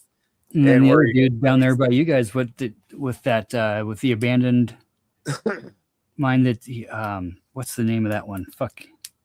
I think he's YouTube only, but he's revamping the old tram line. Yep. I on do top know of the what you're hill. talking about. They throw an event. It's a gold yeah. candy event every year too. And I wanted to go to it this year and I didn't. What the fuck is the name of that? Yeah. What's their name? Fuck. Yeah, we do a couple of, we got all kinds of different. These guys are fucking hilarious though too. They go up, and Yeah, throw, Jeff Williams is 4 or 5 ounces of flake in a fucking 12 gauge and go out there and seed the fucking hillside with this 12 gauge full of fucking gold flake. Yep. And yeah, Jeff Williams is the geologist. Yeah. That guy's I love his videos. He's a gas. No. And I like those explanations of how the mine worked and the way they did everything. And that shit's fascinating. It's hardcore, dude. Like everything up here, man, they were fucking balls to the walls, biggest silver mine in the world for 30 fucking years. World War I came along and they were like, okay, you're giving all the shit to the government. And they were like, boom, boom, boom, fucking closed everything up. Got back to work. Fucking, oh yeah, here comes World War II. You're giving all your shit to the government. Fucking closed everything up. And now like it's all real estate and like halfway broken off into some houses and homes. And there's old timer living up there. It's got all the fucking mineral rights. Yep. All of them. Like same thing happened in South Dakota at the Black Hills mines up there where they had all the gold. Yeah. Fucking they flooded out the Homestake mines. They fucking pumped. They just filled them fucking things with water and they said no mine in here, no mo. Yeah, we're opening up a bunch of shit here. It's looking pretty damn good. Just doing remediation and shit though too.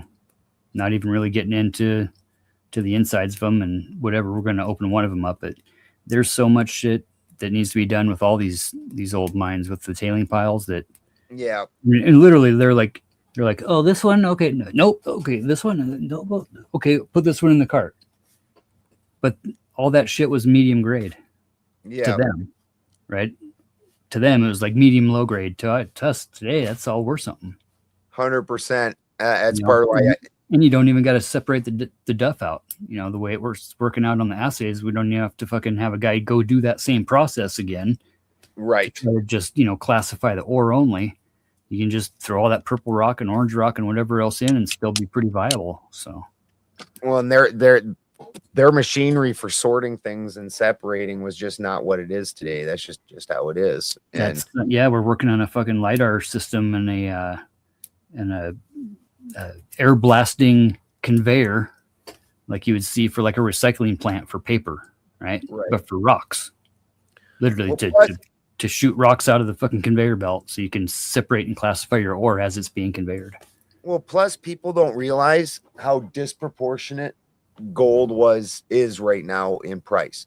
You don't have to go back very far before.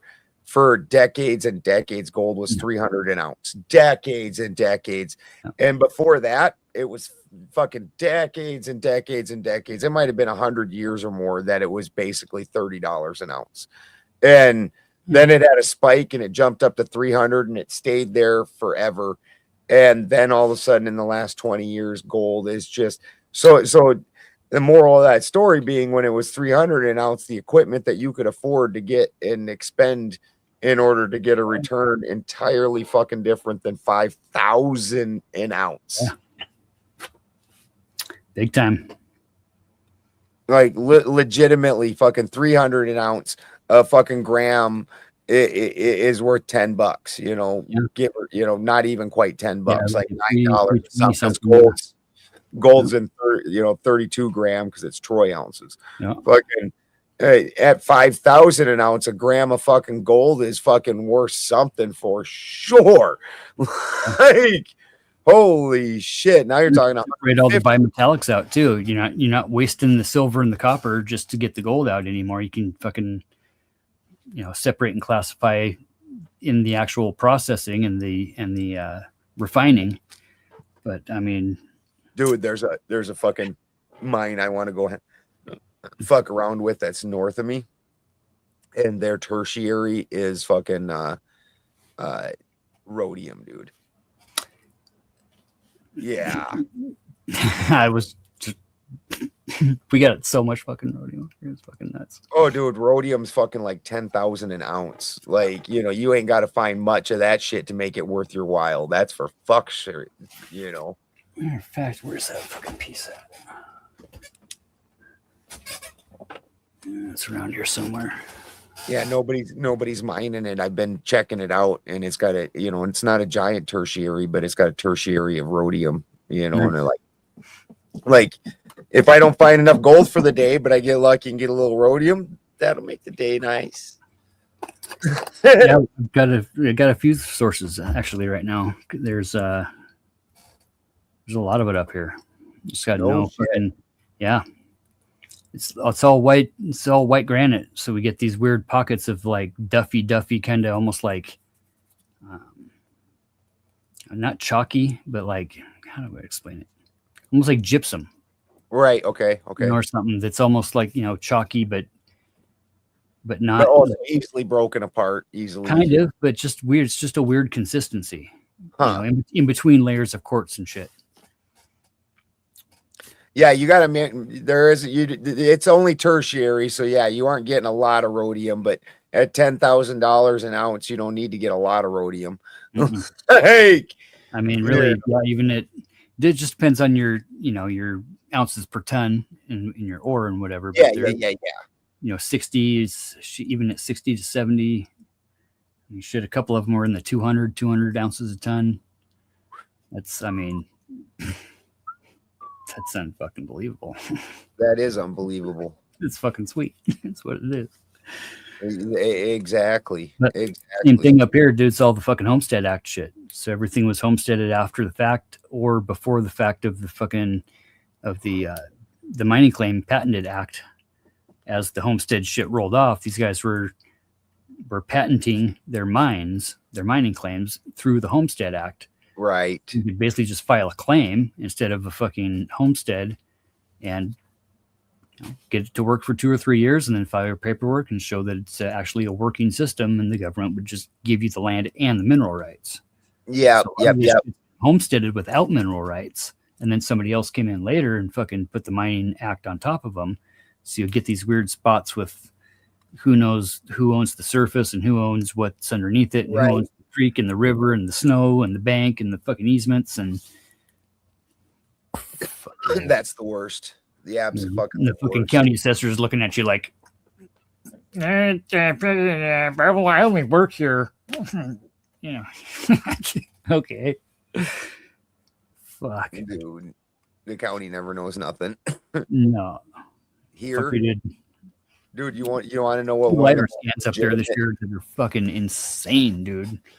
You want to know what the most electronic shit? We're looking at like the LiDAR shit. It's fucking badass. I'll tell you what. Heck yeah, dude, right through the trees like they don't even exist. Like any thought that you were hiding things out in the fucking forest, not no more. Good thing on my Y2K shit's in that old fucking train tunnel. Yeah, they looking at you inside your little bunker. They fucking see all your storage rooms. They know what you got. Dude, we had fucking landscapers the summer before last. We had some landscapers get busted in this golf area that I'm working at. That's a private club. It's always been rumored that they had their own satellite and all this other bullshit, right? Right. These fucking just crazy fucks were down there fucking in the little whatever, the kids at the marina have their little fucking station down there, the little boat tenders. They're down in there fucking apparently fucking, I don't know, smoking some kind of dope. It wasn't just weed. Yeah. Straight up fucking canned them all. Oof, it got around like within an hour that the whole entire landscape crew just got fired. Wow. And then a couple of days later, like, oh yeah, it's fucking We watching. Well, fuck. You remember when George Clooney talked about he used his satellite to spy on some fucking third world leader that he didn't like or thought was suspicious or something, and he's like, "Yeah, I keep tabs on him doing his satellite." Like, what the fuck do you mean in your satellite? Your satellite? The fuck do you mean? Corporations, bro. Corporations. Well, I mean, you know, like not everything that fucking Elon's putting up there is like just government contracted Starlink. No, absolutely not. You know, a third of the other payload is private payload. Dude, the fucking, he's gonna realize his grandfather's technocratic fucking dreamscape that they came up with. Something, man. I don't know. Well, that's part of why when they're talking about Gulf of America and taking in and subsuming Mexico and in the Elon Musk grandfather, I can't think of his name, Errol Musk, was that it? Aaron or whatever. Yeah, fucking they separate the world into, I think, either 4 or 5 quadrants, and literally that would be this quadrant for their technocratic dream world. Hunger Games. Yeah. The Hunger Games meets the Jetsons meets fucking Elysium. Yeah, exactly.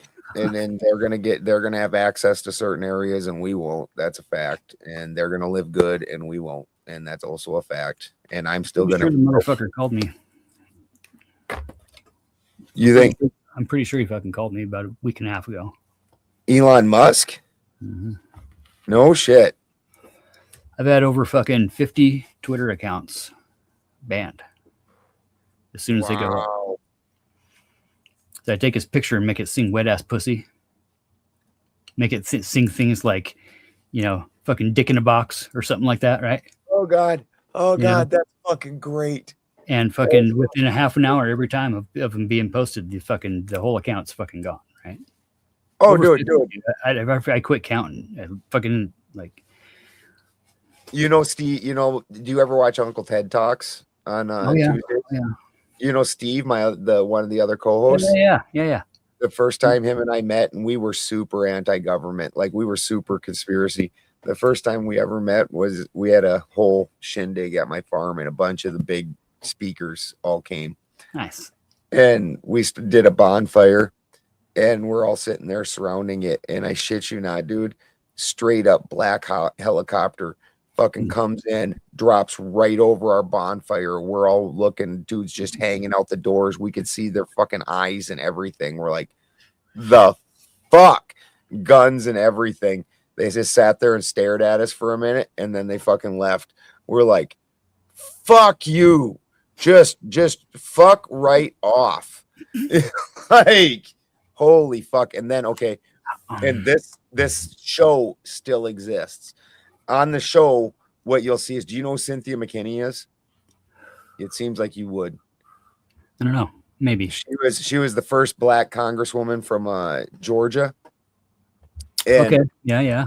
She was hardcore, dude. Like they told her basically when she started, they're like, you meet all the identity politics check marks. Your path is written. You just got to play ball. And this chick goes, oh, well, my constituents didn't vote for me to play ball. And she told on the shit that fucking they were doing behind the scenes and shit like that.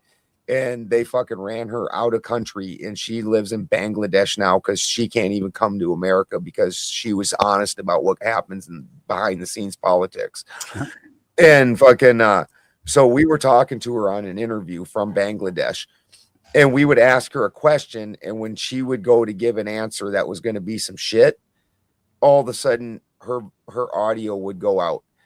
And this happened in such a frequency that we started figuring out that you could count to 15 and fucking her audio would come back in. It would go out in exactly 15-second intervals. And fucking, we're like, wow, this is fucking wild right now. And so we get done with the interview. She is a fucking dynamite lady. She's got like the fucking the Southern black grandma that's got like a shit ton of energy and is just super wise and wants everybody the best for everybody. Just a beautiful person to talk to. And so we finish this up and we go out there, and we're standing there having a cigarette. And this is in Santa Cruz, right outside of Santa Cruz is where he lived. Boulder Creek is actually the town. And so it's very dark and misty, and Lost Boys, was shot there and shit, and we're standing there smoking, and all of a sudden my wife goes, Steve, and she elbows Steve because they're standing closer to each other than I am. I'm kind of off to the side, and I look over to see what's going on. She goes, do you see that? And fucking cloaked drone in the weather had gotten pushed down and got below eye level, and they could fucking see it, and we could all see it. And I looked over and like, what the fuck? And then it went back up a foot and then just was gone. It as soon as it did that, and we all saw it, it went back up and then disappeared again. It was gone. We're like, fuck you right now. And in Boulder Creek there's a giant Lockheed Martin is there, like less than a mile from the studio that we were in. Yeah. A lot of, shit, we're in the hottest area up here, from the Tri-Cities up into Coeur d'Alene is pretty much the biggest spotted shit in the world. There's shit every night. I was on one of fucking Mel's streams, like whatever, a couple of years ago. I was sitting up at fucking Schweitzer, up the fucking ski hill after a night of fucking partying, whatever, like fucking midnight, sitting there with, 10, 12 people. I'm like, oh yeah, there's fucking 6 or 8 of them. Oh fuck no, there's about 12 of them just fucking cruising down. Yeah, Boulder Creek is super hard to get to. It's you got to go through some mountain ass roads to get there that are basically the divided road is like an oversized one lane. and the road's not washed out. Yeah, if they're not washed out, that's exactly it. Yeah. We have been trapped at one time. We got trapped at Steve's house for like 5 days because we couldn't get out. Like, nice. What do you do? We went and visited Steve. Him and I are in-person friends. Nice. Yeah, we've known each other for quite a few years. We've gotten into fucking debates and arguments so hard that we're like literally, spittle flying into each other's faces, fucking noses damn near touching, and then we go out and smoke a joint. Yeah, pretty good ones. You betcha. Yeah, and then you got Marcus sitting over there going,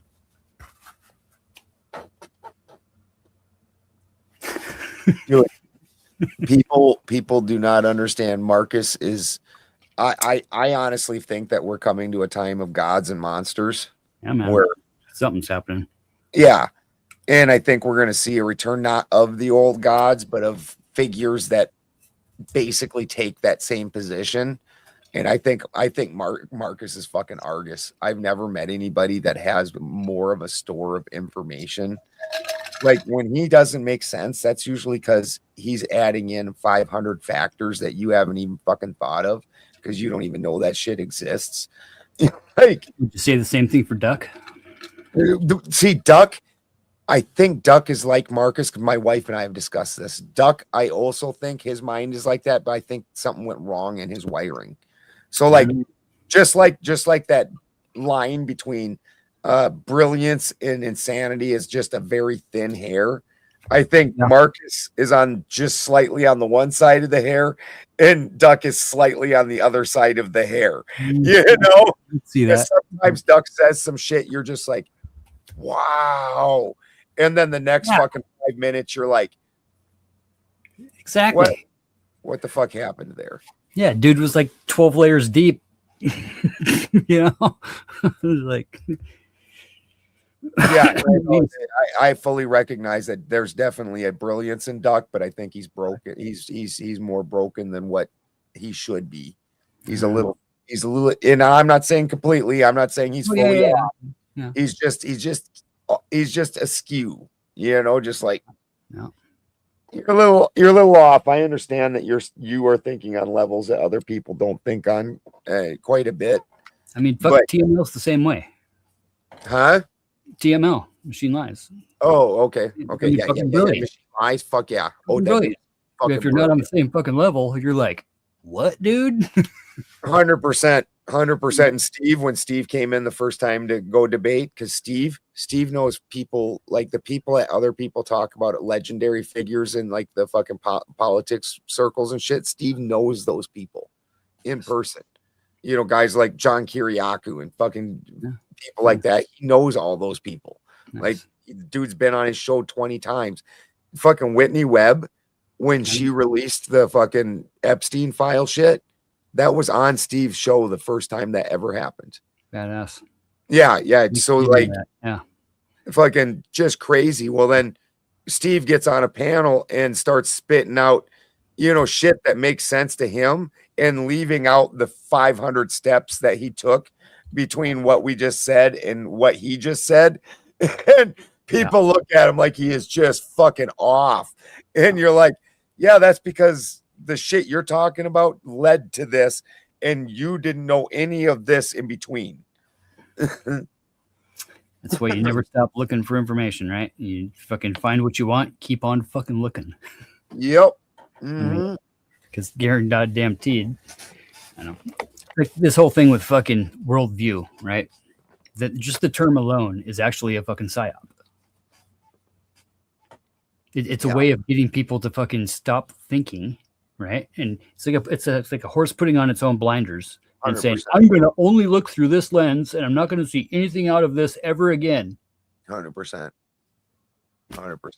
Like, okay, well, have fun with that. No. Well, that's for me. This is part of why the objective morality has led historically to such atrocities, because those people are incapable of understanding that these other people have a different moral system, and your system is not objectively right. Obviously objective. Otherwise, these people would have had the same exact system as you, because objectively everybody would have that system, but they don't. They have a different thing. And or that's would all be thinking the same thing in that tribe that lives on the island that still to this day has never been contacted by humans, or they eat them. Yes, exactly. Like that's that's airplanes and shit. Like fucking that fucking picture of that plane that flew low over them and it has like 500 arrows in it. I mean, if everything wasn't subjective and everybody didn't have their own perspective, yeah, then why don't it's like why don't people ever see Jesus when they're Hindu and they have near-death experiences? Exactly. They see their God, right? They don't see some other God, right? Some other God doesn't appear and say, "Oh, you've been wrong your whole life, Sonny," and then send him back. You know, I mean, come on. Yeah, no, it's fine that you believe your thing and you think that's probably the most true. That's all fine. It's when you believe that to the extent that you've now made other people evil just because they don't agree with you. Now we've got a fucking problem. Now this is where atrocities happen. Where authoritarianism and fucking fascism comes in. Straight up. Yeah. Control the information. Don't let anybody else fucking criticize you, and kill all dissenters. That's a great way to live. If you kill everybody that on the side of the fucking, everybody's going to agree, right? Yeah. You know, you can't fault the logic, but that don't mean it's a good thing to do. We're only like what, 4 generations away from all being peasants. Like literally all living in the fucking mud, being peasants. Like none of us were fucking kings and fucking queens, and we weren't, like we were fucking peasants, all of us. We were mud livers. Like, come on. I knew my great grandmother very intimately. My one great grandmother and both my great grandfathers, and had a very good relationship for years with all of them. And fucking the life that they led, pretty special. Wow, dude. Like, dude, in South Dakota, people were Dude, living. my family is from South Dakota as well. The Peterson. Oh yeah. Yeah. Oh, nice. Yeah, Again, Peterson family, and then the other side was Colburn, and then Fishers came from like whatever straight to North Idaho. But I mean, dude, riding a fucking horse, bro, when you're fucking in your 20s from South Dakota to fucking North Idaho to move your whole fucking everything you have with one wagon, right? Yeah. Takes you 3 months to fucking do it. You get Yeah, here we in all played Oregon Trail. We know how this worked out. dude. I mean, and now we're just like, oh yeah, let's go drive over here to fucking Glacier for the weekend. Oh, exactly, dude. And then the fact that these people were burning minimum, they had minimum availability, like what a chainsaw did to gathering firewood is mind blowing. Like there's a mountain out here in California. It's a large mountain, but they used to harvest. Yeah, all the fucking trestles and all the log trestles and shit up there. Yeah. Yeah. And exactly, with huge logging. And this one mountain, they used to always harvest off this mountain. And it's because harvesting took so much time that by the time you got around this mountain harvesting, it was ready. This side was ready again by the time you got back over there. Yep. You try and handsaw a fucking log and you're in for a world of surprise. Like a fucking chainsaw, a steel 461. You're out there with a lightsaber. That is a fucking lightsaber, and these people are living notch, take a whole 10-pack down. Dude, you were like Obi-Wan Kenobi, fucking, and so these people didn't have the firewood to burn. Their homes were not tightly built for the poor folks anyways. Fucking, they didn't have insulation. Like, we get, it's 100 degrees out. We need to cancel all activities everywhere. People are dying in the heat. Like, air conditioning existed that long, motherfuckers.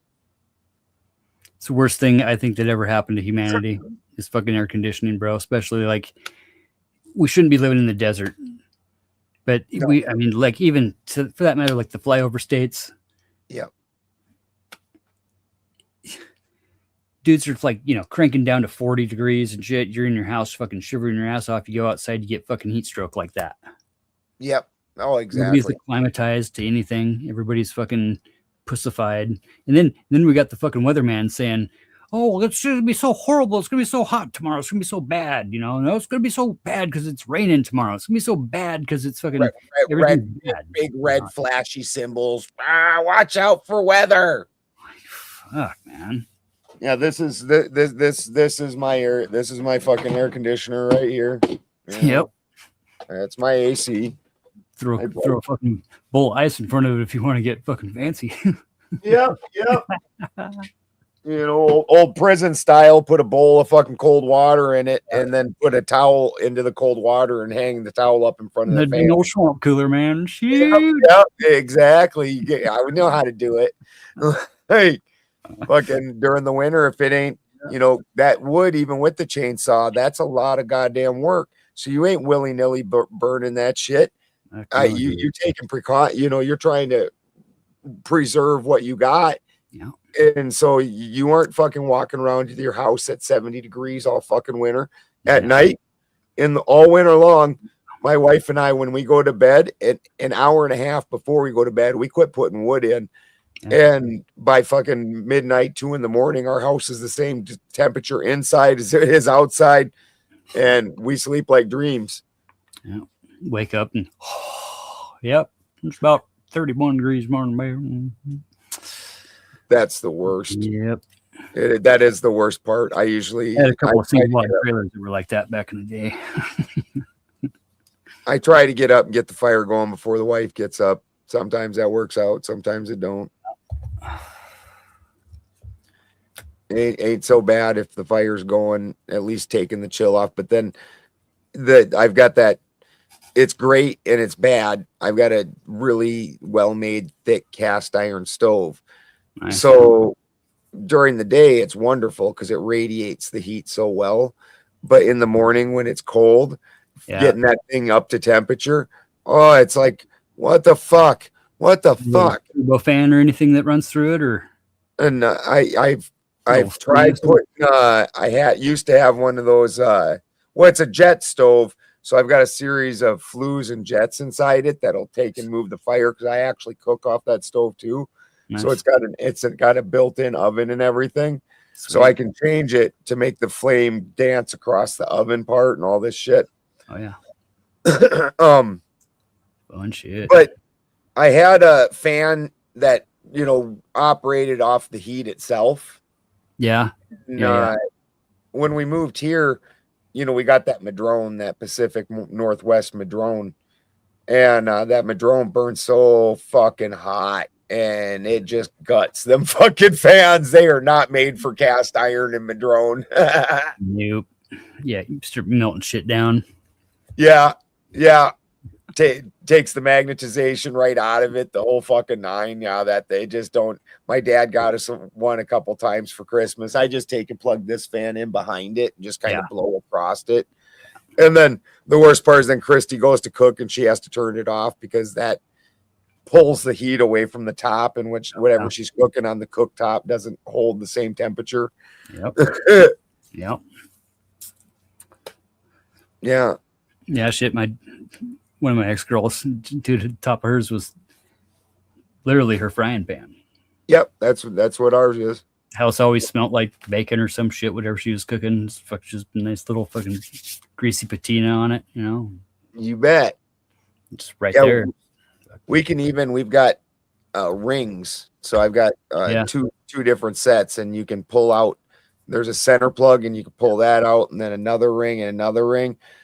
If you're using cast iron pans, you can't do this shit with other pans. You just can't. Like, it warps even stainless steel pans. But with a cast iron pan, then you can set that directly with the heat, the flame hitting the pan. Yeah. Yeah. Good shit. Great grandma had one that was decommissioned and shit, but that thing was fucking all cleaned up and nice and shit and whatever. Nice. But the one Megan had, dude, that thing was fucking, it was used. I mean, that was her grandma's and shit. So, like, same thing. Came across the Montana Divide on a fucking horse and a buggy. I can't imagine that, because, dude, just moving mine was And like the piano. Every house had a piano. I know, right? Now you can't give a fucking piano away because nobody wants to move the fucking things. Like, Grab them for free, turn them into fucking wall art and shit, and turn them into tables and shit. These rich fucking clients up here that use their houses like 3 or 4 weeks out of the year, Right. My wife's parents, they went to go sell their house recently, and they live down north of Santa Barbara, a really ritzy area, and they have a piano. Oh, and yeah. they couldn't give that fucking piano away. Turn the carcass into a little soap bench or a little fucking desk or something, fucking upcycle that shit. Nice. Yeah, hit them with some white lacquer, charge somebody $1,000 for it. Right. It's literally, you advertise it for $350, nobody wants it. You put $1,350 on it, get a bunch of calls, advertise it for $3,000, fucking sells in a day. You want to know what's fucking hilarious? Did you ever hear of Freeman Fly? Oh yeah. That's right. You guys, yeah. Old OG guy for this kind of information. Yeah, a contemporary of Bill Cooper and shit. Yep. I'm friends with Freeman Fly. That's right. Yeah. And Freeman told me, he goes, you know what's fucked up? At one point in time, Freeman, because he was pre YouTube, all this shit, and he was doing like actual television, like type shit, like fucking video and yeah.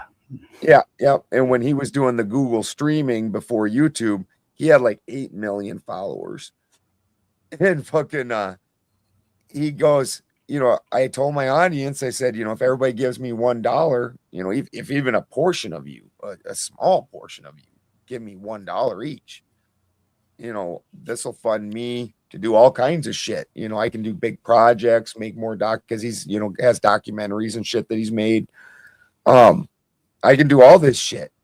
And he goes, never once did that work out. He's like, you don't even get enough to live off of doing that.